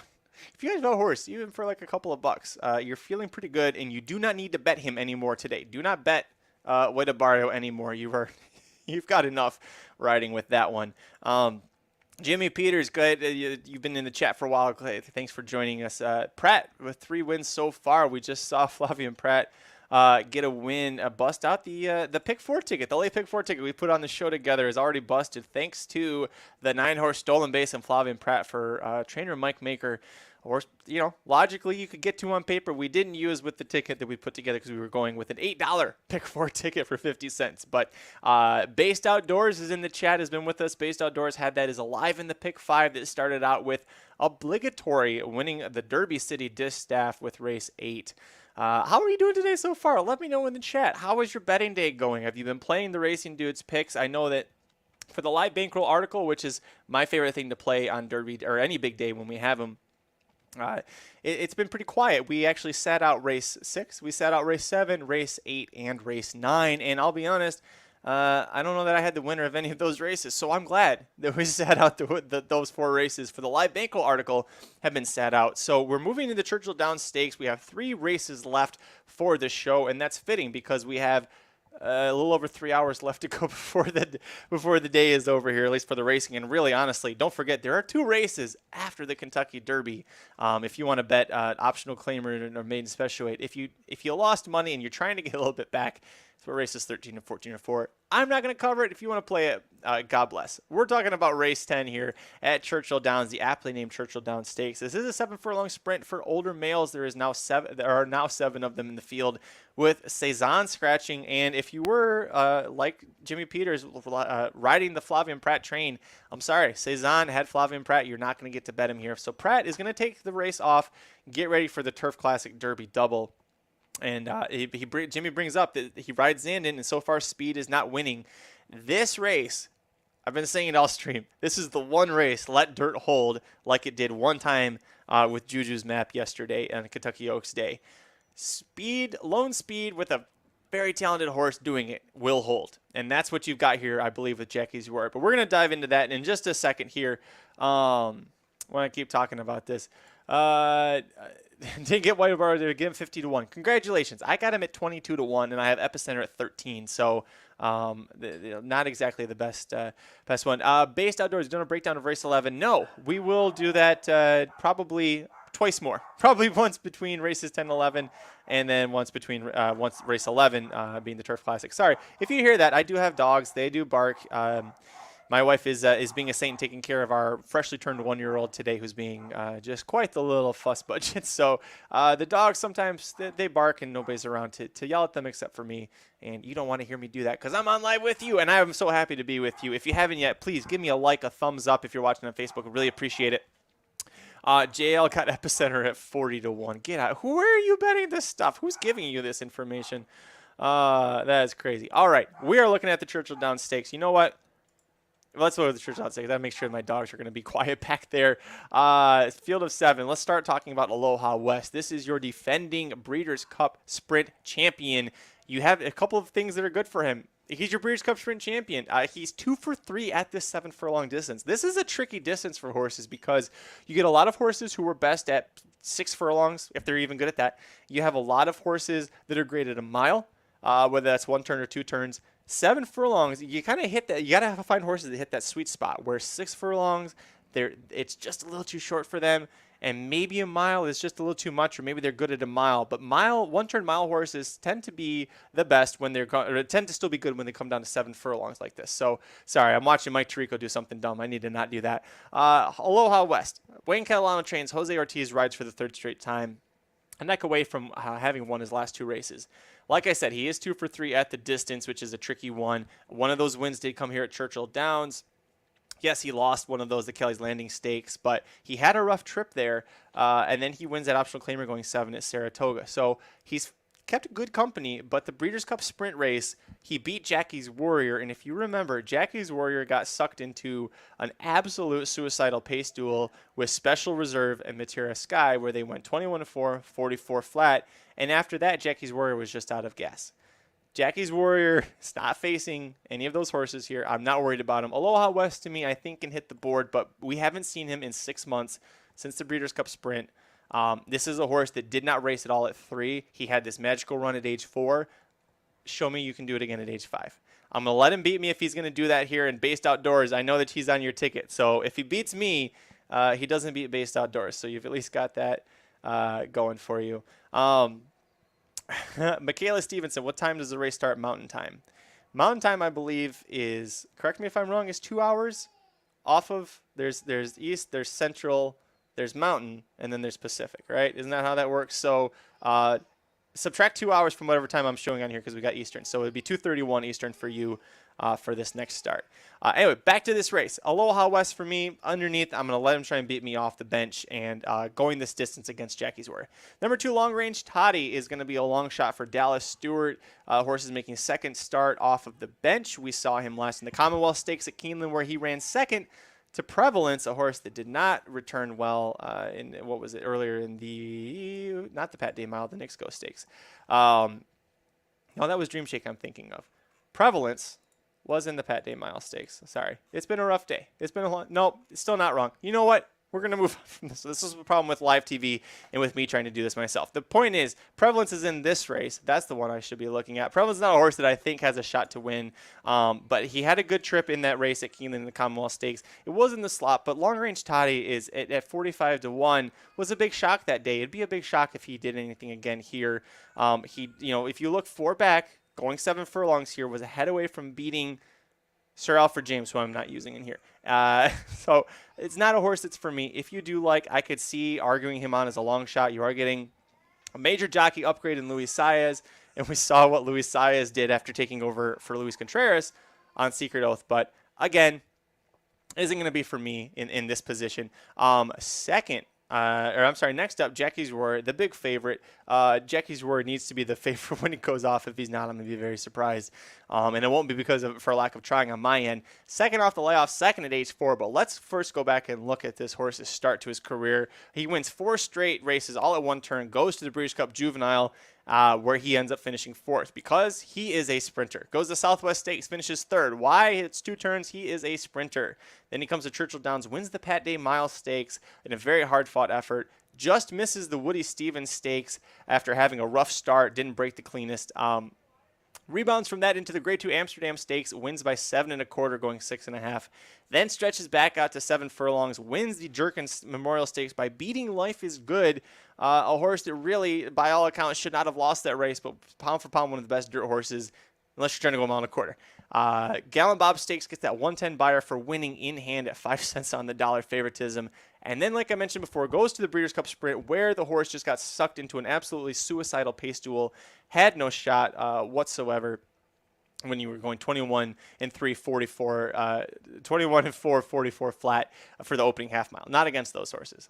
Comes back in the Count Fleet Sprint handicap at Oaklawn Park in the slop.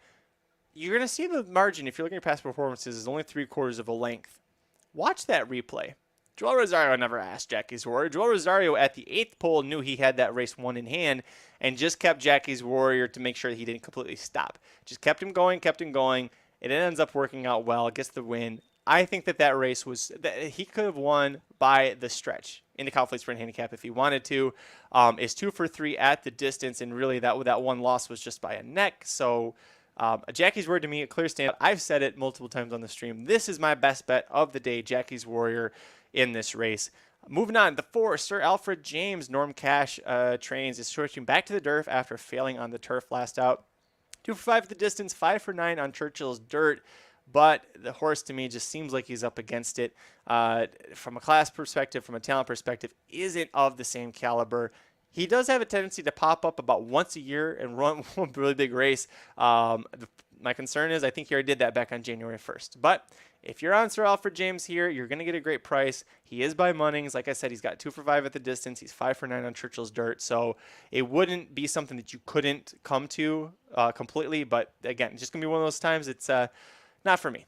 Reinvestment Risk is a horse that is for me. If Jackie's Warrior wasn't here, this is my second choice in the race. You're not going to get a great price, 7 to 2, but Reinvestment Risk, I think Chad Brown has figured out his best at one turn. We had the horse finish second to Jackie's Warrior twice at age 2 in Grade 1 races. The Breeders' Cup Juvenile was a complete mess, never broke cleanly, was way too far back early, never involved. Scratch that off.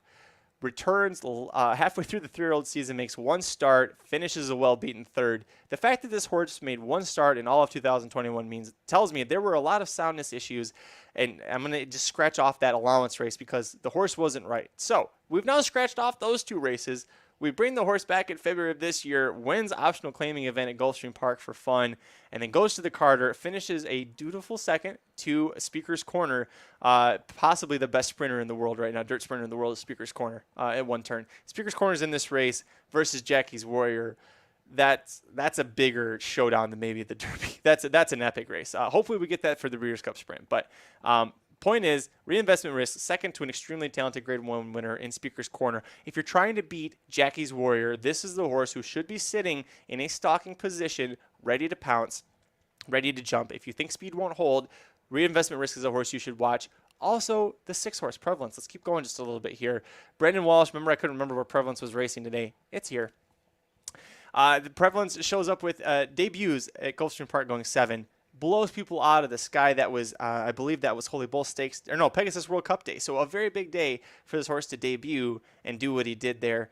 Backs it up next out at a 1-turn mile, goes to the Wood Memorial, doesn't handle 2 turns, doesn't like it. Goes to the Pat Day Mile, something is amiss. Possibly something was just wrong with the horse, because we don't see him again until May of the following year. And yeah, horse didn't really show up, but you could argue maybe was rusty. Brendan Walsh off the layoff, maybe just needed to run him into shape. Candyman Rocket had won, I believe it was the Sam F. Davis Stakes on the Kentucky Derby Trail earlier, or when they were both 3 years old.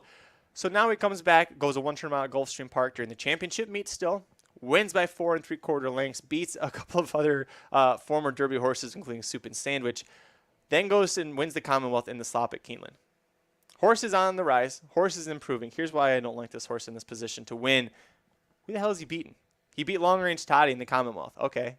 He beat Soup and Sandwich 2 back in an allowance race. Okay. His 2 stakes races before that, he got destroyed. I know one of them was 2 turns, but the Pat Day Mile, unless it was just that something really was wrong with the horse, I can't, that's the only excuse I could make for that. But he's trying to face Jackie's Warrior. The last time he tried that, it did not go well for him. I'm going to take a shot against Prevalence here. If you like him, if you're trying to take a shot against Jackie's Warrior, Prevalence is a horse to go to, but I'm all in on Jackie's Warrior, man. I can't miss it. One more horse, and we'll go back to the comments here. The 7, Mind Control. Todd Pletcher took over training last summer from Greg Sacco, who did a great job, but the ownership felt that maybe Todd was able to put this horse up to the next level, that next step in. Maybe initially thought it was good work because it gets 7 furlongs at Belmont Park. Wins by a head, beating Frenzy Fire. The King of Belmont, that horse loves to run well at Belmont, but the 4-go doesn't go well at Saratoga. Wins the Parks Dirt Mile, going 2 turns, beats Silver State, beats Warriors Charge, but then you don't see him again until April when he's in the Carter. He's way behind Reinvestment Risk, behind Speaker's Corner. Mind Control, I think, second off the layoff, should show definite improvement. He is 5 for 15 at this distance, 5 of his 9 career wins at this distance. That's a big deal as well. His 2 Churchill Downs efforts, he is 0 for 2 here, but you can forgive him for the Breeders' Cup Juvenile because he's a sprinter. He lost the Breeders' Cup Juvenile. Okay, great job. That was 2 turns. We don't care about that one. He was 7th in this race last year after finishing 2nd in the Carter. He went from the Carter to the Churchill Downs last year, and it did not go well, and he did not run into a horse named Jackie's Warrior. It was Flagstaff. It was Lexington. It was Whitmore. I just don't see it. I don't see it for Mind Control to get the win. However, if you're looking to play against Jackie's Warrior, he is speed. Speed hasn't been doing well overall at Churchill Downs so far at this weekend. So Mind Control could be one that you want to take a shot against, but let's go through the chat now. Let me see who everybody's got going through here. The way Speed has been holding, I'd be nervous with Jackie's Warrior. Chris, I feel you. I hope I explained when I went through, though, with Jackie's Warrior that he gets the Juju's Map style trip where he is by far the best speed horse, the only real speed horse, and can just run them into the ground. Jackie's Warrior has such a significant advantage from a time form early pace rating. I feel confident in him despite the way the track has been playing, but that's me. I get it. If anybody else is against that, I completely understand. JL, anyone else besides Aloha West that you like underneath for the exacta? Yeah, I think that, as I mentioned, I think Reinvestment Risk, I think Prevalence, I think Mind Control. If you don't want to go too chalky, let's see what the odds are. Jackie's Warrior is a 4-5 favorite. Aloha West is 4-1 second choice, and then you've got 6-1 Reinvestment Risk, 8-1 Prevalence, 8-1 Mind Control. So a 3 over 5-6, if you keep the 3 over 5-6-8 in an exacta, I think that could be good. If you're looking to beat Jackie's Warrior, 1-5-6-8, I think. 3 over 5-6-7, and is what the bet that I would make for an exacta. Mind Control is 8-1 odds. Is anybody else do that? I do that all the time. Odds and posts I get mixed up between. Mind Control, Deanie Dwyer, big on Mind Control. Based Outdoors, Mind Control is scary. Based Outdoors was single to Jackie's Warrior in his pick 5, so let's see if we can keep that. I mean, I definitely want Jackie's Warrior to win anyways for my own selfish benefit reasons here, but Based Outdoors, let's keep this pick 5 going. Kevin O, Prevalence in great form now. Mark Palmer, Prevalence is a lock. He could win. I'm going to make him beat me, but I also think the way that Jackie's Warrior only loses if Speed is holding that poorly at Churchill on the dirt. And I keep harping on this, but he is such a significant pace advantage over everybody else in this field on paper. That's the question. It's on paper. They got to run the race. What is it, D. Wayne? I'm not going to try and say something about the. There's a reason they run the races. Is the point? It's not if they did this all on paper, everybody would be a great handicapper. KW Grid, Rosario is either great or horrible. Seems like he's off his feed today. Boy, I hope not. I hope not. For Jackie's Warriors' sake, I hope not. QHB, my single for the pick 4, I went with the Moron Pratt. Let's go, baby. I'm back. He went with QHB singled stolen base. That's right, last leg. Congratulations. That's a great. I know we're late on this. Congratulations. Darren says it's a pass race. If you think that Jackie's Warriors is going to win, but 4 to 5, that's too low of a price for you. I understand. I don't like 4 to 5. That bet is in because I think he's going to win, but that is. I understand if that price scares you off too. JL, this one race for speed holes, and that's the exact ticket you were thinking too. Okay, so that means it's probably not going to hit. I'm sorry.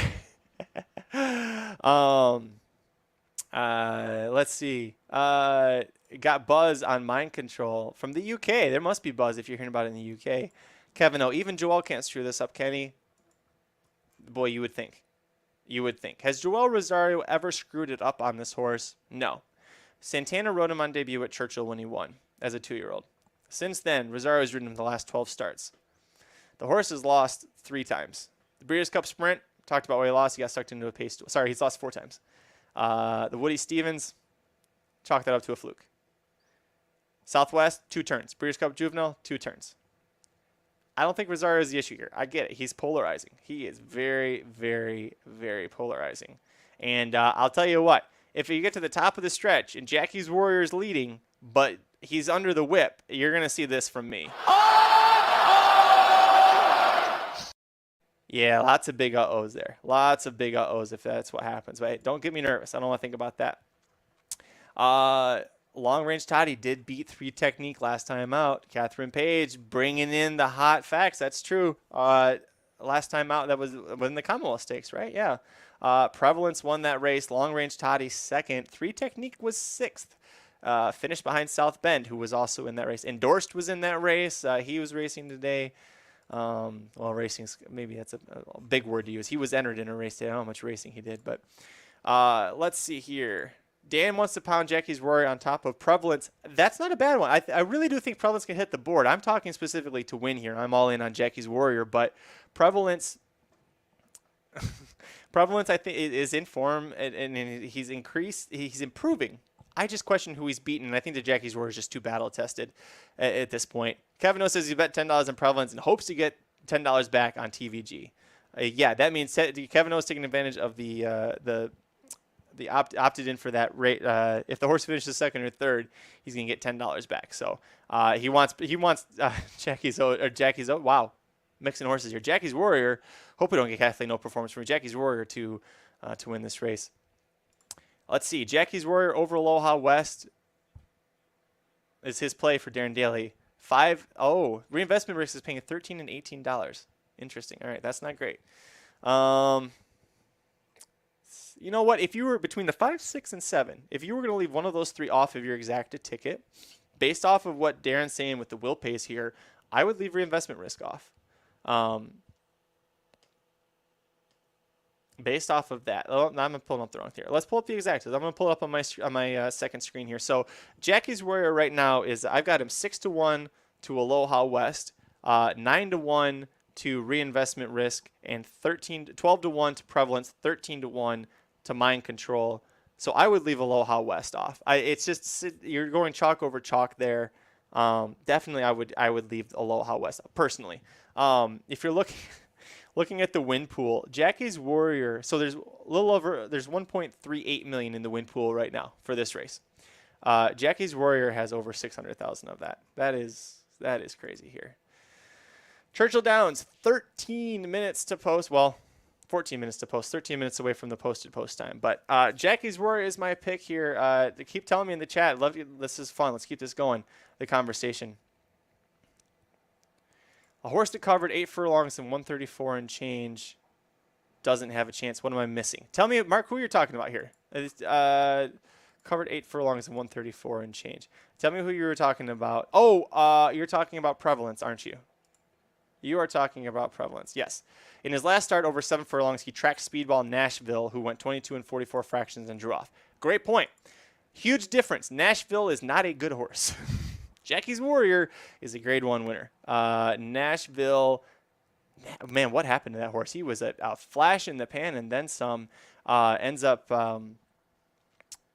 he set the track record at Keeneland during the Breeders' Cup that fall. But we also remember that Keeneland track was, how many track records fell on both dirt and turf? That Breeders' Cup was pretty crazy. Prevalence, that was also against optional claimers. He beat Chocolate Bar. He beat Soup and Sandwich. He beat Stage Raider. He beat Awesome Jerry. He beat Stop Me when you hear a horse who's actually good. He beat Manor House. He beat Hide the Demon. Yeah, he just doesn't. Those were not good horses that he beat in that race. And then I am downgrading the Commonwealth because I don't like what's come out of that. But Long Range Toddy is in this race. And like we mentioned, we had 3 Technique come out of that race and win earlier today. Completely shock us. So crazier things can happen. Again, a big reason for me, Jackie's Warrior, is the pace. A 137 early pace rating when the next highest is a 107 from Prevalence. Means Prevalence is going to sit second and is going to get that trip that you're talking about there, Mark Palmer.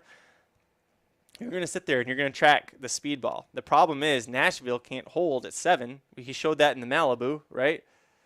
He can't hold at 7. Jackie's Warrior can hold at 7. If Jackie's Warrior is right, he can hold at 7. Who hasn't beaten 3 Technique until today? Dan asked. That is a great question. Dan, I don't have an answer for you. Hey, the boss is tuned in. Nice to see you. 200 plus people watching Magic Alone. I've been trying. Listen, I don't know where Slim is at. We try getting him to come on. Somebody needs to tell Borat Capper that his horse is running here in a little bit. Get him back on. This race doesn't have the Moonback Special. Okay, so that is something we didn't talk about earlier. TVG doesn't have it for every single race. Nobody has that sort of thing every single race. So you don't have it here, but the Magic Fan Club, appreciate it. No Borat Capper. I'm telling you. Slim, boy, he's just he says he's coming back and he breaks your heart all over again. Jackie's Warrior has won multiple 7 furlong races, I believe. Yeah, he's 2 for 3 and he lost the third one by a neck. That's how many, Mark.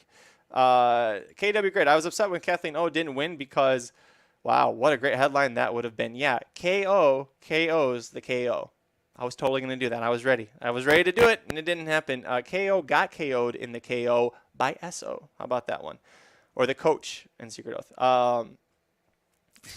Mark, this is awesome. Just got into horse racing at age 72. Learned so much this week from the Racing Dudes. Thank you. I appreciate that. Yeah, the 4 of us with Dr. Miranda and Slim part-time, we try really hard. We have a lot of fun. This really is all about just having fun at the track or here virtually with your friends and betting ponies. But there's a lot of money still being bet on Jackie's Warrior, still 4-5. Aloha West is down to 7-2, back to where his morning line is. Man, I was hoping for like 7-5, 6-5 on Jackie's Warrior. Maybe Cezanne at 4-1 morning line scratching just really screwed that all up. Yeah, let's keep this good. Hit me in the chat. We're still talking Churchill down stakes here for a little bit. We got 9 minutes left to post for this one. Yeah, you're okay with SO for the coach. Jason South hit the Oaks Super. That must have paid very nicely. Congratulations. Lost your multis with Kathleen. Oh, yeah, I feel your pain there. Did not hit the Oaks Super, so I don't feel your joy on that one. The Vikings' interior offensive line has never beaten a 3 Technique. That is a deep cut football joke. Great job, JL. I appreciate that one. Dale Earnhardt calling IRAD ERAD. Listen, I grew up a NASCAR fan. I used to be a big NASCAR fan. Big Dale Senior, Dale Junior fan. What the hell is he doing on the? I mean, is that much of a crossover that people from one would really enjoy watching? I don't know. Not for me. Not my thing here. We've got 8 minutes to post. Tell you what, let's go ahead and do a fun little pick 3 thing. So we've talked about this race.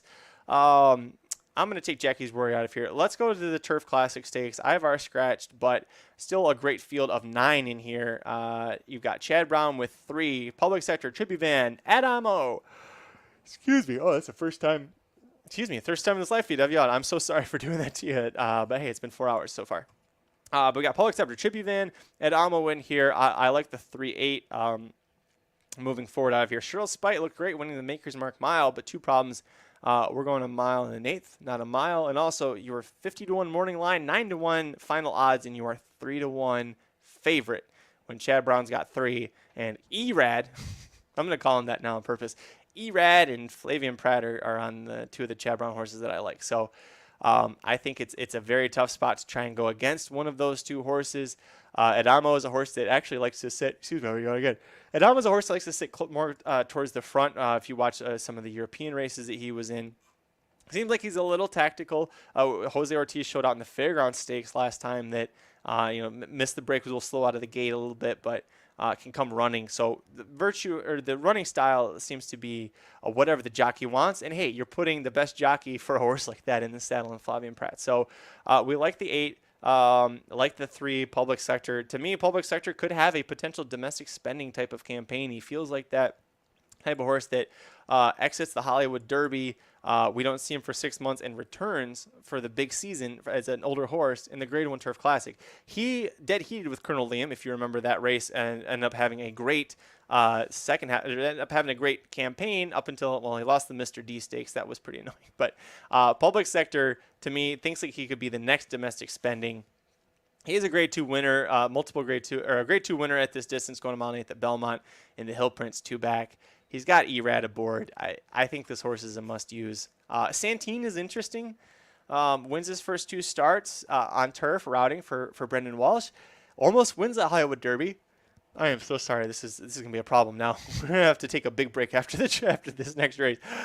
Santine, second by neck in the Hollywood Derby, seems set up for a huge year as a 4-year-old, right? You're all excited. And he goes to Fairground Stakes, and a changeling leads is an issue, and then maybe he's a little rusty and doesn't quite get there. Cavalry Charge ends up going pretty much gate to wire in that race. Adamo misses by a head. Comes back in the Muniz Memorial Classic Stakes, and now Santine, now we're forwardly placed, and we just spin our wheels and we run second the entire way around the track behind 2 Emmys. So adds the blinkers here. I think Santine is very sneaky. I just don't like the post draw, but you do have a scratch in this race, so we'll be breaking from post 9 instead of post 10, and literally the length of the stretch for Gaffleon to try and figure out where to place that horse. So for me, if I'm going with a pick 3 here, I'm going to go for the second leg. I'm going to go 3, 8, 10. And you know what? For shits and giggles, Dan did it before. I'm going to go ahead and play this pick 3. I did say I'm big on Jackie's Warrior, so let's get Jackie's Warrior. We're not going to use Jackie's Warrior here. Let's use Prevalence, because a lot of you are big on Prevalence, and my buddy in the UK says he heard steam on Mind Control. So we're going to use Prevalence, Mind Control, Reinvestment Risk. We're going to skip Jackie's Warrior, because, yeah, I got a big win bet on him, so that's okay. For the second leg, we're going to use Adamo, we're going to use Santine, we're going to use Public Sector. So we are at a 450 pick 3 for 50 cents as of right now. The Kentucky Derby is the final leg, and we've got a few minutes to post here for the Churchill Downs Stakes. So if you're nervous like me about Jackie's Warrior, this is how we keep our minds occupied from worrying about it. The Kentucky Derby, I've talked about it all day. If you're joining the show, I will go through it one more time. Epicenter has been my pick to win the Derby from December up until about a week ago, and that inside draw, I'm a little worried, but if he wins, I will be ecstatic. I think that Messier with John Velasquez aboard rates a chance to possibly go gate to wire or sit a close stalking trip. I think that Taba is absolutely a horse that you got to watch out for. You have no idea what kind of potential freak he could be. Mike Smith has one ride the entire day. It's Taba. He is focused. He's locked in. He knows all 19 rivals like the back of his hand, so he knows what to do with Taba. And I am going to throw on Zandon as well. Zandon is losing steam in the betting market. Taba, Messier, and Epicenter getting the love. And as our friend in the chat brought up before, Jimmy Peters, Flavian Pratt, doing pretty good so far. Winning from off the pace on the dirt. Zandon's going to do that. He's got tactical speed. If Flavian Pratt can get him to break cleanly and sit closer than he has in some races in the past, say the Bluegrass Stakes, I think Zandon stands a chance. So we're going to go 3 by 3 by 3. We're going to go 5, 6, 7, 3, 8, 10, 6, 10, 12. We're going to punch it in right here. There's a $13.50 ticket. So let's see if we can get this one home. What do you guys think? Let me know in the chat. What do you guys like about this? Is this a good ticket? Is it a bad ticket? I tried blending the opinions of everybody in the group to see what we could make come together here. But Going against Jackie's Warrior, the value is going to be playing against Jackie's Warrior in a pick 3, so we'll spread a little bit there. So that's where we will end up going. Let's go back through here. 3 hours to go. But hey, listen, I'm 4 hours into this thing just about. Doing well so far. It's going to be tough afterwards, but I think Saratoga Slim better get his butt on here soon for Borat Capper to talk about this stuff. But we'll have... Oh, shoot. He is trying to get on. Hold on 1 second. Saratoga Slim is trying to get on. I am so sorry, buddy. And maybe he was been in the chat here. Slim, I'm sending it to you right now. Sorry about this one.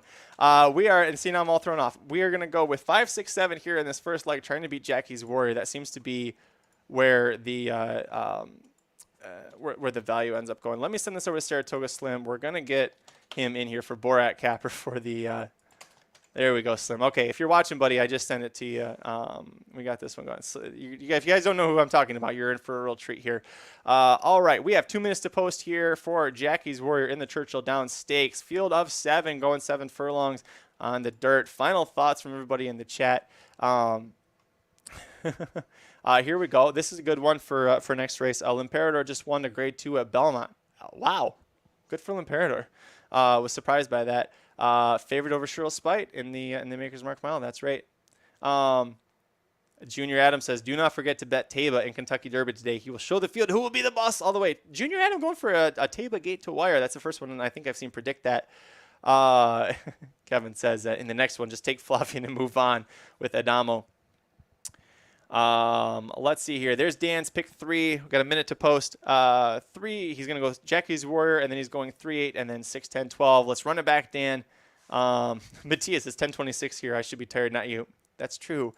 It's one of those things that's funny is that talking so much can really work. All right, we got 1 minute to post, and folks, we have a special guest.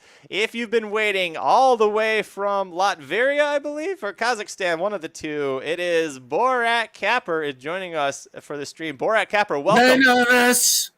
Very nervous, Jackie Warrior. My favorite horse, Steve Asmussen. Tell me before race, are Virgin tight for this race? Yes, very tight. Man, tell me Virgin tight. On Jackie Warrior, she nice. As she gets in the gate for this race, she has pace advantage. No way anybody in this race will come for her. She's number 1. Asmussen, Churchill down, Grade 1. And they get in the gate. I have to... Hold 1 minute. I will try to attempt to call the race. Love it. Here we go. You Borat see, Capper. It's just going to really be a Jackie Warrior gets on top. She win. Jackie Warrior at the gate, good. Press by the number 4. Nice. Jackie Warrior on top.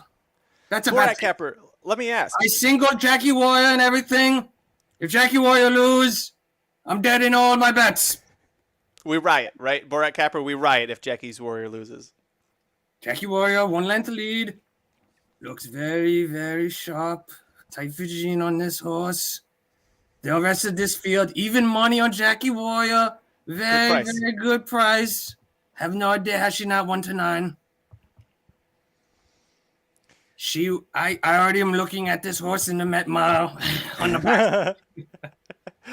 So Borat Capper, you're ahead of me. I'm still waiting for horses to finish loading in the gate here. I'm live on Twin Spires with it. Jackie Warrior up 1 length. The 1 is on the inside. The 4 is on the outside. They can't keep up with her. Has not even been asked. 1 horse comes up on inside the 7. Doesn't look like the 7. Oh, Jackie Warrior. Oh, that's the 1 on the inside. Jackie Warrior has not even been asked. Minor urging. Jackie Warrior, 4 lengths. 5 lengths. Holy shit. Blowing them away. Holy shit, Borat Capper! Tell you, Jackie Warrior, best horse ever seen. Told Steve Asmussen after he win the 4 go. King's Bishop. She nice. Jackie Warrior, Met Mile is next. Met Wild favorite. Nice. That's nice. And I played pick 3 with Jackie Warrior. All 3 Chad Browns, Taiba, Zanden, Messi. Hey, this is a great way to start the day. Borak, where have you been? We've had like 4 straight losing races. You show up, and Jackie's Warrior, my best bet of the day. I think your best bet of the day, too. On out. Next race, 3 Chad Browns is the pick. Chad Brown is a nice man. He pays his people well. I work there in the bonds. He pays me every day. I love Chad Brown. And next race, Yakfoot, Bafteen, Chad Brown. Nice. Those 3. Those are the 3 to play. Yes. The best contribution, honestly, that you could have given is telling me that Twin Spires is airing this, and it's like 15 seconds ahead of the NBC feed. I turned it on and it got the 8th poll, and I was in lockstep with you. Jackie's Warrior. I will run down your top 4 finishers in the Churchill down Grade 1. Jackie Warrior win. Very easy win. Jackie, nice. Reinvestment risk for Chad Brown, nice. Is reinvestment risk for Chad Brown? Reinvestment risk for Chad Brown, nice. Aloha West, always closing, nice. And saw Alpha James, no, I have no idea what that horse is. Nice. Listen, a lot of people cashing big. Slim is actually here now. Hey, there we go. Slim, thank you for joining. Perfect timing. No, I was like, I was sitting here thinking. The best horse in training. Who's better than this horse? No one, right? Can't be. So crazy. Crazy. Horse should be if this horse is ready to go, Matt Mile favorite. I don't know why you would not try to win it. Asmussen has won it with B Jersey and Matoli. So why would this horse be any different than those two to try in the Met Mile next? I know this is a 7 furlong race. 7 furlongs is Jackie Warrior's best distance, but that speed going a mile at Belmont, I don't see it. But yes, right. We are live. We got Jackie Warrior to start the late pick 3, the 3 Chad Browns, and then we're going to pound it, and we're going to talk about the Derby. We're going to talk about everything. Coming up in 25 minutes, I told y'all, it's going to be puppy pickers. I'm going to run upstairs, and I'm going to see who my puppy picks to win the race. Order of finish. I'm not like on Fallon, they do the one who won the winner. No, we're like going like we're going to see. Should probably pick a super high 5. This horse, this doggy, this puppy, big time handicapper, 8 weeks old. So Nelly, Puppy Slim will be making her debut on the live stream coming soon. But besides that, what else you want to talk to me about, Magic? Well, let's go through the this race with Jackie's Warrior before we get too far away from it, because everybody in the chat was doing a great job of announcing, especially Dan. He was in the 3-4 path the whole way. The talk, Slim, for the weekend has been the rail's kind of dead on the dirt. It's not draining like we're used to seeing. You got the best horse. You could put him anywhere. It doesn't matter. So, yeah, I've seen that a lot on these days, and that happens at Churchill, actually, in particular. I've heard that. That could be bad for Modonigal, a horse that'll be on the rail for most of the running. Probably if you know about that ahead of time, but maybe a lot of those horses they're going to be so far back, they might just all know, and that whole first lane will just be vacant even during the Kentucky Derby. So basically, it just drains right down to that rail in Churchill. I've heard that before. I think when I was there. I saw that there's like puddles along the rail, so you just got to stay out of that area. That's what the jockeys do. It's interesting watching the jockeys like Joel Rosario do that, and I saw that the obvious questions now are like, who does it affect? And you brought up Mo Donegal is probably going to be saving a lot of ground for a long ways. Happy Jack. Happy Jack. He's a 2. He's going to be coming from farther back, and Summers tomorrow. If Summers tomorrow goes to the league and is going inside and gets pressed down by Messier or something, that Summers tomorrow is going to be on the rail. So not like that horse was supposed to do well, but maybe he can't get to the lead because it's so crappy on the inside. Who knows? Yeah, and Epicenter is the 3. That's where he's going to have to do his running on the rail. So but the field, once they make that clubhouse turn, it starts spreading out, and the jockeys can be able to jockey their horses into the lanes that they're not just going to be going through puddles the whole time. So I don't over exaggerate the inside for the Derby. They'll find their spots. These guys, they know what the break is still the most important thing, right, Slim? After that, it doesn't matter where your horse runs. If you don't break in the right spot, you're fucked. No, the break is everything. I mean, you saw Mendelssohn get killed. Mendelssohn was the second or third choice that year. Classic Empire was the second or third choice the year before. And, you know, the gate's better now, but they actually say that the stalls themselves with the new 20-horse gate is smaller, so it's more claustrophobic for bigger horses. I don't know. I mean, these are theories. People overanalyze this race to the death of time. So, but, you know, it is a different gate, and we've only had it for 2 years now. 20 and 21 were the 2 years. So this will be the third year of the new gate. In that time, No One Agenda drew the rail and did horrible, but that horse kind of needed more position, was more of a forwardly placed mid-pack horse. So those closers that come out of the 1 and 2, I don't worry about. But Epicenter here, going to have to get early position, and then coming out of that inside is always difficult. And that's why I didn't pick Epicenter on top. And Epicenter is the favorite, right? Right. Yeah. So it seems like it. Updated odds. He's what? Down to anybody could tell us. Last I saw, he was 4-1. So he's gonna be hovering around. AMAC, known agenda, broke well and just got shuffled. Yeah, I mean that's what happens though.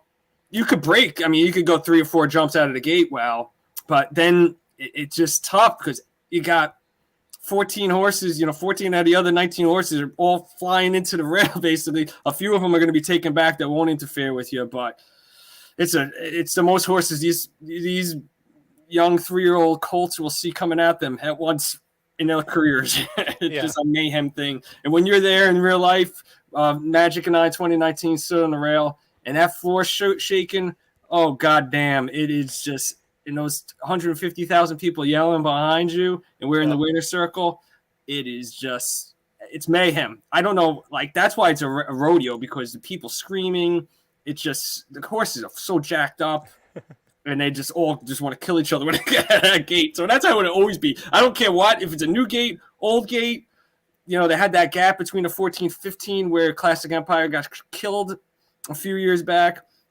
They don't have that gap now between the main gate and auxiliary gate, but you got these horses jacked up, 150,000 people there. They've been training out of their damn brains. That gate opens. There's like straight pack animal mentality. They will just start biting each other. So our friend Based Outdoors he had a pick 5 that he's still alive to, Slim. He had Flavian Pratt on Stolen Base earlier in the card. So he had Jackie's That's just playing jockeys. That's just playing jockeys. If you just say, I'm not letting Pratt beat me, that's how you get to that horse for sure. That was a great pick. Pratt almost won in Keeneland with him. Yeah, with the Bourbon Stakes last year was a less than a length behind Tiz the Bomb on that horse. On Jackie Warrior. You could double your money on the best horse in training today. That was I'm not like a huge that was just an opportunity to bet $500 to win. Like, I'm not a huge win better. I try to come up with these crazy exotics, obviously, if you know me, my handicapping. Yeah. Even money on Jackie's Warrior in that race.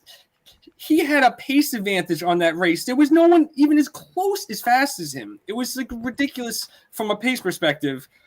And he doesn't even need a pace advantage. I think, oh my God, the best race I saw last year in person was the King's Bishop, the Alan Jerkins, where Jackie's Warrior beat Life is Good. Those horses threw down, and there was no one in this race even close to the level of Life is Good. I mean, so that's the type of horse that could beat Jackie's Warrior. I don't know if any other horse is even really out there. Like, who else could even go into Met Mile? Magic. I mean, you could see like Speaker's Corner maybe. He could be tough in there, but yeah, losing Speaker's Life Corner. is Good. That He won was the a big Carter, so yeah. Life is Good. He's out. I don't think he started training yet. I don't know if the Met Mile is their goal, or I think their goal is later. I think the Whitney at Saratoga, I think, is their goal. Yeah, I mean, earlier in his career when he was with Baffert, he could do 2 turns. So did he won a 2-turn race with Baffert, right? In his 3-year-old season, Life is Good. I think so. I think he won one of those early. Yes, he did. The Sham or San Felipe or something. The Lewis or something. One of those. Yeah. Lewis. Yeah. Medina Spirit won the Lewis. He won the San Felipe. Yep. San Felipe. So he's won a 2-turn race. So yeah, I mean, Life is Good. You want to win the Whitney? I have nothing against that. So what are people talking about? Jackie's Warrior to the Met Wild would be fun. I don't see how he doesn't. He's on with with Christopher right now. Guy. So. Oh yeah, the ass man. I'm with Christopher, and he was the last one they interviewed right before the race went off too, and he had a big smile and looked pretty nervously confident. I don't think he actually looked that nervous. Steve Asmussen was like, "Yeah, let's go run the race because he's gonna go win. I gotta cash this ticket." No, there was no way Jackie before. I felt really confident about a few horses. Yesterday, I got up early and I haven't really bet that much. I'm just trying to wait my time until this end. I have everything right, and everything was on Jackie Warrior. Started big pick threes with Jackie's Warrior, and then I got doubles. Doubles from yesterday, pick three from yesterday. So, yesterday was Secret Oath win, and that really set me up a 6-1 shot to start off those nice those Oaks Daily doubles there, Oaks Derby doubles, and then the Oaks Turf Classic pick three to the Derby is still alive with Secret Oath, and I got the 3 Chad Browns here. So, do you want to jump into this race right now? Yeah, let's actually. You know what? Let's do it. We're gonna do a quick break. Okay. I got the breaks built in here, so we're gonna take a quick break. We'll be back. You good to come back in 3 minutes? Yeah.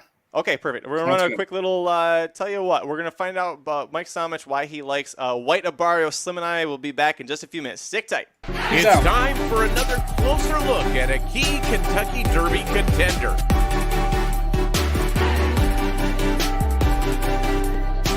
What's up, everybody? I'm Mike Somich for RacingDudes.com, and we are back with another Kentucky Derby contender capsule preview. This time, it is of number 3, White Abarrio, sitting third on that Kentucky Derby points list with 112 points. Your Florida Derby winner took an interesting route to the racetrack, was actually sold twice through the auction ring before winning impressively first time out at 6.5 furlongs over the Gulfstream Park Dirt. The very next day, C2 Racing Stables calls up and privately purchased this horse, transferred it over to the Safi Joseph Jr. barn, ran twice more as a 2-year-old, including a 3rd place finish in the Kentucky Jockey Club to Smile Happy, which turned out to be one of the key races in the early prep season. We've then seen him twice as a 3-year-old here. First time out in the Holy Bull. Wasn't fully cranked for that race. Had to miss about 2 weeks of works with an illness. Wasn't able to gallop or anything. So he's about 70 or 80% when you talk to both Safi and the ownership group. Is able to win that impressively, making his own trip, sitting right off the lead and pouncing around the final turn.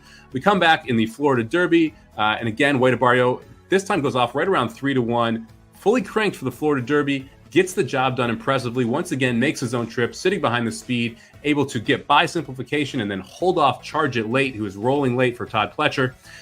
This is one of those horses where I think it definitely a contender. Right now, sitting, I believe, 3rd or 4th in the overseas market, betting market. Should be one of the favorite horses, and it all comes down to what you think of that Florida Derby.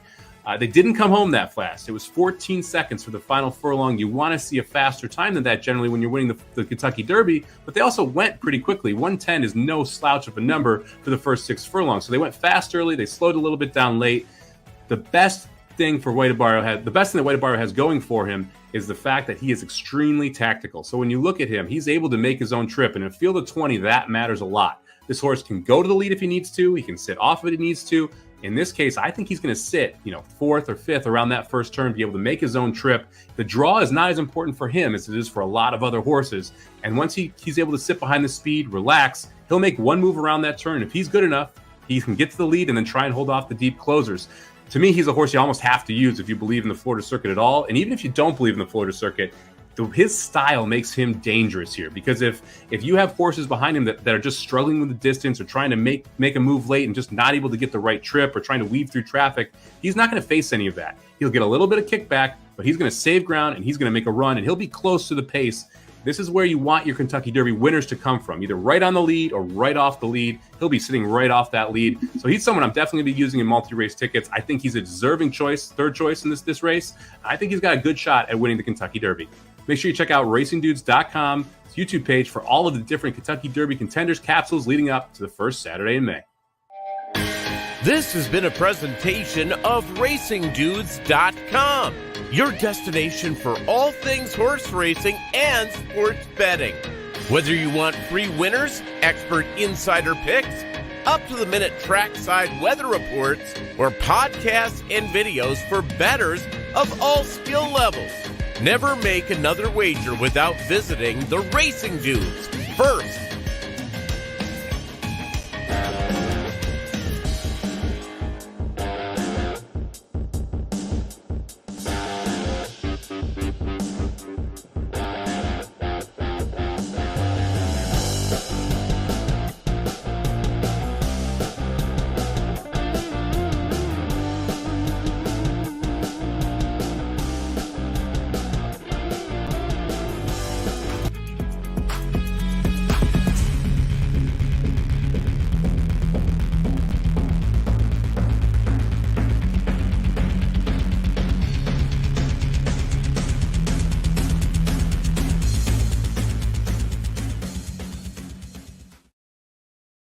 All right, welcome back. Magic in Saratoga. Slim Borat Capper with you here covering 2022 Kentucky Derby card. And Slim, you joined us right before Jackie's Warrior just breezed in the Churchill Down Stakes, somehow giving us even money. So if you played the live bankroll article where the dude said really press heavily on Jackie's Warrior, you cashed in on that one. We have 2 races left to go, Saratoga Slim, and it's still 2 hours left to go to fill content here. Let's talk about the first one that's up here, the Old Forester Bourbon Turf Classic. If you need to fill content, just call me up because I got content out with the wazoo. The countdown is on. In 11 minutes, Puppy Slim will make not just her pick to win the race, but Puppy Slim is going to give you the whole superfecta. So we're all going to play that ticket, whatever my puppy plays. So I got this good setup. I've been working since last night on this cardboard setup. It is tight. It is. It is tight. I got a tight setup for Puppy Slim to pick out her superfecta. For the next 10 minutes, so I'm going to give you my overview of this race, and I'll get Puppy Slim set up for the event. Check it out here. This race, I love Tribune to wire the field. From a pace perspective, I think Tribune could wire this field. I've seen Tribune wire Grade 1 turf races. I love Tribune. That's my pick, but don't call me crazy. Public sector and hot pommo. Add Hamo. For also for Chad Brown. We got public sector, Tribune, and Add Hamo right here. So Add Hamo and public sector could definitely win. I've lived this way. It's not even dangerously living this way. I look at a race sometimes. There's other good horses in there. When Ivar scratched, I was like, all right, good. That was a horse that I wasn't going to play that I thought could beat me because Ivar's best day, he's won the Keeneland Shadwell Mile. That horse was classy. I'm like, that's a grade 1 horse. Grade 1 horses win grade 1 races. That is the thing here. Tribune has won a grade 1. Yeah, and United Nations. Yeah. United Nations is a grade 1. He wired that one. He could wire this one. So I like grade 1 horses. And anytime Chad Brown has any wild horse that he brought from France or where the fuck this is, Ireland. Yeah, so whatever. Public sector, yeah, Great Britain, they bought him with, that Klarovich money. So when they get the Klarovich horses, you got to always play those. That's just ridiculous. So, and the other 2 are both style horses. So those guys throw so much money at the game that they're going to get the best horses and have the best people working for them. Brad Weisbord does an amazing job for Sal to get these horses. So seeing that Sal has 2 in here for Chad, it's like they win these races. I've been in the winner's circle with both of them, Klarovich and Sal. They know winner circles on these big days. So I'm willing to die with them. If I get beat, I get beat. And that's kind of how you have to do it because, yeah, you could go deeper in this race. There are others. But I'll let you jump in on my overview, Magic. Well, you did a great job knocking it off, and I think you anytime you get to this race especially, right, you have to start with Chad Brown with what horses he's brought over, and he won this with domestic spending, dead heating with Colonel Liam last year, and, public sector to me reminds me a lot. And Bricks and Mortar won this race, too. That's right. But with public sector, he reminds me of domestic spending a bit. He's owned by Klarovich. He, didn't win the Hollywood Derby like domestic spending did, but I think he's set up for a big 4-year-old season. But this is a tough field. Adamo almost won the fairgrounds, and that race was won gate to wire. Really had no business almost catching that horse unless he was potentially world class. And I think that's what you're going to see from Adamo. At least world class from American turf horses go. If you want a longer shot or a horse that's not a Chad Brown Slim, what about the 10 Santine? Have you looked at this horse that much? Brendan Walsh has got this horse humming along and taking his time with him, bringing him along as a 3-year-old and almost wins the Hollywood Derby. Mm-hmm. But then it seems like his 2 starts as a 4-year-old. You could either make an excuse that it was trip or traffic, or maybe he just isn't good enough. Where do you land on the 10? Yeah, if I was going to say 2 other horses, Santine was one of them. Looks like this horse has been, putting up some good speed figures, 95 in his last race, good late speed for this horse, Santine. So I think, he was at a high on his Brisnet figures, at least high speed figure in the Muniz. Muniz has been a good prep for this race in the past. It's the big race, the big turf race. So at least this horse is in form and not coming off the bench. I like that. And then the other horse is a Spurl Spite, Shirl Spite. This horse got a lot of juice last year when he came over. He was racing in Woodbine, and when he came to Gulfstream, there was some buzz about this horse, Shirl Spite. I think sort of was looking maybe to get on. God, I forgot. Well, yeah, we read in the Woodbine Mile. Yeah. Good horse, this Shirl Spite. I think I'm a little worried. Obviously, Luis Saez always worries me. So that's the only two I could see beating Chad here. If you want to go 5 deep and you're just the type of person that, wants to have coverage in a huge turf race that could go a lot of different ways. I'm seeing on Twitter, not to distract you, but on Twitter, it looks like Aaron and Jared were on Patrick Mad Dog Radio talking Kentucky Derby, and I know that's a show that you've been on in the past before. I remember at Del Mar at the Breeders' Cup, you were a big hit on that show. What's up, Patrick? That's my man, Patrick Marr.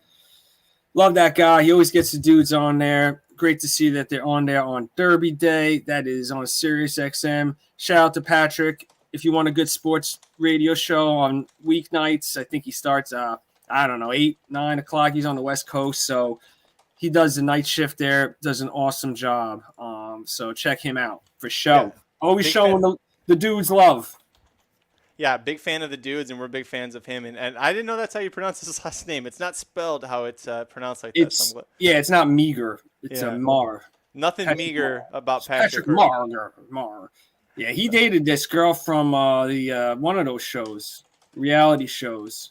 He was on the reality show, I think Vanderpump Rules, because my wife loves that show. And when I was on the radio show, she was bugging because I had there was all these photos on Twitter of me with him and shit. And she was like, "Oh my God, you're on the show with Pat." And that's when he was really big on the show. And then now she's with some other Anastasia. No, I don't even know. Stasi, I think it is.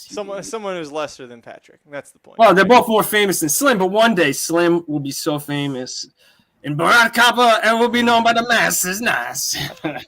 So what else? Who else you like in this race? So should we get ready? 4-minute countdown. Should I start getting Puppy Slim ready for the thing here? I'll turn off. You could fill some space, and I'll get Puppy Slim on here. Yeah, why don't you set up for that, Slim? Okay. We'll talk a little bit See more. y'all. I got this iPad. We're gonna move to the iPad for the StreamYard. This thing is 4K picture, so hopefully it works out. All right. See y'all in a bit. See you in a bit, Slimmy. All right, he is out. We'll be back with Slim and with the Puppy Superfecta Shoddy. A big fan of that one. And yeah, if Puppy Slim picks Barber Road, look out. It's gonna be mayhem over here. Wow, Randall Gordon coming in hot. 1,000 across the board on Taba. That is pressing your opinion.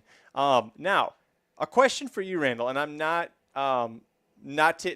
attacking you. This is an honest question. I'd love to hear your opinion. Randall says anyone that doesn't believe Taba can win the Kentucky Derby is blind. So that implies, Randall, that you think Taba is a lock to win. So you're going 1,000 across the board. If you think he's a lock to win, why are you not putting 1,000 on him to win?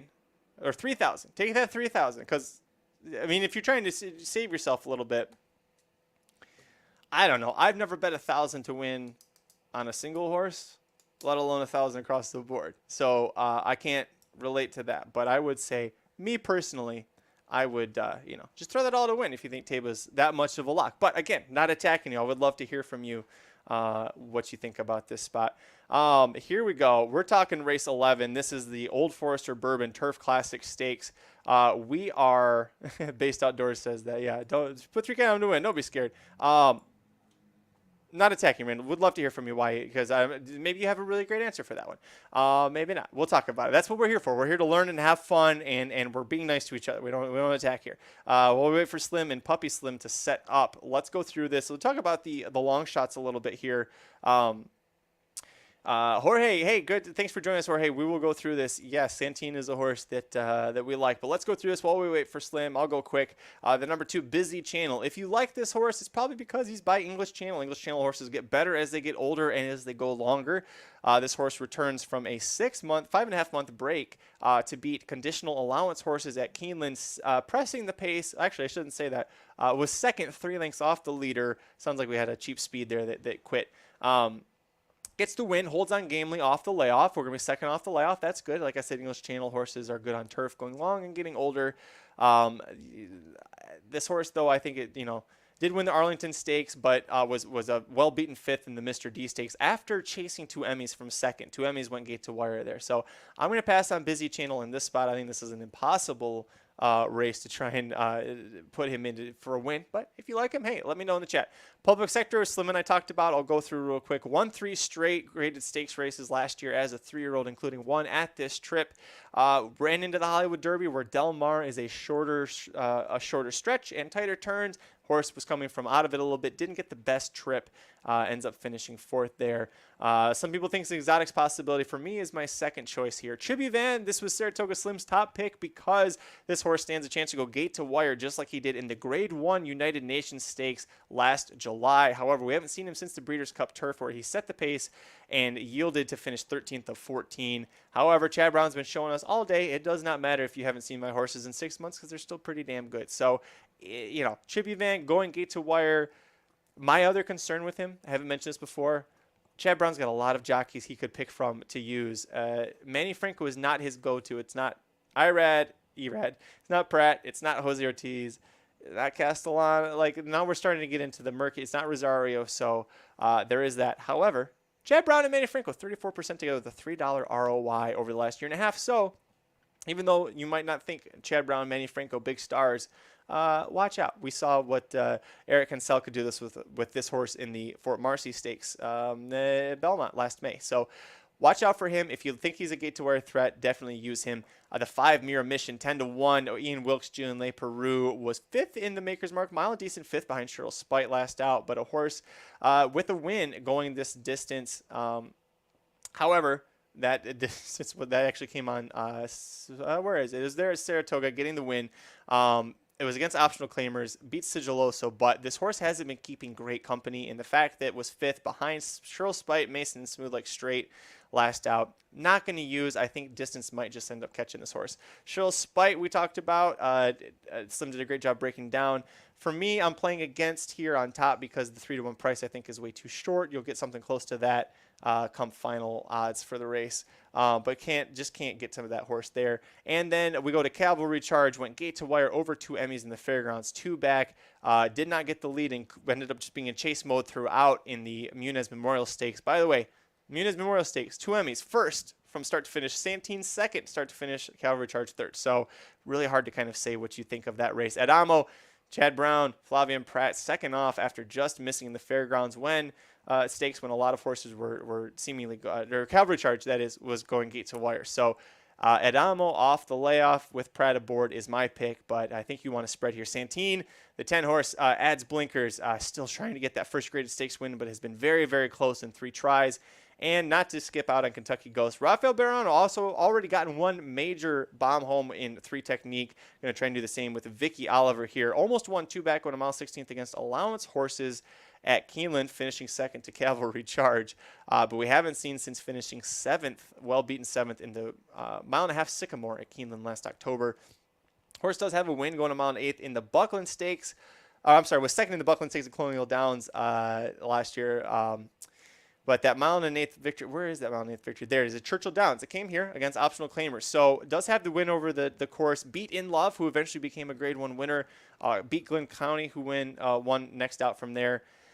If you're looking for a price play, if you think the horse is going to be sharp off the layoff, that's the big question mark. Kentucky goes to 20-1. I think if you're looking for a bomb to hit the board, that's going to be my pick. I see Puppy Slim. I see Saratoga Slim. I think we're ready to go, Slim. We're going to pull you in here. Yes, if you could put the focus on her as the big screen. Yeah. So this is her. This is the girl. This is my doggy. Yeah, make it the big screen. There you go. There she is. Okay, so back there, guys. There it is. The Racing Dudes Kentucky Derby puppy pickers, and here she is. She's behind the gate.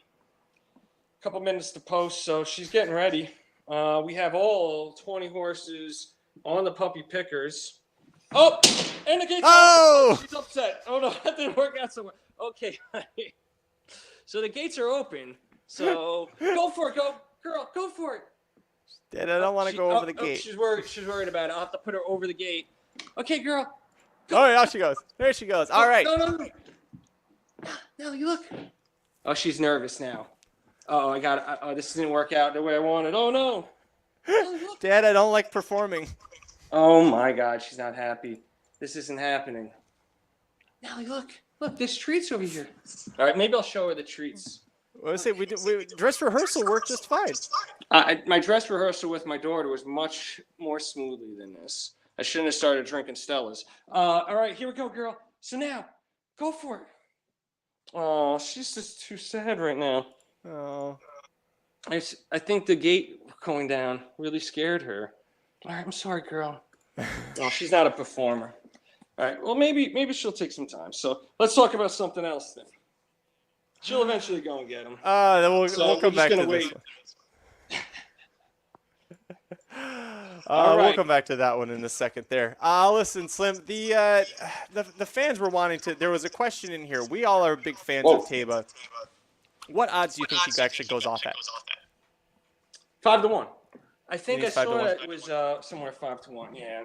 So I got to see where the puppy went. The puppy's all scared. Screwed this up. Do you need to get to her? Yes, I'm gonna hop off for a second. We'll see you back in a second here, Slim. Yeah, we'll pull you back in a minute there. Listen, live TV, folks. This is what happens sometimes. Sorry we couldn't make that work for you, but hey, we still have 22 minutes to post here for the American Turf Classic Stakes. I tell you what, while Slim does that, I need to go get something to drink. It has been 4.5 hours of wonderfulness here. We've got a couple more Derby contender profiles, and we just talked about Taba. Taba is going to be a lot of people's pick, I think. So we're going to save that one. Here is one that I think is going to make some people a little happy here. We'll be back in a few minutes, folks. Well, maybe it won't make you happy. We'll find out. It's time for another closer look at a key Kentucky Derby contender. And here's your host, Magic. What's up, Magic with RacingNews.com, here to talk to you about 2022 Kentucky Derby contender Barber Road, and this is one of those classic love-to-own, hate-to-win bet horses. He's a Johnny Tryhard, no pun intended, his trainer Johnny Ortiz. He's a steady one-pace type of runner who you can always count on him to give his best. He's a very honest horse, and again, you love to own those types, but ever since Barber Road turned 3, you look at his form and you watch his replays, he always leaves himself with way too much to do when it really gets going with the running. And because of that, that's why you saw it. When he ran in all 4 Oaklawn preps this year, he hit the board. He finished second in 3 of them, and actually the one time he finished third was the closest he came to winning. He was a half length away from winning the Grade 2 Rebel Stakes. Couple problems with Barber Road. Number 1, the Arkansas circuit, yeah, it's been the weakest of any Derby trail circuit this year. Usually we don't say that. Usually we're like, New York, maybe Louisiana. No, New York, pretty solid this year. Louisiana, I think, is very solid, at least with one horse. Arkansas, not so much. If you look at the other horses that are winning, or that won the Derby preps, rather, at Oaklawn this year, Cyberknife won the Arkansas Derby. I don't have a high opinion of him. Unoho won the Rebel Stakes. Really don't have a high opinion of him, especially for the Kentucky Derby. Newgrange and Dash Attack, they beat this horse also at Oaklawn in prep races. They're not even in the Derby picture. They're just completely gone. Problem number 2 with Barber Road, his running style is the exact opposite of what it takes to actually win the Derby in the point system era. Now, I can already hear you, Ravage Grapefruit, I can already hear you in the comments. You're getting your underwear in a twist. Listen to me. Reality is that since 2014, if you look at the Kentucky Derby winners, the only horses who have crossed the Kentucky Derby wire first were either directly on or very close to the lead. California Chrome, American Pharoah, Nyquist, Always Dreaming, Justify, Maximum Security, Authentic, Medina Spirit. They all crossed the wire first by having either set the pace or sitting just off of it. Barber Road, different area code for where he's going to be compared to the pace. Now, some people want to argue, well, Mind That Bird did that, or blah, blah, blah, or every year is different. Listen, history says that this is what's going to continue to happen. And the reason for this change, there is an actual reason for it. Prior to the point system coming around 2013, horses qualified for the Derby based off of their earnings. So it was really common for sprinters who won, the Grade 1 Hopeful or the Grade 1 Champagne or the Breeders' Cup, races that were Breeders' Cup being 2 turns, but other races being 1-turn races with $500,000 purses, $400,000 purses. Well, yeah, they're making the Kentucky Derby, but are they bred for 2 turns? Yeah, maybe not. To be winning those races? Probably not. You get to Kentucky Derby, they're going to set the pace, they're going to fade, and then you have horses that can handle a mile and a quarter better than them who come passing them in the stretch. So that's how those closures were winning. The sprinters are not qualifying for the Kentucky Derby, not the way that they used to. You have to go out there and prove yourself in a 2-turn race, at least one 2-turn race, in order to qualify for the Kentucky Derby. And so it's a lot harder for the sprinters to make the gate. And not only that, if you think about the fact that the field is now 20 compared to 6, 8, 10, what he was seeing at Oaklawn, if more of the field of 20 nowadays is suited for 2 turns than it used to be, then that means more of this field of 20 is going to be a lot harder for him to pass when he's coming from the rear. Here's the thing, I don't dislike Barbarote. Again, love to own this horse, hate to win bet him. I think that this horse really does have at least one graded stakes win in his future. I truly do. I think maybe it happens at age 4. His sire race day got better as he got older. I think this horse, no reason to rush him into anything crazy at age 3. I think age 4, maybe age 5, this horse has got a pretty big future for graded stakes races. And when it comes to Kentucky Derby, yes, he could hit the board. He could hit the superfecta. Maybe he gets into the trifecta. Hell, maybe he's looking at Lee. Snuck up that golden rail from the parking lot and got second behind Always Dreaming 2017. Maybe that happens. But when it comes to winning him, if you're going to bet this horse to win, you have to remember you are now betting a horse whose only career wins, by the way, came against maiden claimers and Starter Allowance Company. You're betting that horse will buck 8 straight years of hard, proven data and trends in the single biggest race of his life that he will ever run. If you want to do that, great. I really hope you get a good price. I just can't do that. Again, I think the horse can hit the board, but when it comes to winning, just can't do it. But hey, you let me know below in the comments. Am I way off base here? I know Ravage Grapefruit's going to be on that train for sure. Hit like if you liked the video. Hit like if you even didn't like the video. Subscribe to the YouTube channel. We'll see you at the track. This has been a presentation of RacingDudes.com, your destination for all things horse racing and sports betting. Whether you want free winners, expert insider picks, up-to-the-minute trackside weather reports, or podcasts and videos for bettors of all skill levels, never make another wager without visiting the Racing Dudes first.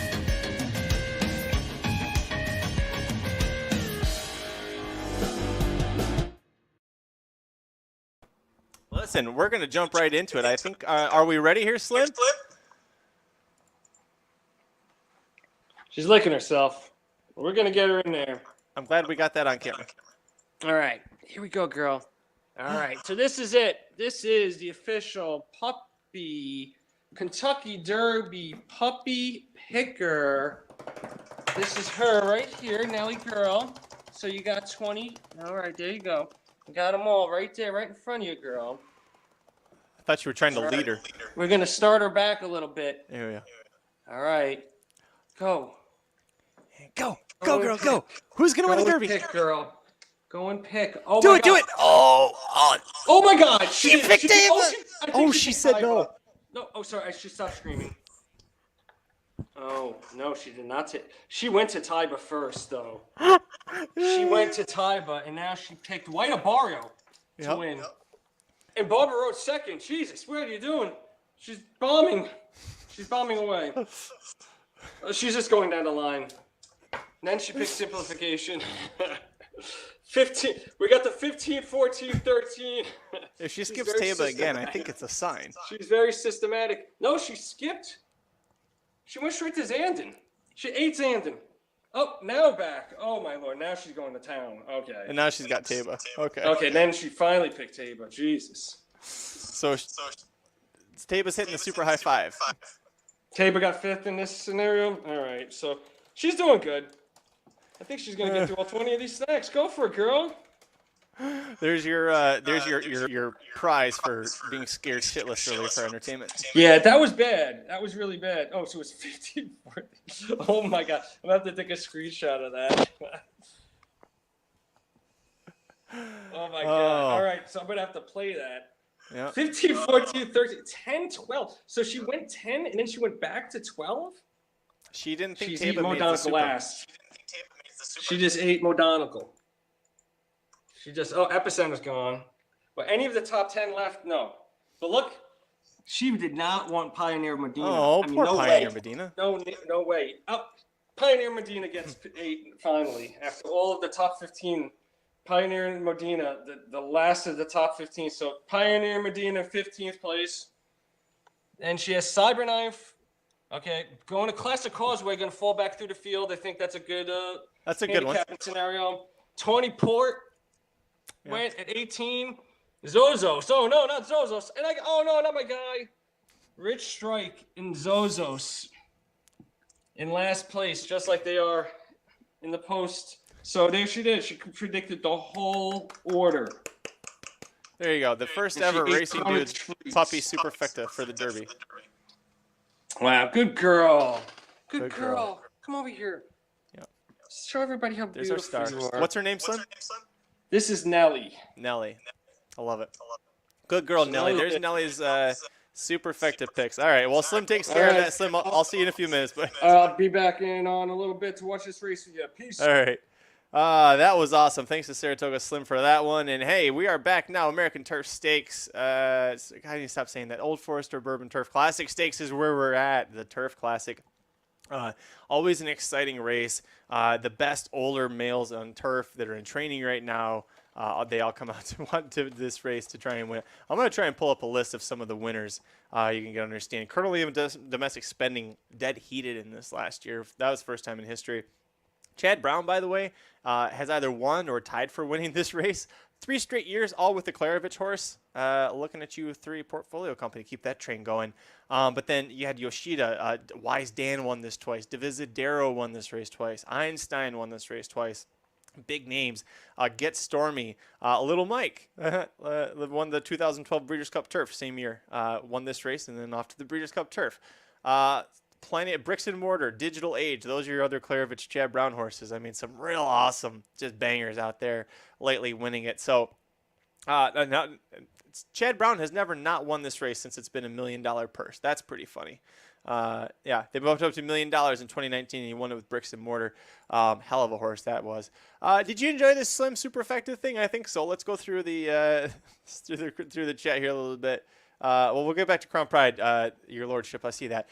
There's some celebrating here. White Barrio was chosen. Dan Mason celebrating. JL celebrating. Of course, Shadi. I knew you'd be excited. Barbara getting second.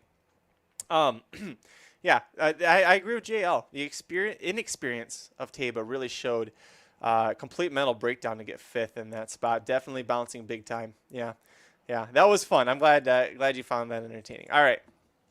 Let's talk about Derby. There's only, I think we've pretty much talked this race to death, right? The Turf Classic, and we've still got 10 minutes to post. They're just now coming out on the track. Steve the Bugler, not Sam, I'm going to make sure I get that right. Steve the Bugler bringing them out onto the track. So I'll watch this while they're doing this to see if anybody sticks out to me. But the two is jumping around a lot. Busy channel. Okay, let's talk about Crown Pride. Race 12, the Kentucky Derby. Yeah, 12 race 12. You can call it Kentucky Derby. Crown Pride drew post 7, one of the best possible posts, I think, nowadays in the modern era that you could want for the Derby. You're kind of right in the middle of the action, but you're not going to get stuck too wide. Crown Pride. This horse is 3 for 4 lifetime. The one loss came in the mud. It came going 1 mile. Other than that, he's raced at 9 furlongs or 9.5.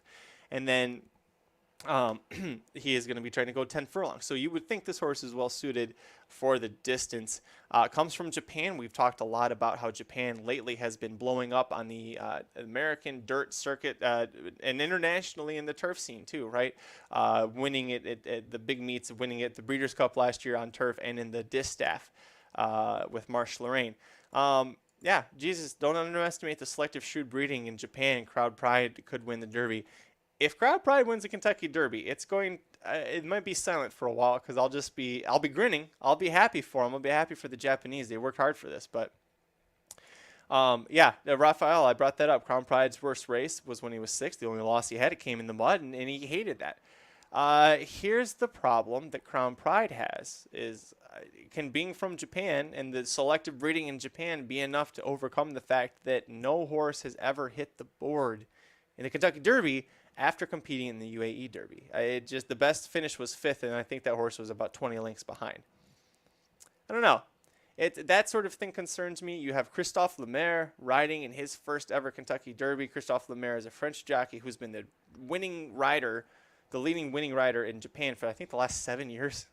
So very talented over there. But again, you're coming over here.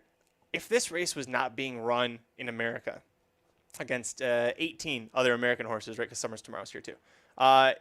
These 18 American trained horses, they're trained differently than Japanese horses at getting out of the gate. They break from the blocks cleanly, and the number one and most important thing in the entire Kentucky Derby, more than post, more than pace, more than anything, is how you break out of the gate. Because if you don't break cleanly, it doesn't matter what any of those other things are. A bad break will lose you the Derby. 2 seconds in. Cold hard fact. Crown Pride is not fast out of the gate. Summer's Tomorrow, he's also not that fast out of the gate. Barcelona and Lemaire are not jockeys who just normally know quarter horse, a horse out of the gate. Like, by that I mean just go hustle, hustle, hustle. Like when the gates open, both feet need to be on the gas pedal. Like before the gates even open. Those 2 jockeys, also Summer's Tomorrow, Crown Pride, they're breaking in front of 150,000 people who have been drinking all day, and they've been waiting 6 months to a year for this race to go off. You don't think they're gonna be excited and make a lot of loud noises? I mean, we joke about Thunder Snow, but Thunder Snow bucked like a madman because it was muddy. He didn't like the track, and because the crowd roared. And it was just like he went nuts and he said, "Nope, this is not for me. I don't want to do this." He went back to Dubai and won the Dubai World Cup twice. Like, he was a damn good horse, just couldn't do that. So, Andy Beyer, Decatur Rigger says Andy Beyer says Crown Pride could show up in the top 3. He could. I mean, he could. There are a lot of horses. I think over half this field, John Weiss said this, I think over half this field could hit the board. There are 3 horses I think win the Kentucky Derby, and Crown Pride's not one of them. I think it's Epicenter, and I think it's Epicenter, I think it's Messier, or I think it's Taba. Zandon, maybe. He's going to be very trip dependent, and that's why I don't name him. For me, it's those 3 horses. Crown Pride could hit the board, definitely. If he gets 3rd, would not surprise me. Wouldn't hurt me. I only have an exacta going. I'm not playing to try. So you want to go with that angle, you can. We have does Irad have a win today? Does Irad have a win today? I thought he did. Now you're going to make me go back and look at this one. I'm trying to remember. It wasn't the Distaff Turf Mile Stakes because he got caught in that race. He wasn't on Creative Minister. This is great entertainment right now. Tyler Gaffleon won the 2nd race. He wasn't on Surfer Dude. No, he was on Surfer Dude. That's right. Irad Ortiz Jr. won with Surfer Dude in the 2nd race today on the dirt. So he does have a win. Also, guys, don't if somebody has one winner. Like everybody's saying, Joel Rosario had no wins and was riding terribly going into the Churchill Downs, and then he got Jackie's War. Sometimes you need the horse, guys. So, you know what, JL? Maybe that's not what you were saying. I'm not going after you about that. You could have very well just been asking that question. But take this race by race when it comes to this sort of thing. Dan, we're still talking dirty. Dan says, any chance Classic Causeway runs the Echo Zulu race and finishes bottom of the Super, or fold like Soup and Sandwich? Yes. Yes, both are likely. Breeding says Classic Causeway should be able to hold on. Watching Classic Causeway's races, Dan, I don't know. Breeding says you should be able to do it, but there you go, Jill. Was just asking the plan. Okay, yeah, that's totally fine. The comment about being careful wasn't directed to you. I saw a lot about Rosario going in the Jackie's Warrior race, and it didn't matter after that. But yeah, great question. I had to go back and look because I wasn't watching when Surfer Dude won that race. So Slim, we got 4 minutes to race. You ready to come back on, buddy? He's ready. Okay, here we go. Slim is back. The Turf Classic, 4 minutes to post. Adamo is the 2-1 favorite right now. Are you surprised? Adamo? Adamo? Whatever it is. Adamo is the favorite. At 2-1, really? Jesus Christ. Yeah, I don't know enough about this horse. I like Tribute Band 7-1. I love it. There's not a lot of pace in this race. I don't know. I mean, it's just like he's won a Grade 1 before, and I'm a back class player on big days sometimes, and it just seems like I don't know. I hope you could do it. I mean, but I'll back up with the other two Jads. But 7-1 on a Tribute Band. How many horses in this race have won Grade 1s? I think he's the only one. Yeah, exactly. So, I mean, I don't mind making him my top Shrill pick. Spite. Sorry. I forgot Shrill Spite won that last race. Oops. What was that? The Maker's Mark Mile. Shrill Spite won the Maker's Mark Mile? Yep. Damn. Yeah, I knew that horse was good. I'm worried about Shrill Sprite. If I had to go another one, it would be Shrill Sprite. Would be my first pick. The distance for me, because this is a son of Spitestown, I don't know a mile and an eighth is this horse. Like a mile and a 16th, a mile, this horse has a good kick. But a mile and an eighth, I don't know. I feel like that's the Chad Brown horses have the advantage. It's really tough for me to think that. I'll go down for it to you. At Hamo is 2-1. Shrill Spite 7-2. Second choice Public Sector 9-2. And Tribjovan is 7-1. We got this fucking guy on NBC. What's his name? Eddie Olczyk. Nah, Eddie Olczyk's cool. I like Eddie actually. You know what? Man went through a lot. He loves this sport, and to have a big name. You know, people always know Eddie Olczyk when he was a hockey player. I'm old as F, so I remember when Eddie Olczyk was playing. Yep. And he was just like, even back then, people loved that guy. He was just like one of those dudes that people talk about. And for him to be an ambassador for horse racing, obviously we need more of that. So, Eddie, happy you're still around and kicking and doing this, man. You're looking good. He's looking really good. I know he had a tough bout with cancer, right, sir? Yep. Yes. So, Eddie. Peace out. I mean, not peace out. Much love to you on this day. And they're on the track right here. I'll give you some overview of what I'm seeing here on the track. Shrill Spite is showing on NBC. Looks good. 7-2. Really got bet down. You know, what was the morning line on this horse? 3-1. Shrill Spite. Okay.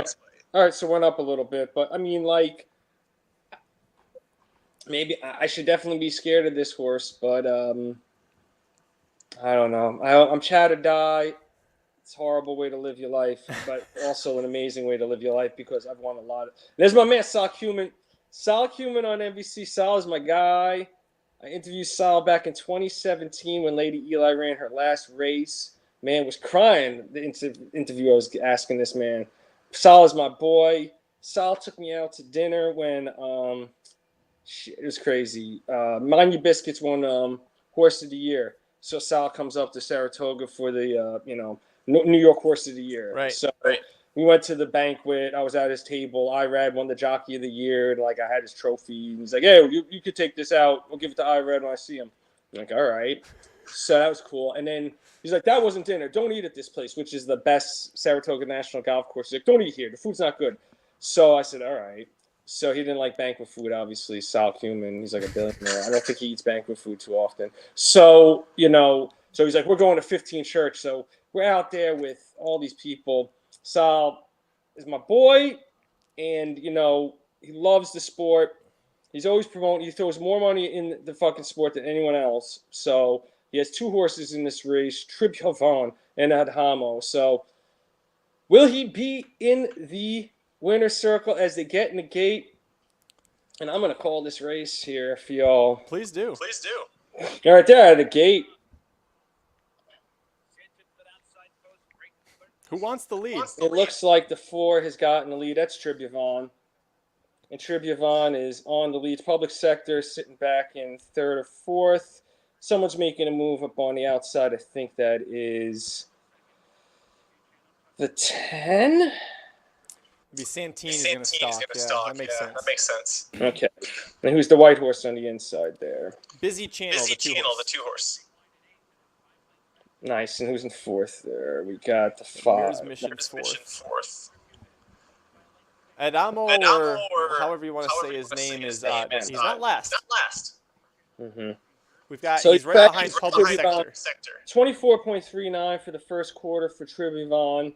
A little faster than I'd want to see, and at 49.02 for the half-mile point for Tribivon. A little more than I want to see. And the horse is, he's about now he's extending the lead out to 2 lengths on the horse Tribivon. So, looking pretty good on the front end. He's putting his distance, but not so much distance where he's 10 lengths in front of and then they all just come back to him. But he's starting to pull away now. The 10 is coming, the 5. So is the 8 horse with the pink cap. Yellow Silks. Oh, come on. Get going faster than that. Nope. It's going to be Santine. Santine's finally going to get the win. Yep. It's going to be Santine over Mira Mission here. 10-5. Yeah, you like Santine. You brought that horse out to my attention. Totally killed all my stuff, so sucks not to be alive. I'm alive in my doubles only from yesterday now. But, chat or die. Sometimes you chat or die. And I don't know. Public Sector ran like shit. That's for sure. He's way the fuck back there. And then that other horse sucked also. So the 2 Chads fucking no-shows. Adhamo was bullshit. Adhamo, I looked at Adhamo's fucking back class in Europe, and it wasn't that good. He did get third at Adhamo, but it was a well-beaten third. Yeah, no, he was never a challenger. It was bullshit. So yeah, the Chads actually sucked, absolutely sucked, and also Show Spite did not fire either. Well, the Maker's Mark Mile Show Spite, 50-1 morning line, 1 at 9-1. 3-1 here, too short of a price. Yep. Santine. Gaffleone with the win for Brandon Walsh. Yeah, Santine was that 6-1 morning line choice there, so what can you do, man? Now we got fucking hour to the Kentucky Derby. We do. Slim, do you have headphones? We've got an echo that's picking up from whenever I speak, it's picking up pretty good. So on yours. So if you have headphones or something, try it.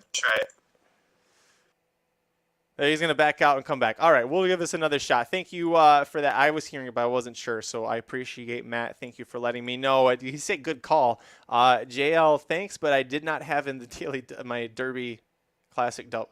Turf Classic Derby double. That's what it's called. I didn't have. I went 3-8, and Santine was the one I left off, and boy, that one hurts. Look at Tyler Gaffleone. I'm very happy for him. Tyler Gaffleone, one of the best riders in the country, is really he's kind of having his big coming out party. It feels like he gets White Barrio to win multiple prep races, including the Florida Derby at his home circuit. So he wins the biggest in the Pegasus World Cup, the biggest race of the year at his home circuit in the Florida Derby, and then he comes over here and with Santine and a horse that. I mean, again, let's roll through it. 2 straight wins, looking nicely, brought along nicely by Brendan Walsh. They sent him to the Hollywood Derby, and he had a strong effort, just missed. I mean, that was from maiden special weight at Indiana Grand, now Horseshoe, to Keeneland allowance. That's a big step up. And then to go from that Keeneland allowance, where there were some older horses in there, by the way, to the Hollywood Derby, and to just miss, that was a pretty brilliant move. And then the Fairground Stakes, the Grade 3, didn't have the best trip and had struggled with changing leads, but seemed like he needed the time off or the rust knocked off, and he moved to the Munez Memorial with Santine next out. And again, I said that race was hard to read because 2 Emmys at Gate to Wire. Santine chased in second the entire way. Cavalry Charge was in third the whole way. How are you supposed to handicap from that spot other than go? It's kind of a mishmash. So Santine here set that perfect stalking trip, and unlike 2 Emmys who did not come back, he ends up getting the jump and getting the win. A fantastic effort here. Tribuvant off the board. Adamo, a well-beaten third. Cheryl Spite, fourth. But that's what I expected, something like that from Cheryl Spite, fourth at best. Public Sector, boy, maybe we had a bad read on this horse. His career best buyer coming into this was a 91, and that was as a 3-year-old. It's not strong. You would hope that 91, but you think maybe at age 4, his first start as a 4-year-old, can he get that 10% improvement? That's asking a lot, but it's Chad Brown, and he's returning him in a grade 1. So all those things adds up. It makes you think maybe it wasn't. Oh, Based Outdoors, I'm sorry. I forgot you didn't have Santine in there. I'm so sorry. Man, I was hoping we were going to ride into the Derby with you. Well, hey, we had a fun ride Based Outdoors. I hope you had it. You were very nervous about this one, and I believe you said Santine was the one that you were nervous about. So, that's tough. I'm sorry to see that happened to you. All right. So, Saratoga Slim will come back in a little bit. I'm checking in with the dudes to see if anybody wants to jump on if they want to join the live stream. There it is. All right. So, send it off to them. If they're interested, if they want to come on, we'll see. But hey, we've got less than an hour and a half to the big. We've waited 6 months. What's another hour and a half, right? We've been waiting so long for this race to show up at.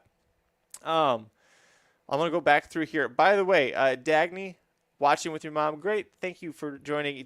Hello to Dagny and Dagny's mom. Great to have you here. Thanks for joining. If this is your first time watching, appreciate it. This is our first time trying to do something like this, but it's been a lot of fun. I've been talking for over 5 hours straight, so I appreciate people like Dan. Dan, imagine he's backup. Dan, you've been my backup. Dan Shoddy, you've been here for the whole run.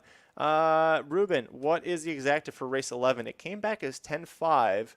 Let's see what that pays. By the way, Twin Spires just throwing it up there. Brendan Walsh, Tyler Gaffleon, that's a riding double, back-to-back races.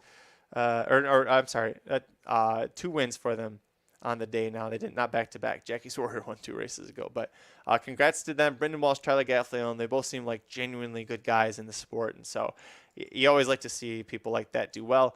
But yeah, 10.5 is what it came across as. Let me see if I can find the I don't have the payouts on my screen yet, but there it is. Dollar exacta paid $85.40. Going 10.5. $85.40. That's where we're at. $2. There you go, Raphael. Appreciate it. $170.80. Dan, this is a great question. What do you think Bob Baffert is doing today? Leah, let us know in the chat. Saratoga Slim, what is Bob Baffert doing today? Oh, Slim, you're muted.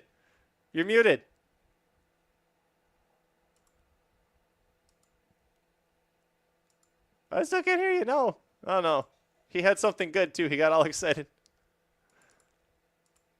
No. Check your microphone setting, and we'll try this again. Live TV. God bless. Is he drunk? Is he writing another op-ed for how he's been canceled? Yeah. Listen, don't worry, Jim. That's as far as we're going. That's it. That's as far as we like to go. Live in the pick 6, Drakes says, with 8 horses in the Kentucky Derby. And you, my friend, have 1, 3, 5, 6, 9, 11, 12, 16. 8 horses alive in the pick 6. That's incredible. We'll see what those will pays are like later. But all right, Slim, let's try again. See if your microphone's working this time. Yo, what's going on? Hey, there we go. We got you. Jesus. I don't know what's going on, man. Oh, finally got it figured out. Hey, so we've only been waiting 6 months. The Kentucky Derby's finally here. Let's do it. I mean, are we done talking about this Turf Classic? I think so, race. Yeah. I don't know how many people really had that horse, but hey, man, power to you if you did. Drake's did. Yeah, that guy's alive in the pick 6, huh? Yep. Jesus. Yo, good luck, man. That's a once-in-a-lifetime hit, and that's like a dream. So when you get to that last leg, some people – do you look at the wheel pays? I always do. I'm like immediately – I'm like on refresh on my phone like, oh, damn, like Olympiad yesterday. I couldn't believe Olympiad paid for a $2 pick 3. No, I had a $20 pick 3 both times. Yeah, it was amazing. So that was my best bet. So that got me off the schneid, but I got a lot of money riding on this race. This is the 140th running of the fastest 2 minutes in sports. The Run for the Roses, the Kentucky Derby. You just sound so excited. 148th running.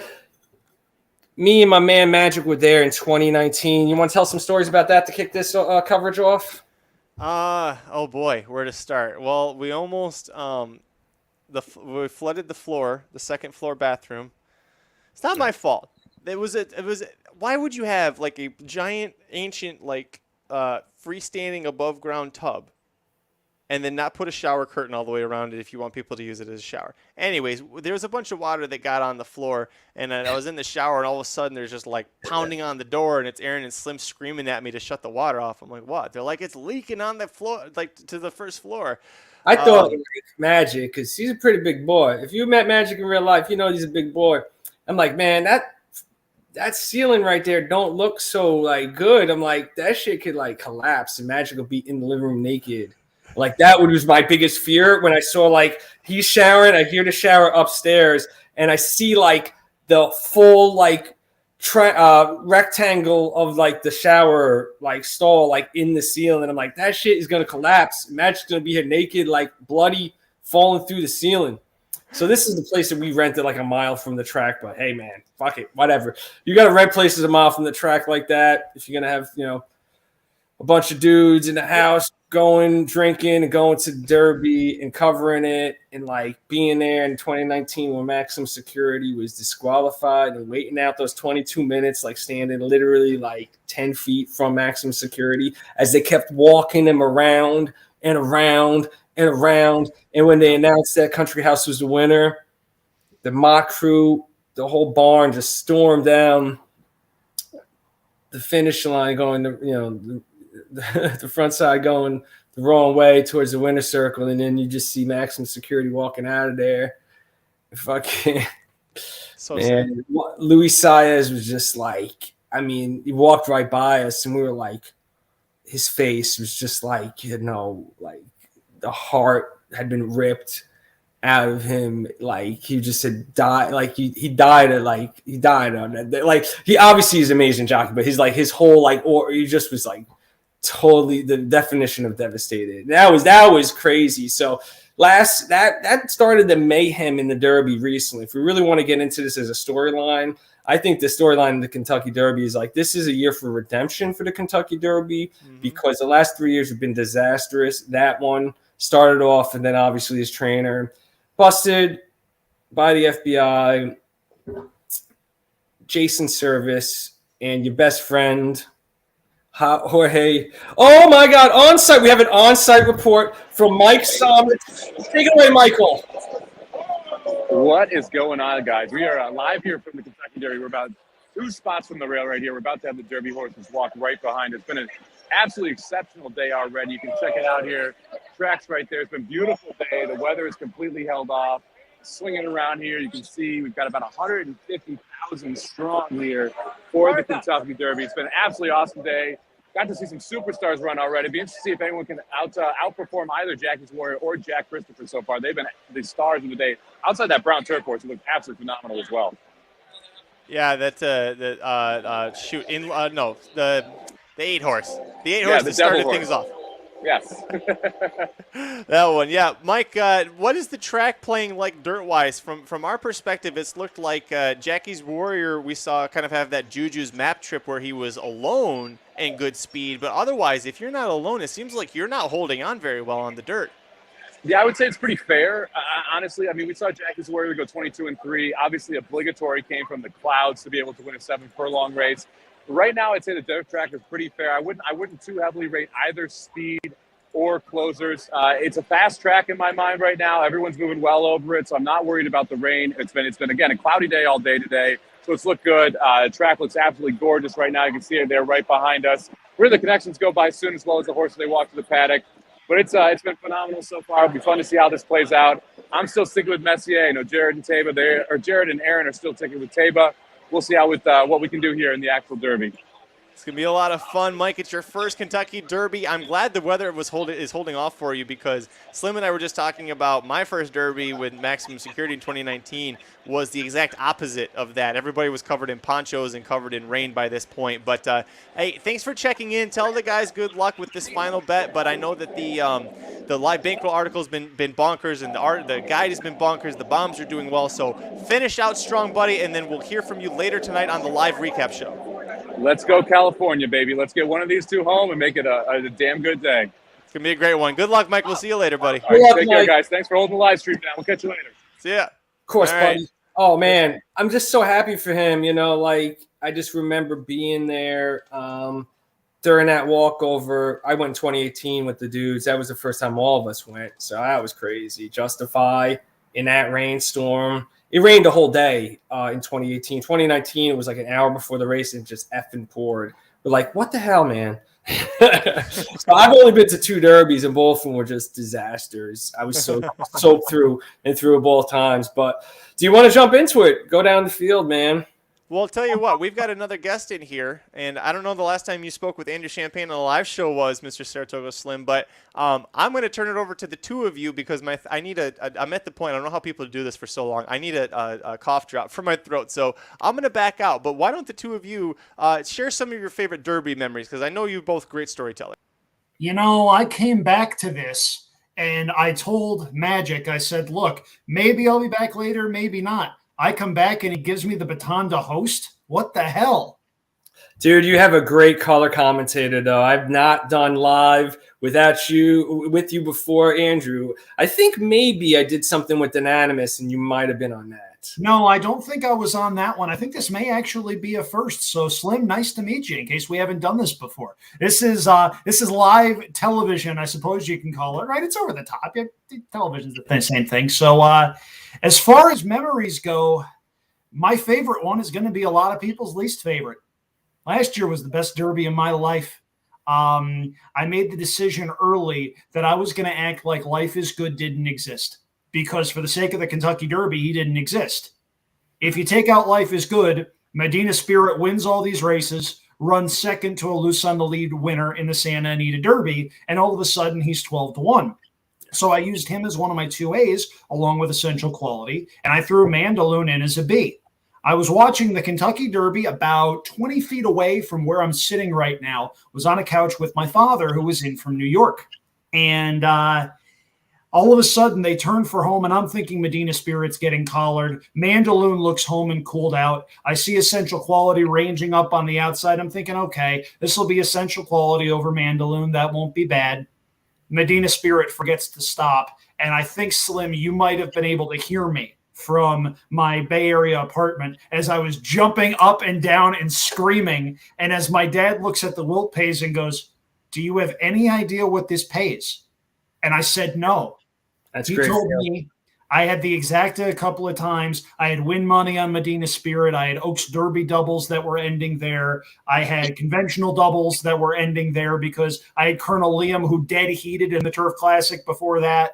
That wound up being, by my modest standards, a really, really nice day for me. Hey, man, I've cashed on Bob many times. I had Medina Spirit in a few in the Derby double and Oaks Derby double. Yeah. I mean, Medina Spirit, I wrote an article last year in the Pace Thesis, something about, like, will you be surprised if you see Bob Baffert standing there? And obviously it was really, getting 12-1 was really, it was stealing candy from a baby. And you get great odds like that in the Kentucky Derby. So let's go down the field. I'll start it off right now. Mo Donegal at 9-1, the closer. Happy Jack 20-1, getting bet down on his name. Epicenter for Steve Asmussen is 5-1 right now. It looks like he is the favorite at 5-1, a lukewarm favorite at 5-1, and with 7-2 morning line that is floated up significantly. Summers Tomorrow could be a pace presence, 32-1. Smile Happy, the run happy, looking to stretch out a little bit more than we think a run happy can do, 14-1. Messier 6-1, second choice on the board. Crown Pride 17-1. The Japanese import is getting bet down. Charge It, the young, inexperienced colt for Todd Pletcher, 14-1 on Charge It. Tis the Bomb, the synthetic horse that has the big kick late, 27-1, right around his 30-1 morning line. Zandon was the morning line favorite at 3-1, double it. He's now sitting at 6-1 for Chad Brown and Flavrian Pratt. Moving to the second half of the field, Pioneer of Manita for Todd Pletcher, 52-1. Taiba, 5-1, all the way down from his 12-1 morning line, which was probably the worst morning line ever made in the history of the Kentucky Derby. Taiba, the inexperienced horse that looked like a damn superstar in the Santa Anita Derby. We'll see if you can follow that out. Simplification, 35-1 for Antonio Sono, who, if you follow Sham I Am Not, the Kentucky Derby. Bingo square. Bingo square. Says that Antonio Sono, did you know he was kidnapped twice? Barbara Road, 53-1. There's one woman that comes on there, loves Barbara Road in this race. Think he could get third, fourth, who knows? White Abario, 13-1. He's up there in the betting. He was 10-1 on the morning line. Cyberknife has been bet down from 20-1. Now 12-1, so Cyberknife. Those are the two circuits that are in most question. The Arkansas Derby winner, Cyberknife, is 12-1. The Florida Derby winner is 13-1. So both getting significant money. Well, I guess White Abario was 10-1, but Cyberknife getting significant money down from his 20-1 morning line. 77-1 on the Pace Setter Classic Causeway. He's the man in the pace thesis. I said will set the pace 75-1 on 20 point. You ever seen a Brad Cox horse at 75-1? Ooh, that scares me. Zozos at 42-1. I love Zozos. These outside posts getting absolutely no respect whatsoever. The number 21 Rich Shrike is 87-1. So from the outside, 87, 42, 75, 77 for the last four horses to load in the gate on the outside. So, yeah. Andrew, what do you think about those odds that I ran through quickly? So I was on earlier with Magic, and we saw the money that was coming in on Happy Jack. And if you were sticking around, you might remember that rant. The rant still applies. 20-1 on Happy Jack might be the worst bet in the history of the Kentucky Derby. Let's just be frank about that. There are a lot of people named Jack with money to burn, apparently, so that's where we're at here. I look at classic. I love all the people named Jack. I'll tell you, if you told me about your big hit when I was at the Derby in 2018 for Justify, I played a $50 straight Justify Good Magic Exacta, and it paid like 70-something bucks. It was $76. It was like stealing, yeah. It returned $1,700+ for that $50 straight Exacta, and my boy Jack was just destroyed. He went down to 6-1, I think, on the line, but the Exactas were also killed with my boy Jack. So I would imagine the Exactas might be a little bit skewed. The Exacta pool could be a little bit skewed because of this Happy Jack. Yeah, for sure. Now I'm looking at the odds board, and you mentioned Classic Causeway. This is a horse that was on a lot of people's Derby lists, mine included, after two nice-looking wins at Tampa Bay Downs. Now, those fields were not anything to write home about, but he ran well here at Churchill Downs last year, went second to Smile Happy. He won both the races at Tampa. There's no way he's as bad as the Florida Derby would indicate, and I'm not saying he wins, but 77-1 is surprising. If you draw a line and you just cross out the Florida Derby, doesn't he look a lot better? Yeah, I mean, he's good.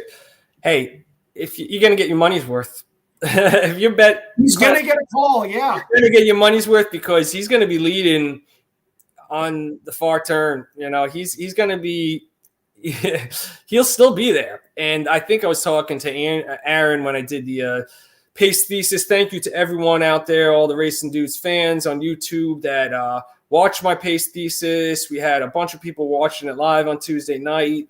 And I don't know, it's close to I think it was 8,500 views when last time I looked at it. So thank you for supporting Slim's comeback with the pace thesis. I got a lot more coming with the dudes as far as Preakness and Belmont coverage. I think I'm going to be going to Preakness with them. We'll do some videos. It's going to be wild. So anyway, just to point that out. But what were we talking about, Andrew? You had a question for me? Classic Causeway was what we were talking about. But I'm looking at this board. First of all, I don't think Mattress Mac has placed his bet yet. It's rare when one bet dictates the odds for a bunch of horses in a 20-horse field, but that's where we're going to be. It's not going to move it that much. I mean, how much is in the right now? It's $29 million in the wind pool. Okay, Well, how much is he betting? million in the win pool right now. Okay. Yeah, I mean, if he's betting $3 million, that's still 10%. Yeah, that's 10% of the pool. I could definitely swing it. Yeah, I mean, yeah. So, I mean, I had heard Epicenter. I hadn't heard anything concrete. Then again, I've heard 3 million. I've heard 5 million. I don't know. It's all kind of. We'll keep our eyes on. I mean, Epicenter at 5, Zandon it's Messi at 6, and I think Zandon is also at 6, right? Yeah, and Taiba's at 5. Yeah, it's the big 4. It's the big 4. If you guys have watched any Racing Dudes coverage in the last few weeks for Derby, they've been talking about the big 4. The big 4 are very tight in odds right now, 5-1 and 6-1 with all of them. So, I mean, this was probably, I mean, you could have hypothesized that they've been talking about it. The dudes know what they're talking about. The public, the big bettors know what they're talking about. The computers know what they're talking about. That we know that these are the 4 horses that could win this race if they're all 5-1 and 6-1. You don't see odds like that too often, and really no one knows out of these 4. You could ask as many handicappers, they'll be bullshitting. These 4 all pretty much have similar probabilities to win this race, and that's why they're being bet that way. Yeah, I mean, personally, I am against Taiba in this spot, but that's got nothing to do with his ability. It's just a maturity question. 2 starts, 1883, the last time that's happened, and that horse is 5-1. That's a little too short for me. Zandon. Oh, I'm by myself, so I'll tell him this, though. Epicenter, right? That's the one I don't like. I like Taiba. Taiba has numbers much higher than anyone else in the field. So sorry about that. My internet decided to burp there. But yeah. Okay. Well, I was just saying that I'm not worried about Taiba. Taiba is the one horse that could be the superstar, and Taiba and Messier have better numbers than Epicenter. So Epicenter has not run as fast as those 2 horses from California. So that's where it comes down to me. And then Epicenter drawing at 3. I just don't like it for a horse that has maybe the speed of the race, or that horse is just going to get hustled out of there somehow. Summer's tomorrow. He's like a bad breaking fast horse. Like it's like never existed in the Derby. So I have no idea what's going to happen if he's going to be out there. So I just feel like Epicenter is a step slower in the numbers, and he just don't love that 3 post for a horse that wants to be in 3rd or 4th place, 3rd and 4th, going into the clubhouse turn. So I would hate the 3 post if there was any speed to his inside. If there was any speed to his inside and he was going to get sandwiched, I'd completely agree with you. Modonic's not going to go. Happy Jack's not going to go. I think Epicenter is going to be able to have some options coming out of the gate. I think what we're going to be looking at is either Epicenter dives over to the rail, or what I think is more likely, Epicenter stays in that 2 or 3 path just off the rail, forcing others to go around him. And I think if he winds up getting that tactical trip, length or 2 off the speed in that 2 or 3 path, he'll be able to tip out turning for home. That's the Derby trip, Slim. And I understand the numbers being what they are. I'm a Messier fan. I think he's good. I think Messier is very good. I've got some exactas and some doubles with him. He's on pick 4 tickets. The 2 A's that I have are Epicenter and Messier. But you take Epicenter's tactical speed. You take the fact that he went 1 mile and 3/16, which is such a small little wrinkle, but it's just a little further than anybody else has gone in the field and gone successfully. And I think Epicenter's got a big shot. The one other thing that I'll mention, going back to the odds, you mentioned you liked Zozos a little bit. I do too. I'm not sure he's got the talent to win, but I was impressed in the Louisiana Derby when Zozos, a lightly raced horse making career start number 3, got passed for the very first time in his career, had every opportunity to spit the bit, fade to 3rd, come back in the Pat Day Mile, run in a race like that. And instead, not only does he not quit, he holds on for 2nd. I think the post-draw did hurt him. I think he would be a lot more live if he was in the 13 to 14 spots in the middle of the field. I think being outside, he's going to get caught wide around that first turn, and that might hurt him. Talent-wise, though, his talent and his ability does not match up with that 42-1 price. Hey, can you let me share my Superfecta slide? I think if you stop sharing your screen, I think I should be able to do it. I'm not sharing my screen. Oh no, I think Are there ghosts? Are ghosts running this stream? Are we ghost shipping? I don't know. What's going on? I'll talk through it, but yeah, no, I like Zozo as far. Here's the thing, like I trust Aaron Halterman of the Racing Dudes. Aaron Halterman is one of my best friends in the world. I love you, Aaron. Me and him have watched 2 derbies together, so Aaron's out there living it up. I'm so jealous of him right now. When they start coming over on the walkover, it's just so much fun, and that place starts buzzing. Oh, geez. Have you been to the Derby, Andrew? I have not. I've been to the Preakness a couple of times. I've been to the Belmont a bunch, upstate New York guy, but never to the Derby. They briefly entertained the notion of sending me in 2013 when I worked for the Saratogian. That didn't come to pass. They did send me to the Preakness because it was a little closer and a little bit cheaper. Very cool. Yeah, man, the dudes took me in 2018 and 2019, and then the pandemic hit, and I just haven't made it back. But, I'll get there. If you're going to be at the Belmont Stakes, hit up Slim.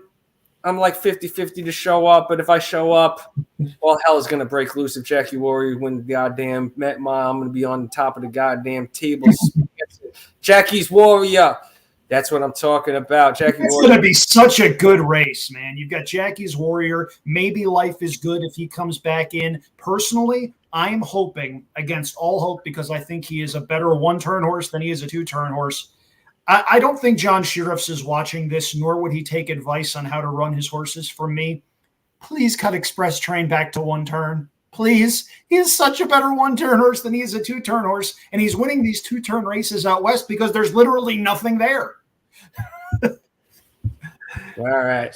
So anyway, we'll talk about Belmont Day when we get down to it. Right now, the Kentucky Derby at 6:57. We're less than 1 hour away from the 148th run, and let's get a check of the odds as we go through. Mo Donegal still sticking at 9-1. I like Mo Donegal to get a piece of it, maybe third or fourth. I think it's going to be a pretty fast pace, and the closers will have their opportunities.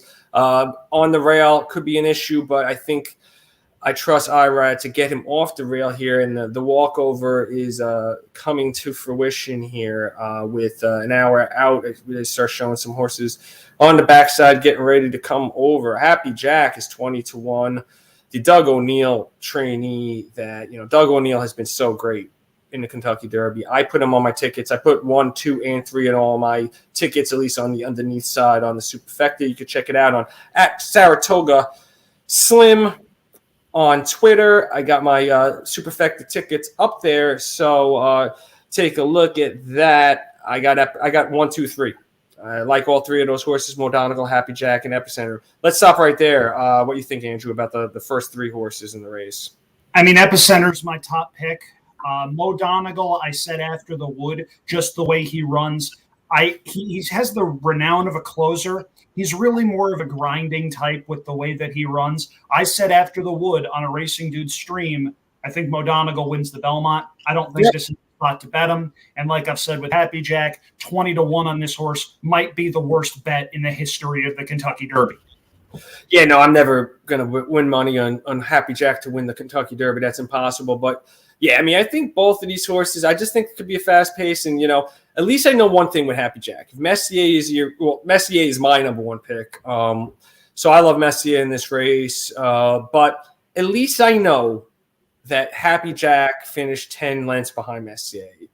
I know it's such a weird thing to say, but I have the physical evidence that he did that.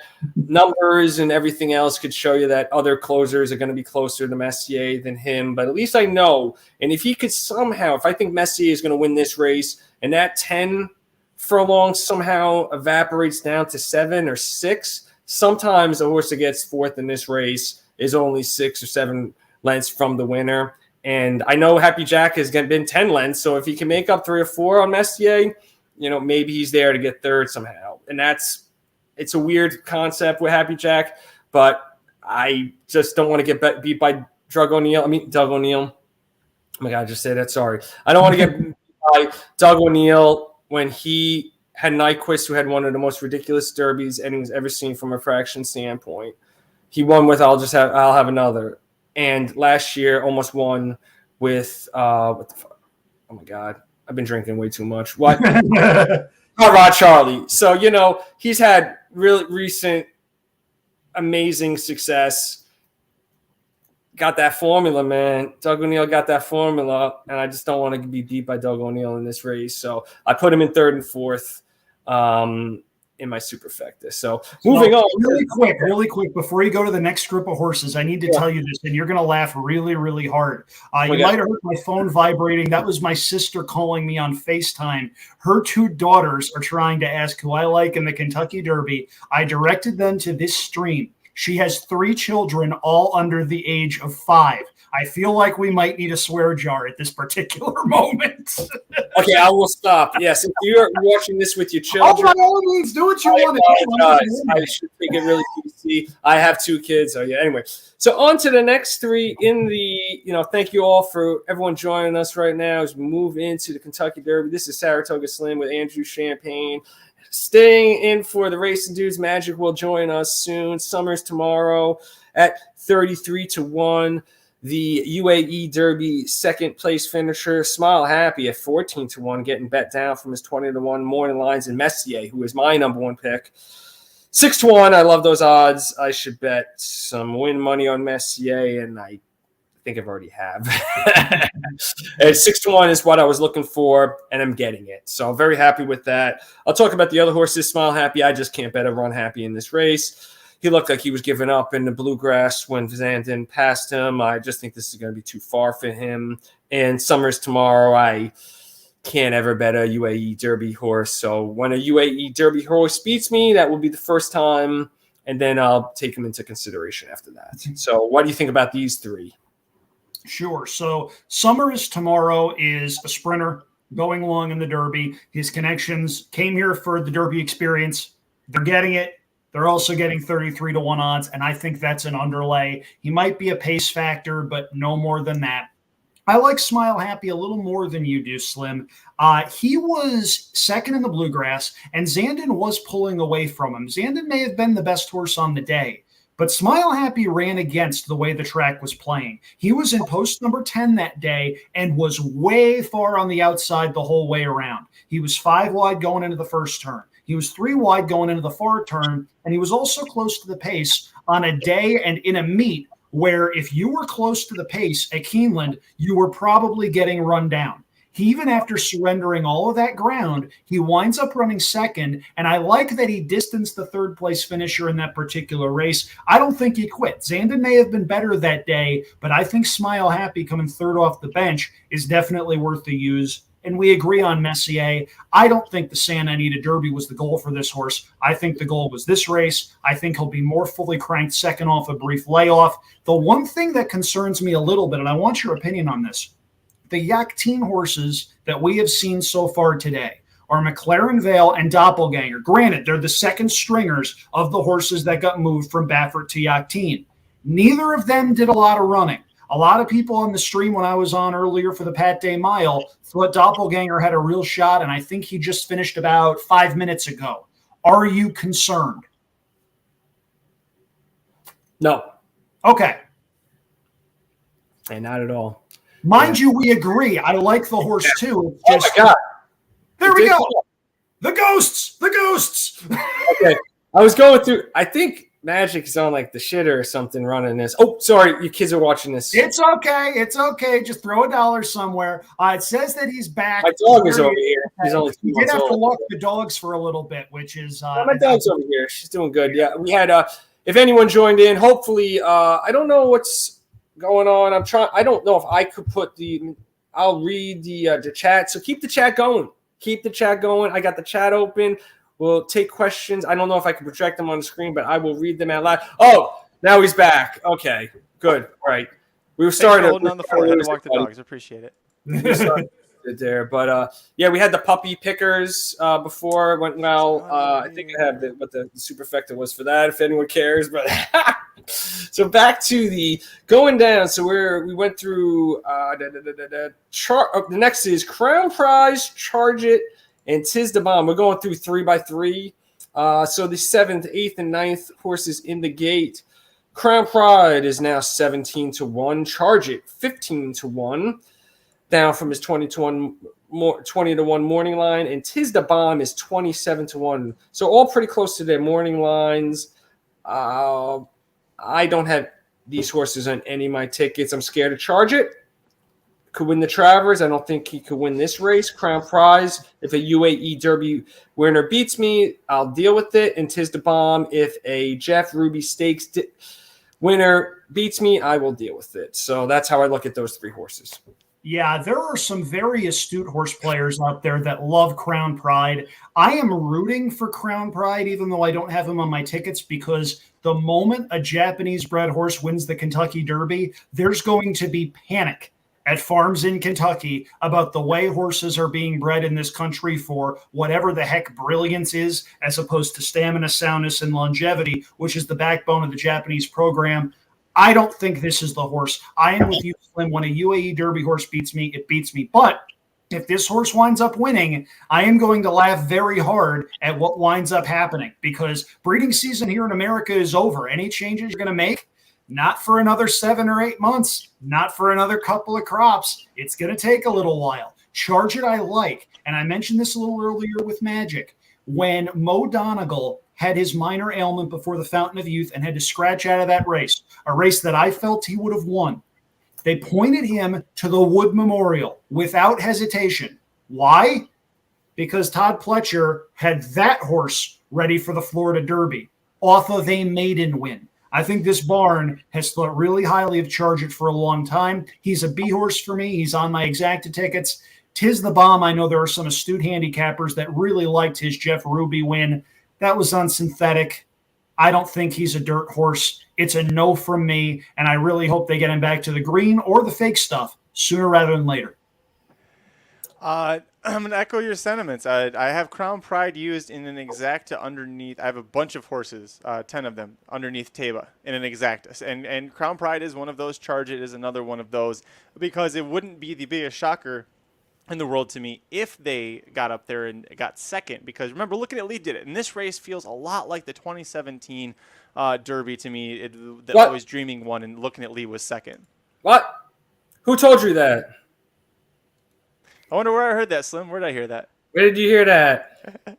That was the pace thesis for this year, that this group really reminds us of what happened in 2016, 2017, and 2018. And as I said, I really think this is back. Everything that's happened to us as a society in 2020, 21. I'm going to get deep right now, right? Before moving to the next horses, right? This is back to normality. This is 150,000 people in the stands. 2019 was a bust because of the drugs with Jason Service. 2020 is September Derby because of the pandemic. Hell, 2021, this positive case on Medina Spirit. Now, like, we're back to normality. Let's have a normal Derby. How it was in 2016, 2017, and 2018 is how this race is going to be run. So let's keep on moving through the field as we go to the 10 horse, Zandon, for Chad Brown, ridden by the super hot Flavian Pratt. I'm not saying he's super hot. Like, I will interview Flavian Pratt when he comes to Saratoga. He is coming to Saratoga this summer, right? Yes. Look for that on the Racing Dudes channel. If there's one person I want to interview this summer, it's going to be Flavian Pratt. So I will get that interview. No doubt about it. I'll call my man Flo the Jock. But, yo, give me Flavian's numbers, Flo. I'm interviewing your boy. Holla at your boy, Slim. All right? So I'm going to be getting that Flavian Pratt interview. Zandon, 6-1. He was a 3-1 morning line. Double it. That's where you're at now. Pioneer of Medina. The one horse out of the top 15 horse that Puppy Slim did not eat. Did not like Pioneer Medina whatsoever. I don't think many people do. 53-1. And then Taba, the inexperienced horse who I pick second in this race, and Barat Capper also picked second in this race, is 5-1. I love Zandon and I love Taba. These two, they're two of my top choices, two of my top three. So I hope one of those two win. I'll be in good shape. So I like Zandon from a talent perspective. I do think he was the best horse in the Bluegrass. My issue is when you are a deep closer in the Kentucky Derby, you need a lot to go right. Now, That's not to say that it can't happen. We have seen deep closers win the Kentucky Derby before. One of my all-time favorite renewals was 2001 when Monarcos came flying home beneath Jorge Chavez, who I do not think rode another closer to victory between that race and when he retired. He was not a closer jockey. He wasn't. Monarcos won that day with a ridiculously fast pace set by a nice horse named Song and a Prayer, who was a sprinter that had no business being in the Derby starting gate. Zandon could win, but he needs a lot to go right, and I probably would need a little bit of a bigger price if I was to play him to win. He's 6-1 right now. I'd probably need 9-10-1, even though he's probably got one of the 2 or 3 most talented horses in this field. Pioneer of Medina ran an extra mile, it seemed like, before the Louisiana Derby when he dumped the jockey. Impressed that he ran third. Just don't think he's this kind of horse, though. 53-1. If you think he's going to get a mile and a quarter, I'm not going to besmirch that opinion. Taiba, Magic, we disagree completely on this horse. I bet against Taiba. It's not a talent thing. It's a maturity thing. And I hated what I saw in a couple of the workouts between the Santa Anita Derby and the Kentucky Derby. You try not to worry about workouts too much. When I look at that stuff, I just look for stuff that's glaring. Because, look, how many of us watch workouts for hours on end when we do our normal handicapping, right? Not for the Derby, just Saratoga on a Thursday. Not a lot. But I saw that 6 furlong workout, and I saw a horse that was getting pumped on to stay with a horse that is not a stakes horse. Didn't like that at all.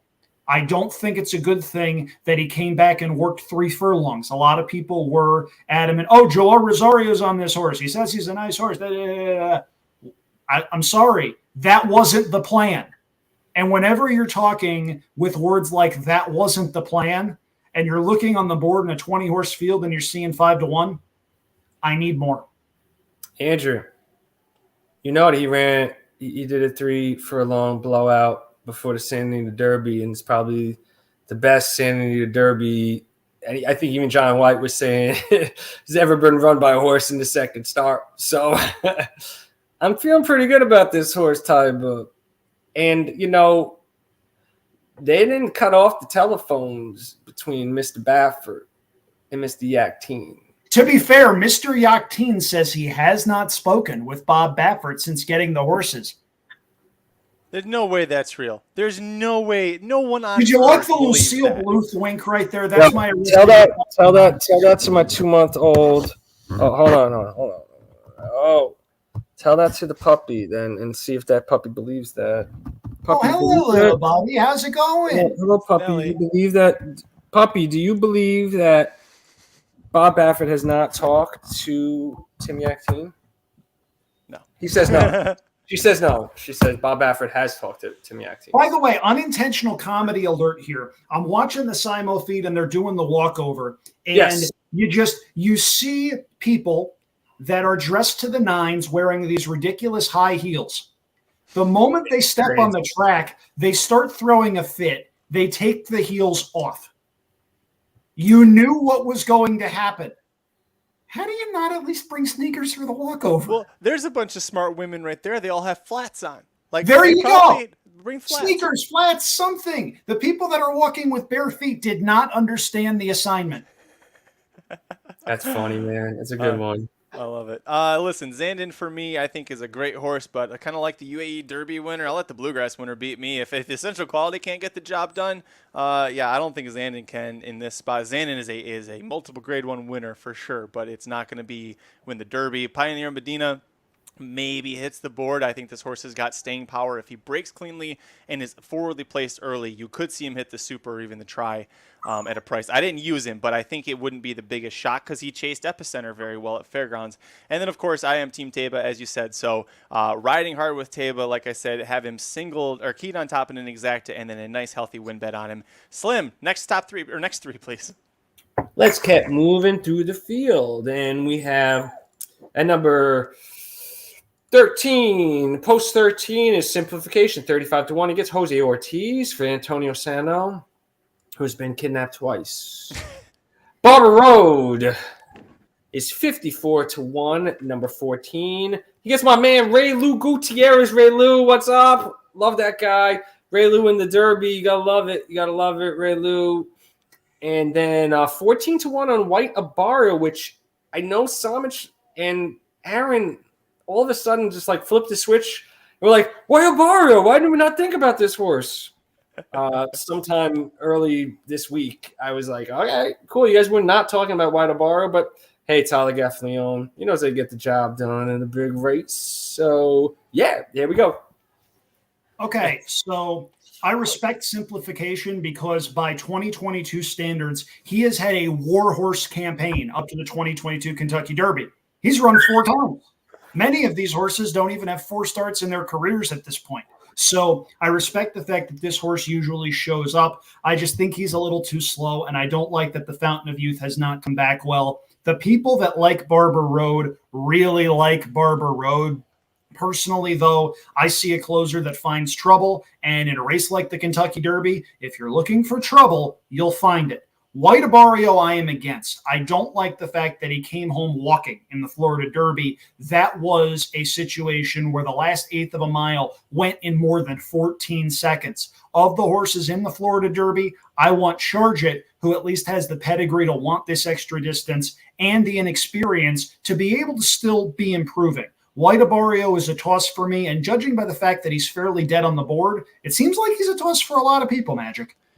You know, the big talk seems to be ever since the Florida Derby ended, how that final furlong was just so slow. And I've told people that that's a key thing because now they have to go an extra furlong. And if he was slowing down at the end of that, that's a pretty big issue. Obviously, thoughts and prayers to our friend JD, who was here earlier, by the way. I know TVG's been having some issues. So yeah, not a good day for them, unfortunately. Look, before anybody says anything or does anything snarky, just a quick thing. I was at TVG headquarters in 2016 when the site went down for 45 minutes prior to the Kentucky Derby. I will never forget that for as long as I live. It was not a happy time. These people are trying. They're doing what they can. Go as easy on them as you can. And in the chat, I know some people weren't big on Slim. You've got every right to be annoyed, and that's fine. But just, avoid the personal stuff. I'm already seeing personal stuff on Twitter. It's not fun. No, and listen, TVG is that's still my betting choice. I also this is why you put your bets in early. I don't know. I put mine in Friday morning, so it's easy for me to say. Well, you've also got a kid and dogs to plan around. A whole and a 7-hour live stream. I didn't want to bet. Yeah, some of us non-domesticated people, we like being able to fly by the seat of our pants. I'm looking at the win pools right now, by the way, not to sidetrack from going through the fields. We'll go back to that. But right now, I have Epicenter with a little over $300,000 lead in the win pool over Taba, and then I've got Messier sitting there in third. Nope, third is he's a hair above Zandon there. So that is that's interesting. You see, it's definitely Epicenter, Taba, then Messier, Zandon, and then after that it opens wide up. Simplification, a horse that's he's warming back up, Andrew. He was a little colder on the board this morning, but it's 35-1 now. A horse that I think his best running style, because we've seen him try and set the pace, we've seen him stalk, and we've seen him close. I think it's either stalk or close. The problem is that does not win you the Kentucky Derby. You and Slim did a great job outlining that. So it's so hard for a horse to do that. And if he sets the pace, he's going to fade, and maybe fourth is his best position. So if I'm simplification fan or better, I want to just send him, give him his best chance up front, away from all the dirty mess. Maybe you stalk and get a piece of something there. Barber Road, not for me. We've talked about him a lot in terms of what he could do, but I think hitting the board is probably the limit for him. Like fourth, third, he is a Johnny Tryhard. He's going to be coming late, but he just always has an excuse. And Kentucky Derby, you can find a million of them. White Abario is one of those 10 horses I used underneath Taba in my exacta. I think that that, like I said, that time was a little scary. The way he came home, the fact that he's a little cold on the board is a little scary. But with White Abario, he does have the running style to win the Kentucky Derby, to at least be very much in contention, which is to stalk and sit very close to the pace. The breeding says Mountain Quarter shouldn't be an issue. Mike Somich did a great job interviewing the owner of White Abario, not once but twice for our channel, and both times would ask him, he said, after the race, here are some concerns people had. What is that? He had kept missing works leading into the Holy Bull. He missed 2. Safi almost scratched him, ran him. He won. Missed a work going into the Florida Derby, had been sick, still won. there haven't been any hiccups at this point. Mike Somich is pretty high on White Barrio because there haven't been those hiccups. So you could see White Barrio run a bang-up race. I still think that Taba has a better shot to win, so that's why I've got him second. But I think White Barrio is an interesting contender, and especially at 14-1, people love betting the grays. That's a beautiful white gray horse out there on the course. You think you get more money, but nonetheless, Andrew, tell me about. Let's go next three, starting with Cyberknife. Sure. So Cyberknife has been, by comparison to others, getting hammered the last 24 hours because Secret Oath, the horse that he beat in the Arkansas Derby, came back and won the Kentucky Oaks pretty impressively. Credit to Secret Oath, by the way, ran a tremendous race on Friday afternoon. For me personally, though, Cyberknife had an absolutely perfect trip that day. The two horses in behind him did not. I'm not saying he can't win. I do think he needs a picture-perfect trip. And the likelihood of getting that picture-perfect trip in a 20-horse field, not necessarily for me. Would I be surprised if he hit the board or rounded out a super? Not at all whatsoever. If you toss the LeCompte, his form does look better. But for me, he's a seahorse for me, and I'm only using A's and B's, just to put it mildly. Would I be shocked if he won? No. If he does win, almost all of my stuff goes up in smoke. Classic Causeway, we actually talked about a little bit while you were out dog walking, 77-1 as of about 15 minutes ago. That surprises me a little bit because if you cross out the Florida Derby and just act like, hey, this horse won the Tampa Bay Derby and is training up to the Kentucky Derby, he's what, 30-1? Thereabouts? Yeah. Like, I like him more than I like horses that are a third or a quarter of his price. I'm not necessarily saying he wins. Do I think he could absolutely finish in the top half of the field? Sure. 20 Port for me, though, no. The Lexington just, to me, did not come back all that well. I thought In Due Time was sitting on a really nice race in that particular event. He ran third. Major General came back in the Pat Day Mile, did not run all that well. Credit to the connections. They did not have to run this horse in order to ensure a spot in the Kentucky Derby. News came out that morning that he did not have to run in order to earn enough points. They ran him. He won. That's the sporting thing to do, and the connections have not gotten nearly enough credit for that, so I'm going to give him some here. In this particular spot, though, no thanks. Yeah, Cyberknife is one of the horses that I used underneath in the Exacta, and so I did with Zozos as well, that we'll talk about in a second. They're both Brad Cox horses, and Cyberknife was my lesser favorite of the two coming into the Derby, but Zozos with that terrible post draw from post 19, he's going to have to be so forwardly placed and try and avoid a lot of trouble to his inside. Slim's ready, though. He's back. Slim, go for it, buddy. Dude, I love Zozos. So I think I did good. I think I only missed... because you guys talked about Barber Road and White Barrio, I covered them. So now you guys are on Cyberknife, Classic Causeway, and 20 Port. Yep. Nice. So come on in on it. I took the dog out. I peed, she peed, gave her dinner. We're ready, girl, right? We're ready. We still got 32 minutes, though. We'll go through a couple. God, look at her love me. Oh, my God. This is the greatest life over here. Getting ready for the Derby, 140th run-in of the Kentucky Derby as I go through Cyberknife. I like Cyberknife. I won money when Cyberknife won that race. I bet him to win the Arkansas Derby, and he paid me nicely. I love Cyberknife. That was the worst prep of them all, so I just can't use him. I don't think he's just gonna get one of those mid-pack trips and just like stay in mid-pack the whole race. I don't know. Classic Causeway is going to be the pace setter. I mean, we all know it. It's going to be so much fun to see this horse come out there and go straight to the lead. It's going to be fun. Or Tony Port, I have no interest in this horse, but I don't know. He's Brad Cox. So if Brad Cox hits the superfecta, would you be surprised? You know, and then Zozos. I love Zozos. Did you do Zozos? Go ahead. Yes, I was going to say that one's next anyway. You love him, and I at least think he's reasonably logical. Yeah. 43 to 1. I love it. Everyone jumped off his Zozos because he got this 19 post, and his Epicenter is 5-1 favorite. I don't know, he's a top two choices. And this Zozos, man, he got passed by Epicenter, right? And Epicenter ran a perfect race in the Louisiana Derby, but Zozos didn't give up.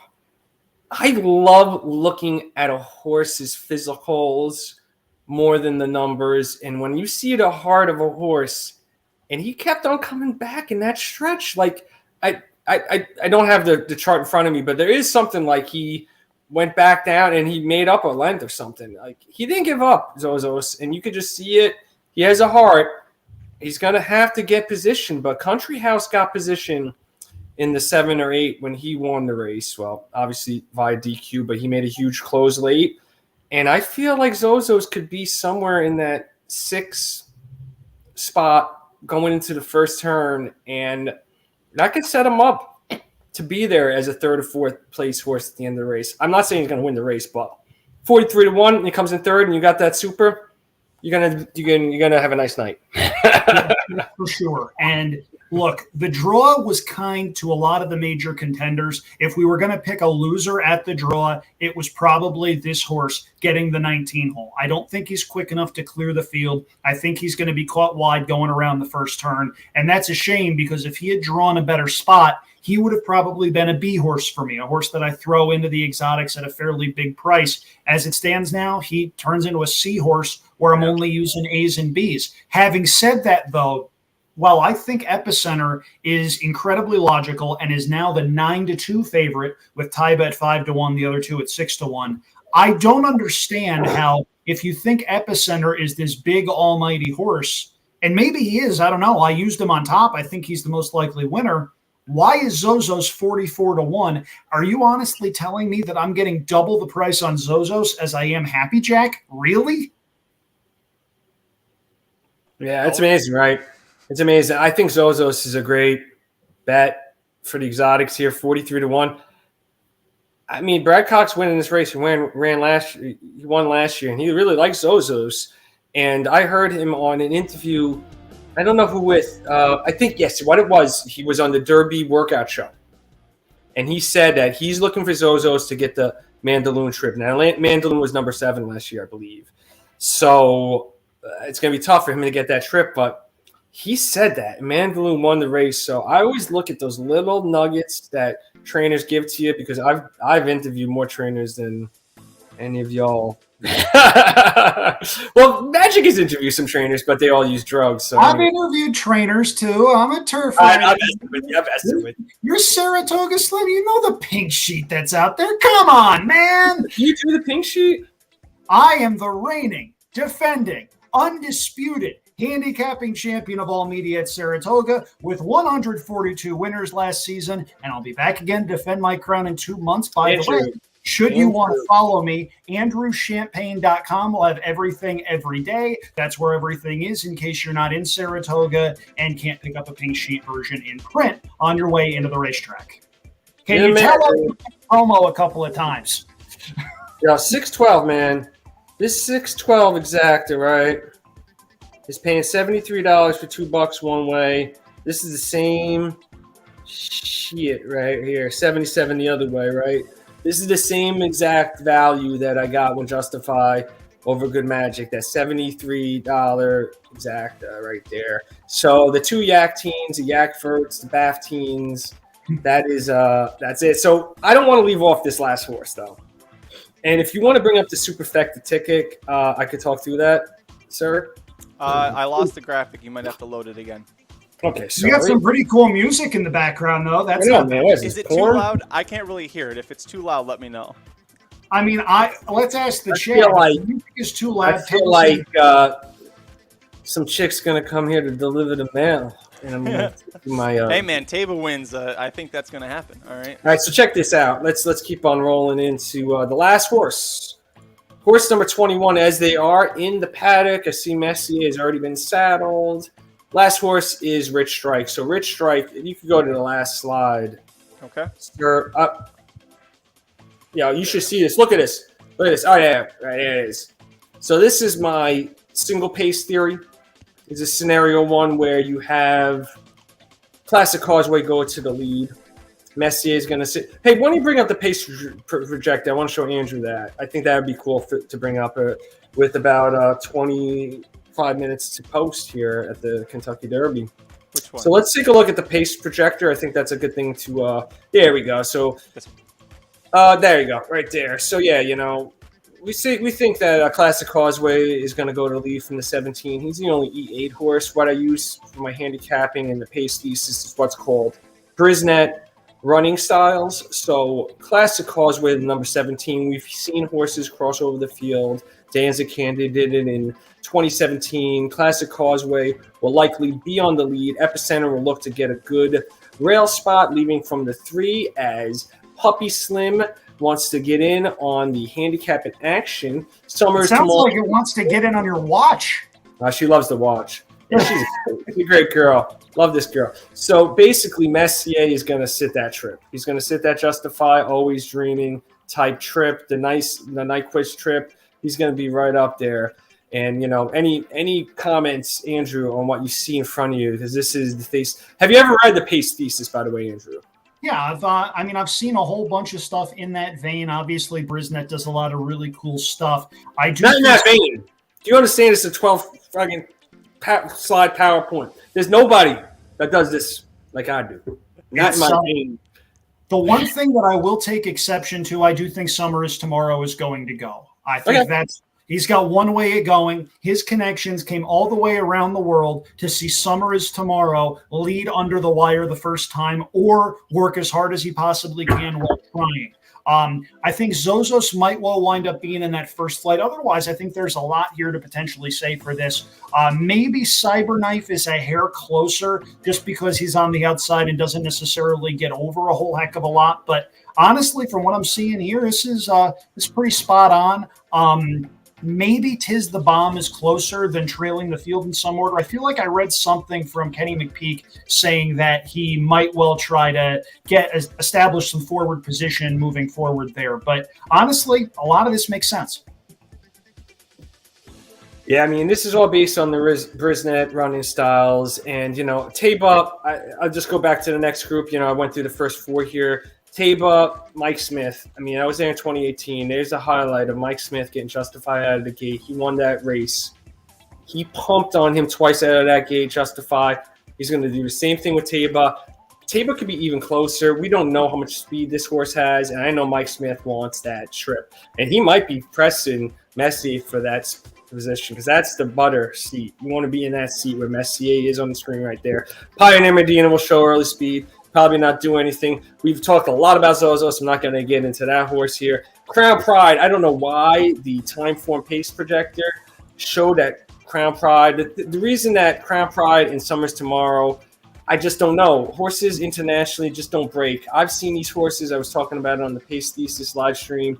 When Todd Pletcher gets a 2-year-old up here, they get them in that gate and they just break them until they break on top and they are ready to go. And they don't train that speed internationally like we do here in the United States. And that is a perfect segue when I talk about Pletcher, Charge It. He might get out there. He's another horse. I got him further back here, but Charge It, he might just want to show that early speed. White Abario, we talked a little bit about him. He's had a nice stalking trip in the Florida Derby. We'll look to do similar here. Cyberknife has early speed. I don't think he has enough speed to keep up with the tops. Simplification, blinkers off is an interesting point here. He showed a lot of speed in the Florida Derby to sit off the Classic Causeway. I think he'll be further back here with the blinkers off. Zandon, this is the key. We will see Flavian Pratt. He's been on fire. He's the best jockey right now, and it's unbelievable to say that because I thought Irad would always be the best, but Pratt is now taking the top spot. He could win this horse race, and he's won it before. He won it. I was there when he got interviewed with Country House, and he's going to look for that Country House trip. Country House came in as a closer. Zandon is going to get that Country House trip, and Zandon can win this race. And then I got Smile Happy. The closers and some type of, the 6 horses to bring up the rear are going to be Mo Donald, Go Happy Jack. Tiz the Bomb, Barber Road, 20 Point. Ethereal Road is scratched. This was something I presented on Tuesday, and I just would put 21. Rich Strike. Use Rich Strike. I swear to God, if this horse if this horse gets third, you're going to be able to buy a new car. Okay? So just do that, please. If you want to buy a Tesla, put Rich Strike on your tickets. You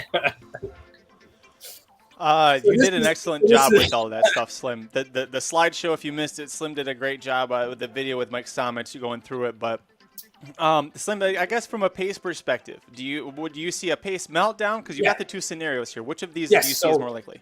Now let me talk through the superfecta tickets, please. With Rich Strike on the third and fourth place, these really do balloon to like $120 and $90 tickets. So if you just think Rich Strike is ridiculous to include in the tickets, you don't have that budget. These are really great for $140 budget. You could play these two tickets, and you can feel like you have a pretty good shot going in. Messi and Taibo, we talked about. I love both of them, the Actines. So that's a single pace theory where we have Classic Causeway go on the lead. Messier sits in that cushy seat. Taiba maybe sits in that cushy seat, and they just win the race from that spot. Zandon, I've been comparing to Exaggerator for the last week or two. Zandon could easily come up like Exaggerator. It was a fast pace when Danzig Candy said in 2017. We could see Classic Causeway also set a very fast pace like we saw in 2017 here. So if Classic Causeway gets on the lead, Messier Taiba in that cushy catbird seat wins. Zandon maybe closes for second like Exaggerator, and then we just spread like butter at the end. I got 7 horses in second and third. Mo Donegal, he could also be closing into a fast pace. Happy Jack, I don't want to get beat by. Doug O'Neill, did I say that? Doug O'Neill. Epicenter, I can't get beat by Epicenter. I just think he's Gun Runner. Gun Runner got third in this race. Epicenter, I think he get third in this race. He could win. He could easily win. The top 4 all have similar odds and similar probabilities to win this race right now. Messier, we talked about him. Xander, we talked about him. Taiba, and then we talked a lot about Zozo. So those are the horses that I fill out those superfectas for the single pace theory. Andrew, what do you want to say about the single pace theory? And then I'll go into the pace meltdown theory. Sure. I think there's going to be a little more pace signed on than what you have. Of these two scenarios, I think scenario 2 is the one that's going to be a little bit more likely, simply because a couple of the speed horses drew the far outside post, and they're going to want to go. You're going to see Zozos go. I think you're going to see Cyberknife go a little bit, and you're certainly going to see Classic Causeway go as well. Combine that with the fact that Summer is Tomorrow has one way of going. He's going to go to the front. Epicenter won't be too far off of it. And then you've got a couple of horses like the Messiers of the world, maybe the Chargets of the world. White Abarrio's not going to be far off of it either. I think there's going to be some pace. And if you think that, then you got to like what you see on the right side with Zandon. Oh, yes. The dog's licking the cellar. The dog was looking at us. Yeah, so you do like the right side, the pace meltdown. Of these two, yeah. And mind you, Zandon is probably my third choice just because of trips and there being so much more to worry about. But if you think the pace is going to melt down, Zandon's the best closer in the field. Yeah. Now, I think, Exaggerator was really there in 2017. I feel this race is going to have that flow where Danzig Candy coming from the 20, Classic Causeway coming from the 17, and that's how the flow of that race is going to come. And then you're going to get Messier Taiba. But if Summer's Tomorrow, and I had it on the slide that was up there before, the cautious thing, the disclaimer is that if Summer Tomorrow presses Classic Causeway, that's when the pace meltdown can happen. And I know you guys, Somich said on one of the podcasts, a third horse has to get involved. When those horses get sucked into that duel and they go a little bit faster, half second faster to the quarter, that's, to the half. And then, instead of being 111 at the 3/4, they're at 110.8. That's when that meltdown happens. And that's when Zandon is the most dangerous. He's the best closer in the race. He's the Exaggerator. Exaggerator almost won this race. I feel like Zandon can win this race. And if that happens, I also want Mo Donegal. Because Mo Donegal in the wood, he had the top Brisnet late pace speed coming into this race, 121, which is off the charts for this. And Mo Donegal, he got the crappy draw, but I've seen looking at Lee win from there, and I think he could do the same. Get second from there. And I feel like Mo Donegal could do the same. And then there's really no surprises. Even in the pace meltdown scenario, I still have the same horses in second. With Messier and Taiba in third and fourth. So I'm just trying to back up my tickets there. And I got Rich Strike on the ticket that I posted online. I played trifectas with them. So I'm looking to buy my Tesla from this ticket. That's Andrew, it. Andrew, I got to say, from all the horses that Slim used, the one that's missing to me that really kind of stands out the most is not Charge It, it's Smile Happy. I really think Smile Happy, third off the layoff, third at 3, is sitting on a sneaky effort here, and we're still getting a really nice price on him. I don't think he wins. I don't think it's the right running style, but if you wanted to tell me that he was going to hit the board, I'd say, yeah, that makes sense. What do you think, Andrew? I like Smile Happy a little bit in here just because, as we've mentioned, his race at Keeneland came against all sorts of stuff that was going on with that track. He didn't want to be wide. He was 5 wide going into the first turn. He was 3 wide turning for home. And he was up close to the pace on a day where speed was not holding. Now, the way this track is playing, it is not a parking lot. Speed can win. It's not necessarily king. We have seen in the past where Churchill Downs is very kind to speed. This is not that kind of track. So you wind up looking at this race and you see a horse like, say, a Smile Happy. You see a horse that can improve. And what you also see, you see Zandon at 6-1, who again, maybe he's more talented than say a Smile Happy. Maybe he was the best horse in the Bluegrass, but was he good enough to be less than half the price of Smile Happy in their next start, given everything? I don't know. I do think there's value here. Smile Happy's on a couple tickets. 16-1. Smile Happy is none of my tickets. Run Happy ain't going to be in this race. So that's that. So we have riders up. Jack Harlow has called riders up, and the jockeys are mounting their steeds in the paddock of Churchill Downs as we speak. This is getting exciting. We are 14 minutes out from the 148th running of the Kentucky Derby. You could take this off the screen there, Magic, and we could talk about, what is about to happen here. They're about to play all my old Kentucky home up in this motherfucker. For real. They're about to break it down. So, Magic, tell me, when you were there and they played my old Kentucky home, what did you feel like? I'll be honest, I didn't grow up in horse racing and just got into a few years ago, so a lot of the tradition stuff is kind of lost on me. I can appreciate it, but it doesn't hit me.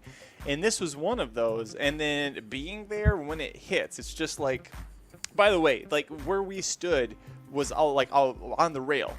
For the Kentucky Derby. So you have to get that position as soon as the turf race is done. So you stand there for an hour and a half in whatever rain conditions it is. You gotta go to the bathroom, doesn't matter.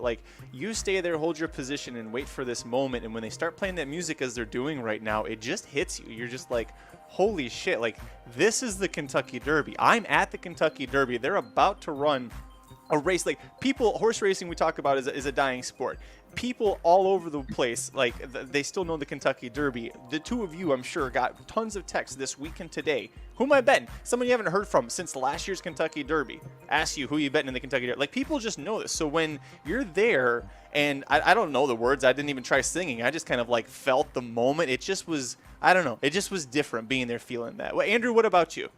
Well, personally, I just want to make sure you know that there are bots in the chat again. Yeah, I just saw it. No, waxing poetic and the damn bot screwed.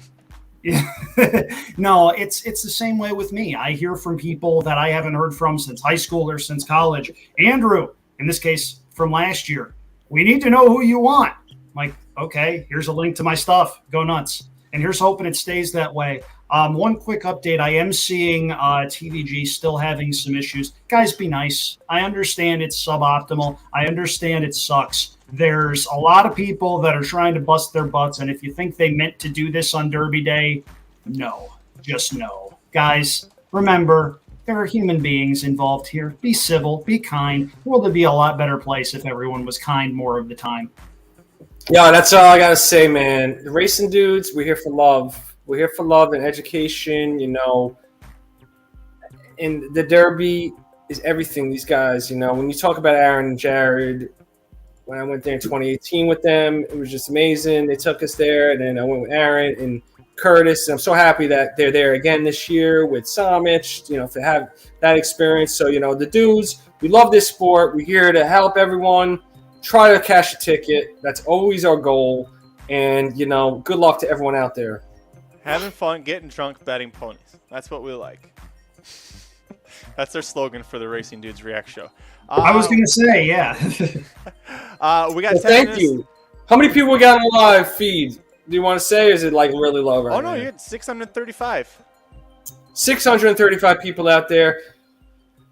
You know, Racing Dudes, we love you all for being here on this feed, going in, and they're on the track, so we could go through them. Mo Donegal was just showing on the screen here. I'm a little bit delayed on you. I was going to say, I just got Smile Happy on my screen, and we are moving on to Messier right now. Okay, yes, I'll do that. So Messier, we have Tim Yakteen, John Velasquez up.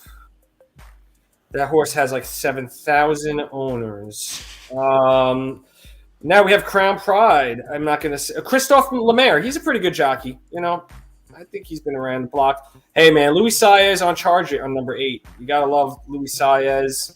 We were talking earlier about Maximum Security and that heartbreaking disqualification for him. Redemption may be here. Tis the Bomb. Brian Hernandez Jr. up for Ken McPeak at 29-1. Next up, Flavian Pratt on Zandon, the 6-1 second choice for trainer Chad Brown, owned by Jeff Drone. Next up, number 11, Pioneer Medina for Todd Pletcher, owned by Samada Stables, ridden by Joe Bravo. Jockey Mike Smith is up on 12. Taiba, the 5-1 co-favorite, trained by Tim Yakfert. Jockey Jose Ortiz is on simplification number 13 for Antonio Sano, who has been kidnapped twice. Ray Gutierrez, my boy, is up on Barber Road, the long shot that can hit the board at 59-1 for John Ortiz with his first Kentucky Derby starter. We have Safi Joseph, trained White Abario, interviewed the trainers. My man, Mike Somich. And now we got Cyberknife, the number 16, with my man, Flo the Jock, up for Brad Cox. Next up, number 17, Classic Causeway, the likely pace setter with Julian Leperoux for Brian Lynch. I'm always worried that Julian Leperoux can't get the freaking lead, but hopefully he does. 20-point, Ricardo Santana Jr. for the one and only Brad Cox, who won this race last year. Zozos, my man, Miney Franco for Brad Cox, number 19, 47-1.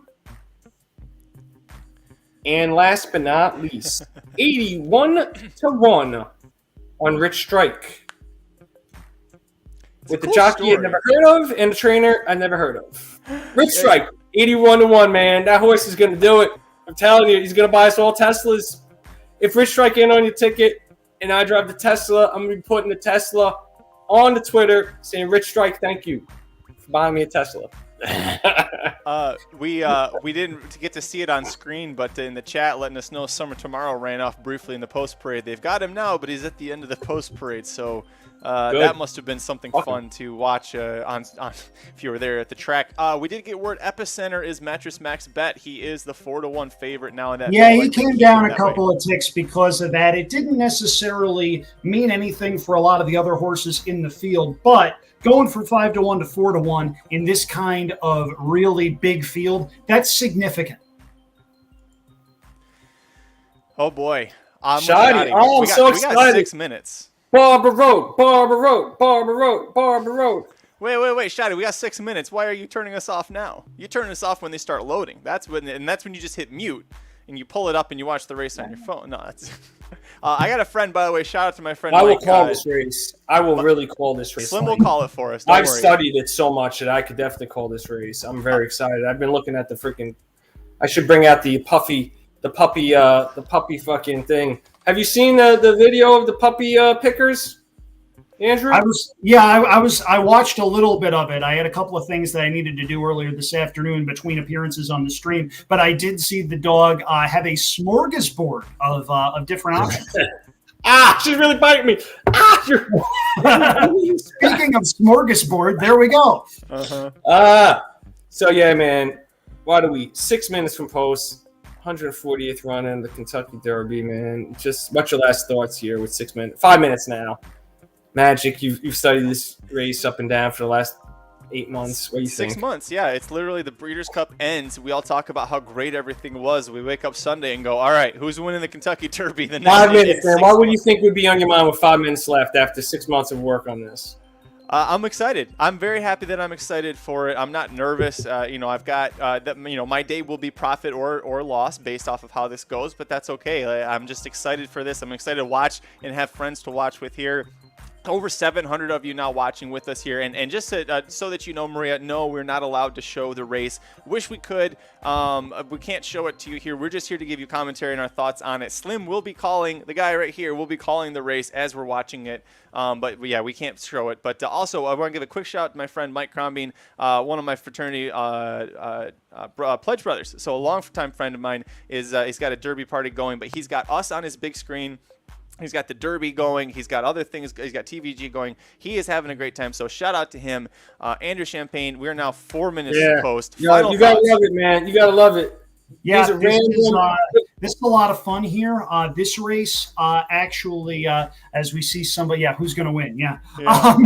So, no, this is a lot of fun. And I got to tell you, I liked Santon in the Turf Classic enough to play pick fours and doubles and all sorts of stuff here. So if this winds up coming in with Epicenter or Messier, it's a good day regardless of whatever else happens. But you know what? It's been a good day all day long. A lot of tremendous high-quality racing. I think we saw the winner of the Breeders' Cup Filly and Mare Turf earlier today, making her North American debut for Chad Brown. We saw Jackie's Warrior in action. We saw Jack Christopher coming back. Really good day, and we're about set for the main event. 4 minutes to post. Epicenter 4-1, Taiba 5-1, Messier and Zandon 6-1. Everyone else in double digits. Oof. Starting to get not nervous, but getting the nerves. Starting to feel it now. Oh boy, 3 minutes to post. I feel it in my loins. I feel it in my plums. Hey, listen, Shoddy, you're. There you are. If Barbara Road wins, Shoddy, you are getting Venmoed $50 from Special Golden Kitten there. Elliot, with the important news, Zandon just took a dump. My mother-in-law loves to bet horses that take a dump before they go in the gate. That's an angle for her. That's a big one. That's a good one. I like that. Jason got us on the big screen, Twin Spires on the laptop. That is living life correctly, Jason. Shout out to you. Shout out to everybody who's been here. Whether or not we've been right or wrong, we've agreed, disagreed. Thank you so much. I've been doing this for 6.5 hours. Andrew's been here for part of it. Slim's been here for part of it. I got a couple MVPs in the chat who've been here the whole time. But thank you, everybody. Good luck on your final bet, Slim. I'll let you take us home with 3 minutes to post because my voice is fucking gone. Do not let me take you home in the Kentucky Derby. You know I love the Kentucky Derby more than anybody. No, not anybody. The Kentucky Derby is something that we all love together and we all appreciate. So, someone wrote on Twitter today, you only get so many of these in your life. So they only come around once a year. So hopefully everyone has their bets in. Messier all the way. Messier was my number one pick. So as they're getting to get... I'm excited to call this race. I love calling the Kentucky Derby. I'm going to give you guys a really good call over this live stream. Travis Stone is amazing. Larry Coleman, to call this race is very difficult, but we're going to get into it. I'm going to get into it with the puppy pick simplification. Who did she pick in the real puppy picker? She picked. Oh shoot! I've got the banner. Oh no! I got rid of it. Shoot. No. So anyway, the puppy picked before. So we've had a lot of fun on the live stream here. 2 minutes to post. Epicenter is on my screen. Epicenter, the favorite right now, at 4-1. So let me run through this right now. Mo Donegal 10-1. Happy Jack 22-1. Epicenter 4-1. Summer is tomorrow 35-1. Hold on, let me get it up on my phone here. Give me a second. Sorry about that. Right. Smile Happy 15-1. Messier 6-1. Crown Pride 17-1. Charge It 16-1. Tis the Bomb 30-1. Zandon 6-1. Pioneer Medina 54-1. Taiba 5-1. Simplification 35-1. Barber Road 58. White Bar 15. Cyberknife very close with 14. Classic Causeway 79. 20 Port 78. Zozo's 47. And Rich Strike at 79. So the longest shot on the board are Rich Strike and Classic Causeway, both at 79-1. As we have 0 minutes to post, they're showing Zandon right now. on the Twin Spire live feed as they start to get ready for the gate. Right now, the crowd must be going completely insane. I see someone wants Epicenter on the screen. Nina G, thank you all, the 600 plus of you. Zandon. We're over 2,500 now, Slim. 2,500 people. If I would have known that, I would have shaved. No kidding. I would have worn more than a polo. Talking to us right now, watching this live race call from Saratoga. Slim, I will tell you everything that goes on during this race. And, you know, it's exciting. Once they get in that gate, the crowd right now is building up. 150,000 people screaming. These horses are so jacked up. They come out of the gate. They're ready to bite each other, eat each other alive. It's a what do you call it? Bumper cars. It's the Derby. And it lives up to it. And this break is the key to everything. We've analyzed this race all day. Stop it. Analyzed this race for 6 months. The puppy is barking. My nerves can't handle this, Nelly. Stop it. I'm Nelly, right now. take a dog to get you nervous. Hold on. Oh yeah, guys, we can't show the feed. You got to watch that. We can't show the race here. This is just us covering it and talking about live. We're gonna have a live race call from this guy right here. He is good at it. So we can't show it, but yeah, we there we go. There you go. Michelle, be like Michelle. She didn't pay for a live stream. She can go with us calling it. Watch it later. So 0 minutes to post. We're going. I'm just gonna keep throwing up the comments. Keep throwing them in the chat, people. Awesome. By the way, just because I think I might be a couple of seconds ahead of Slim, if it turns out that they haven't started for him yet, what I'm going to do is I'll mute and stop my camera so that you guys can't see me watching, because I don't want to spoil anything. That's just not something I am interested in doing. Ooh, boy. They just showed Steve Asmussen on the feed, and he's sweating bullets. Hi, I'm not going to try to pronounce your name, but hello. You're in Japan watching us. Hello again. Thank you. We don't know who won. Epicenter won. That's who won. Thank you for watching. We'll see you next time.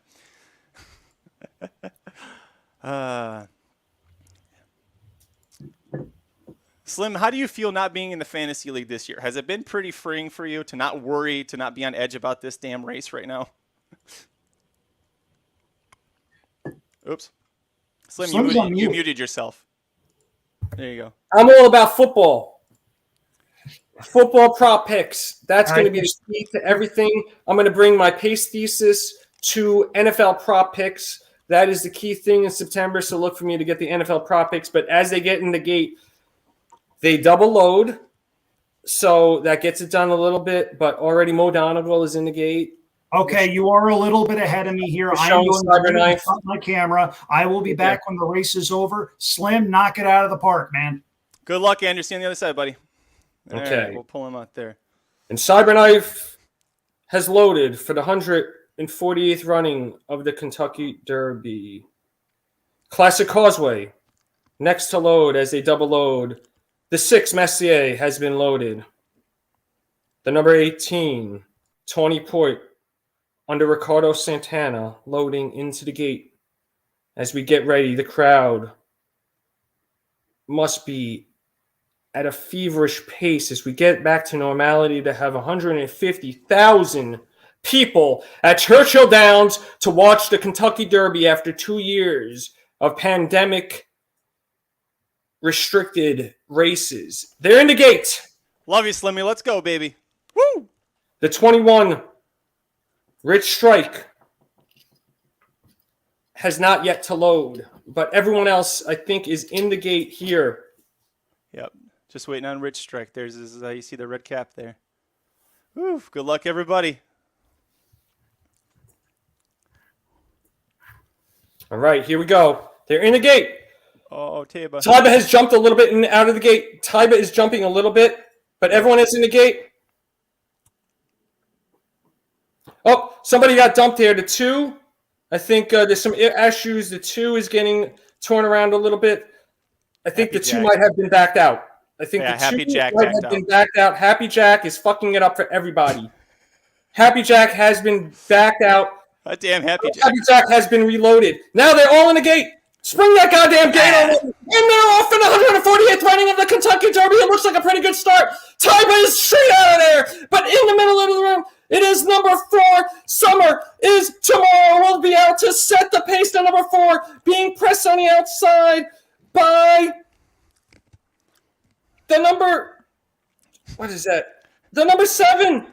That's Crown Pride. We've got the UAE Derby runners going 1-2. 1-2. We're going to set the pace here. Unexpected thing is I think we got Classic Causeway. We'll set up 3rd on the outside. Slim, 21.78 for that quarter. 21.78 is a very quick pace. And Zozos is up. Zozos has gotten the position that we were looking for. But Summers tomorrow will set the pace with Crown Pride onto the outside. Messier gets that cush spot that we're talking, but Zozos is pressing. The number 19, Zozos at 48-1. Messier in between horses. As we go back to Taiba. In 5th place, Taiba, the number 12.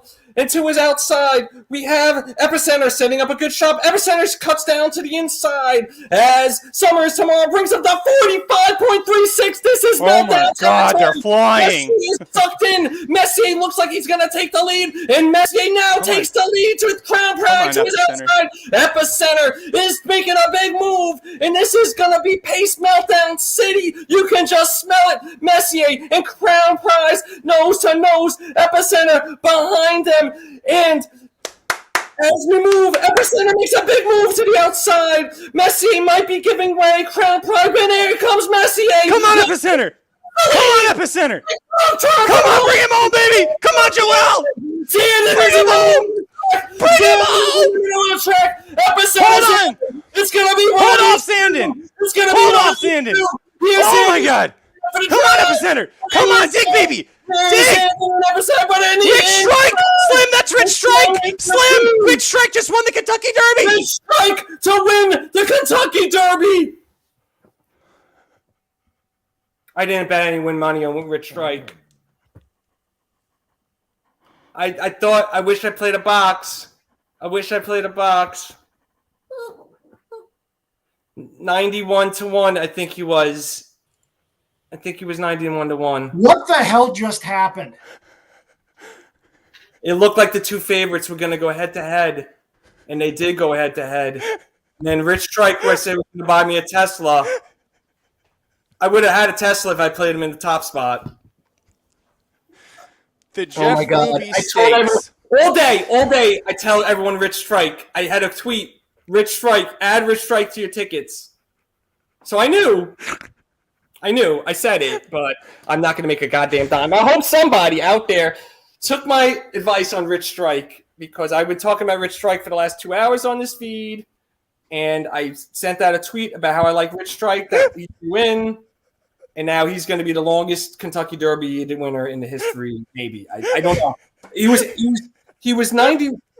He went 80-1. So this is worse than Mine That Bird. I mean, this is worse than Mine That Bird. There was a 91-1 shot. Donorail, I think it was. Assuming this holds up, and we have absolutely no reason to believe that it won't. God. If I had just boxed Epicenter and Zandon, who were easy second and third horses, and I wrote a whole tweet about this Rich Strike, but Rich Strike, he was 4th. He ducked down in the rail. I got to see his trip. His trip must be ridiculous. I mean, I'm going to watch this thing. You know, I will be back this week on the Dude's channel to talk about this, but I mean, going into the Preakness at this point, there's nothing else to talk about. It's like Epicenters and this should go to the Preakness, and Rich Strike should. Those 3 horses ran really well, and we don't think an 80-1 shot. I mean, what odds will this horse be in the Preakness? I mean, that's all I could talk about at this point, because there's really nothing else to say. I mean, what, he'd be 8-1, 10-1, 5-1 in the Preakness? I swear to God, I did not know who his jockey was Sonny Leone, right? Sonny Leone. This was his first. Like, they only got in because Ethereal Road scratched yesterday. Like, which was really crazy, because Ethereal Road, right? They didn't want to run him if he wasn't in the. They wouldn't have put him on the AE list. So the story here is how this horse got into the race in the first part, right? They were not going to run Ethereal Road if he was on the AE list, but then who was the last defection that got Ethereal Road in? Someone got sick. Uno Ojo, right? Unohoho got a knee. Yeah, Unoho got sick. Then Yeah. Ethereal Road dropped out. Yeah. And Yeah, so Ethereal threw into the field. But what was crazy, I don't think Dwayne Lucas actually wanted to run Ethereal Road because on the AE, because if you draw in, you get the outside post, right? So Rich Strike, so when they drew the post, so he won because of the post position, because when Ethereal Road ran the 20, they're like, we didn't want to run this horse out of the 20, so that's why they scratched. I'm pretty sure of it. So the reason, because Dwayne Lucas didn't want to run Ethereal Road out of the 20 is why this horse won the Kentucky Derby. That's the only sense I can make of what just happened. Imagine you're Eric Reed. You're Eric Reed, the trainer, and I believe the owner, or at least part of Red TR Racing. You claim this horse out of his maiden debut for $30,000. You claim him sight unseen. He wins, and he doesn't win again until his 8th start, and it's the Kentucky Derby. And by the way, was third, beaten almost 6 lengths in the Jeff Ruby to Tiz the Bomb and Tawny Port, was 4th, beaten 3 lengths in the Jeff Battaglia to Tiz the Bomb, was 5th, beaten 14 lengths to Epicenter, who I still can't believe did not just win the Kentucky Derby. That was in the Gunrunner Stakes. It's a son of Keen Ice out of a Smart Strike mare, but Slim, I'm with you. I need to watch that replay like 10 times to figure out how that happened, because at the top of this stretch, I thought for sure Epicenter was going to win and Zandon was going to get second, and I do not know where that horse came from. Yeah, I am at a loss for words, and you all know that doesn't happen very often. It just came up. They sold the photo for 4th. The running order, which, by the way, if any of you out there had how, I'm genuinely curious about this, because there are horses in this field that even if we didn't necessarily like them, we could have made cases for. For instance, I wasn't crazy about Simplification, but Simplification ran big and ran 4th, and I understand why. So Rich Strike, nothing. I got nothing as far as how I could have had this horse without the all button. Your final order of finish, assuming this goes official, and again, we have no reason to believe that it won't. 21, 3, 10, 13, 1. I mean, the will pays on this. I'm going to pull them up. 21 to 3 on the Exacta pay. We don't even have that. I don't have that option here on TVG to see it. The tote board blew up. 21. Yeah, it's maxed out. It's maxed out at $4.99 to 1 for the Exacta. So this Exacta is for $1 to Epicenter, the favorite. By the way, Mattress Mac, I don't know how much you put down, but do you think Mattress Mac thought he was going to make a nice little payday on that race? Epicenter looked home. And by the way, Epicenter ran a really nice race. He got asked a little bit early. I don't think it made a difference. But Epicenter hit the top of the stretch. I thought he was home. Slim, you mentioned the Zandon Exaggerator comparison. Zandon ran the exact same race Exaggerator did. The exact same race, to where he turned for home. I thought maybe there was a chance Zandon was going to collar Epicenter. Not only does he not collar Epicenter, he doesn't run second. Again, if it seems like we're befuddled, it's because we are. We could have made cases for horses we didn't necessarily like. I don't know if we could have made a case for this one. So Simplification got 4th. 5th was Modonegal. So, this was really fast. 21.78, 45.36, 110.34. So I said this was going to be a 46-111. This is going to be one of the fastest derbies in the points era. I could probably log in right now and do it and tell you what it is. I'll do that real quick since I have the spreadsheet. But, pace meltdown is what I called for. And I knew that this Rich Strike. You got to get that. You got to get that soundbite when I said Rich Strike's going to buy us all Teslas. I said it, right? I hope someone gets a Tesla from this fucking horse, because I said it. You got to get that quote. You got to drag that soundbite. Rich Strike's going to buy us all Teslas is what I said, and I bet it wrong. I swear to God, this horse had the 4th highest ranked late Brisnet speed figure coming into this race. I knew he was dangerous if he drew in. and I just didn't think he could win the race. I said, third or fourth, and he should have got third. If he got third, I would be so ecstatic right now because I had obviously, I think I had Epicenter in second on one of my tickets, but Epicenter Sandin over Rich Strike in third, but he just got up a couple more jumps. He won the race. They did a little bit too much work early. This was so fast. That I'll have a lot more to say once I digest the numbers coming up this week on the live feeds. Sirs? I want to give a really shout quick. out. I just want to point something out. So they brought Rich Strike in. They're taking pictures and stuff. They have frozen the ticker down below the odds board to where the changes are shown, and the change that is shown, number 21, Rich Strike, will run. Yeah. You think someone He ran knows all right. what they're doing? He ran all right. He ran. He's wearing the roses right now. He definitely ran that race. It's tough to make sense of it, but it's an unexpected thing, and you just got to deal with it. We all lost money.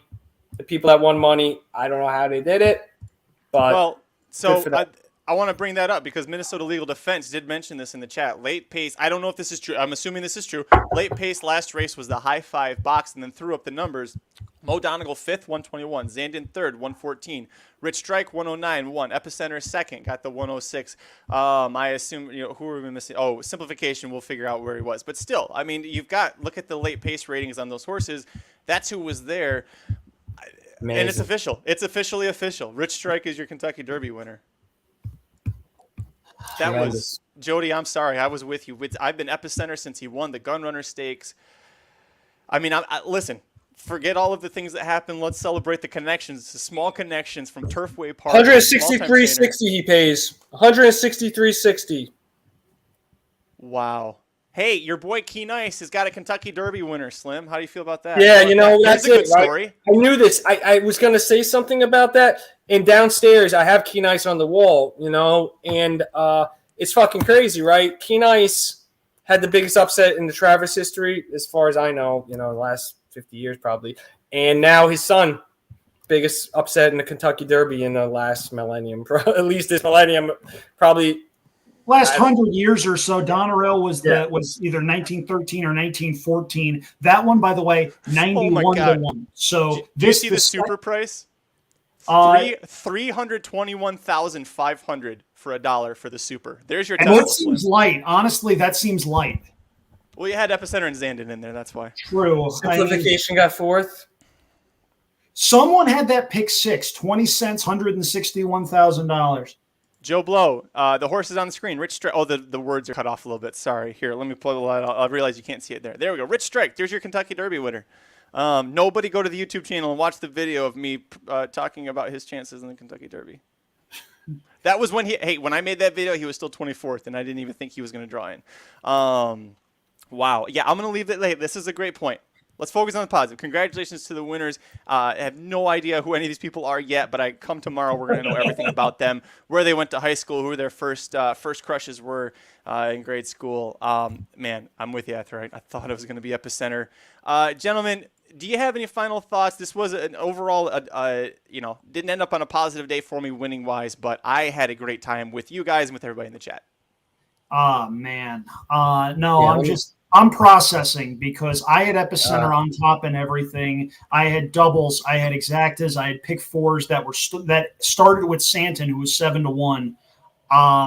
Yeah, that's a shock right there. And that's something that I think we're all going to remember for a while, both as far as gambling brutality and as far as stuff that's history. I mean, this is the biggest price to win the Kentucky Derby since the 19-teens. You're talking a stretch of more than 100 years. And looking through the contenders from this race, Epicenter ran a huge second.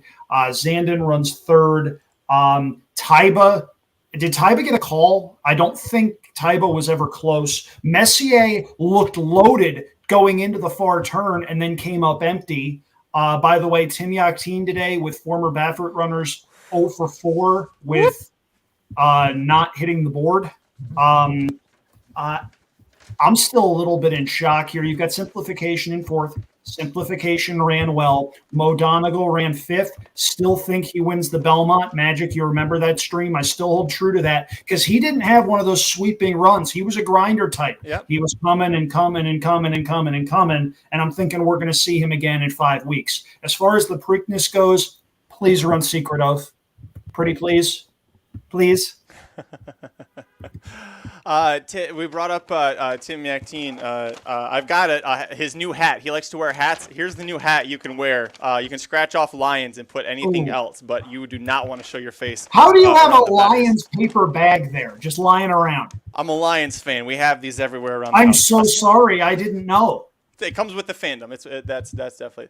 So there's some love from the Venezuelan crowd in the chat. I wanted to, every time I see that, I want to throw it up. So yeah, shout out to Sonny Leone. I'm telling you, we're gonna find out some cool stories about this guy and Eric Reed here. All right. You see my screen, Magic? Oh yeah, you wanna? All right. Well, if you want to revisit this, you want the slideshow or the other one? No, just share my screen that I'm showing. Is this the one? I don't know. What screen are you trying to show me? That's it. Yeah. Well, right here. Okay, now see, right now, there we go. We're about to Inception ourselves. You see this? Holy shit. Wow. So the orb, this was it. You know, we talked about the Palace Malice orb. It's 0.03. It's as fast as Palace Malice ran.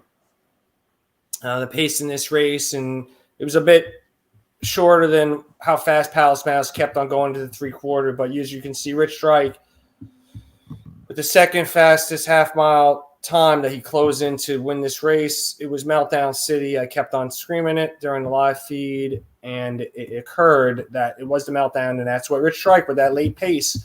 And those late pace horses really did it. It was just, I think you just got to, if you're trying to make sense of this right now, I know it's tough. NBC is in commercial.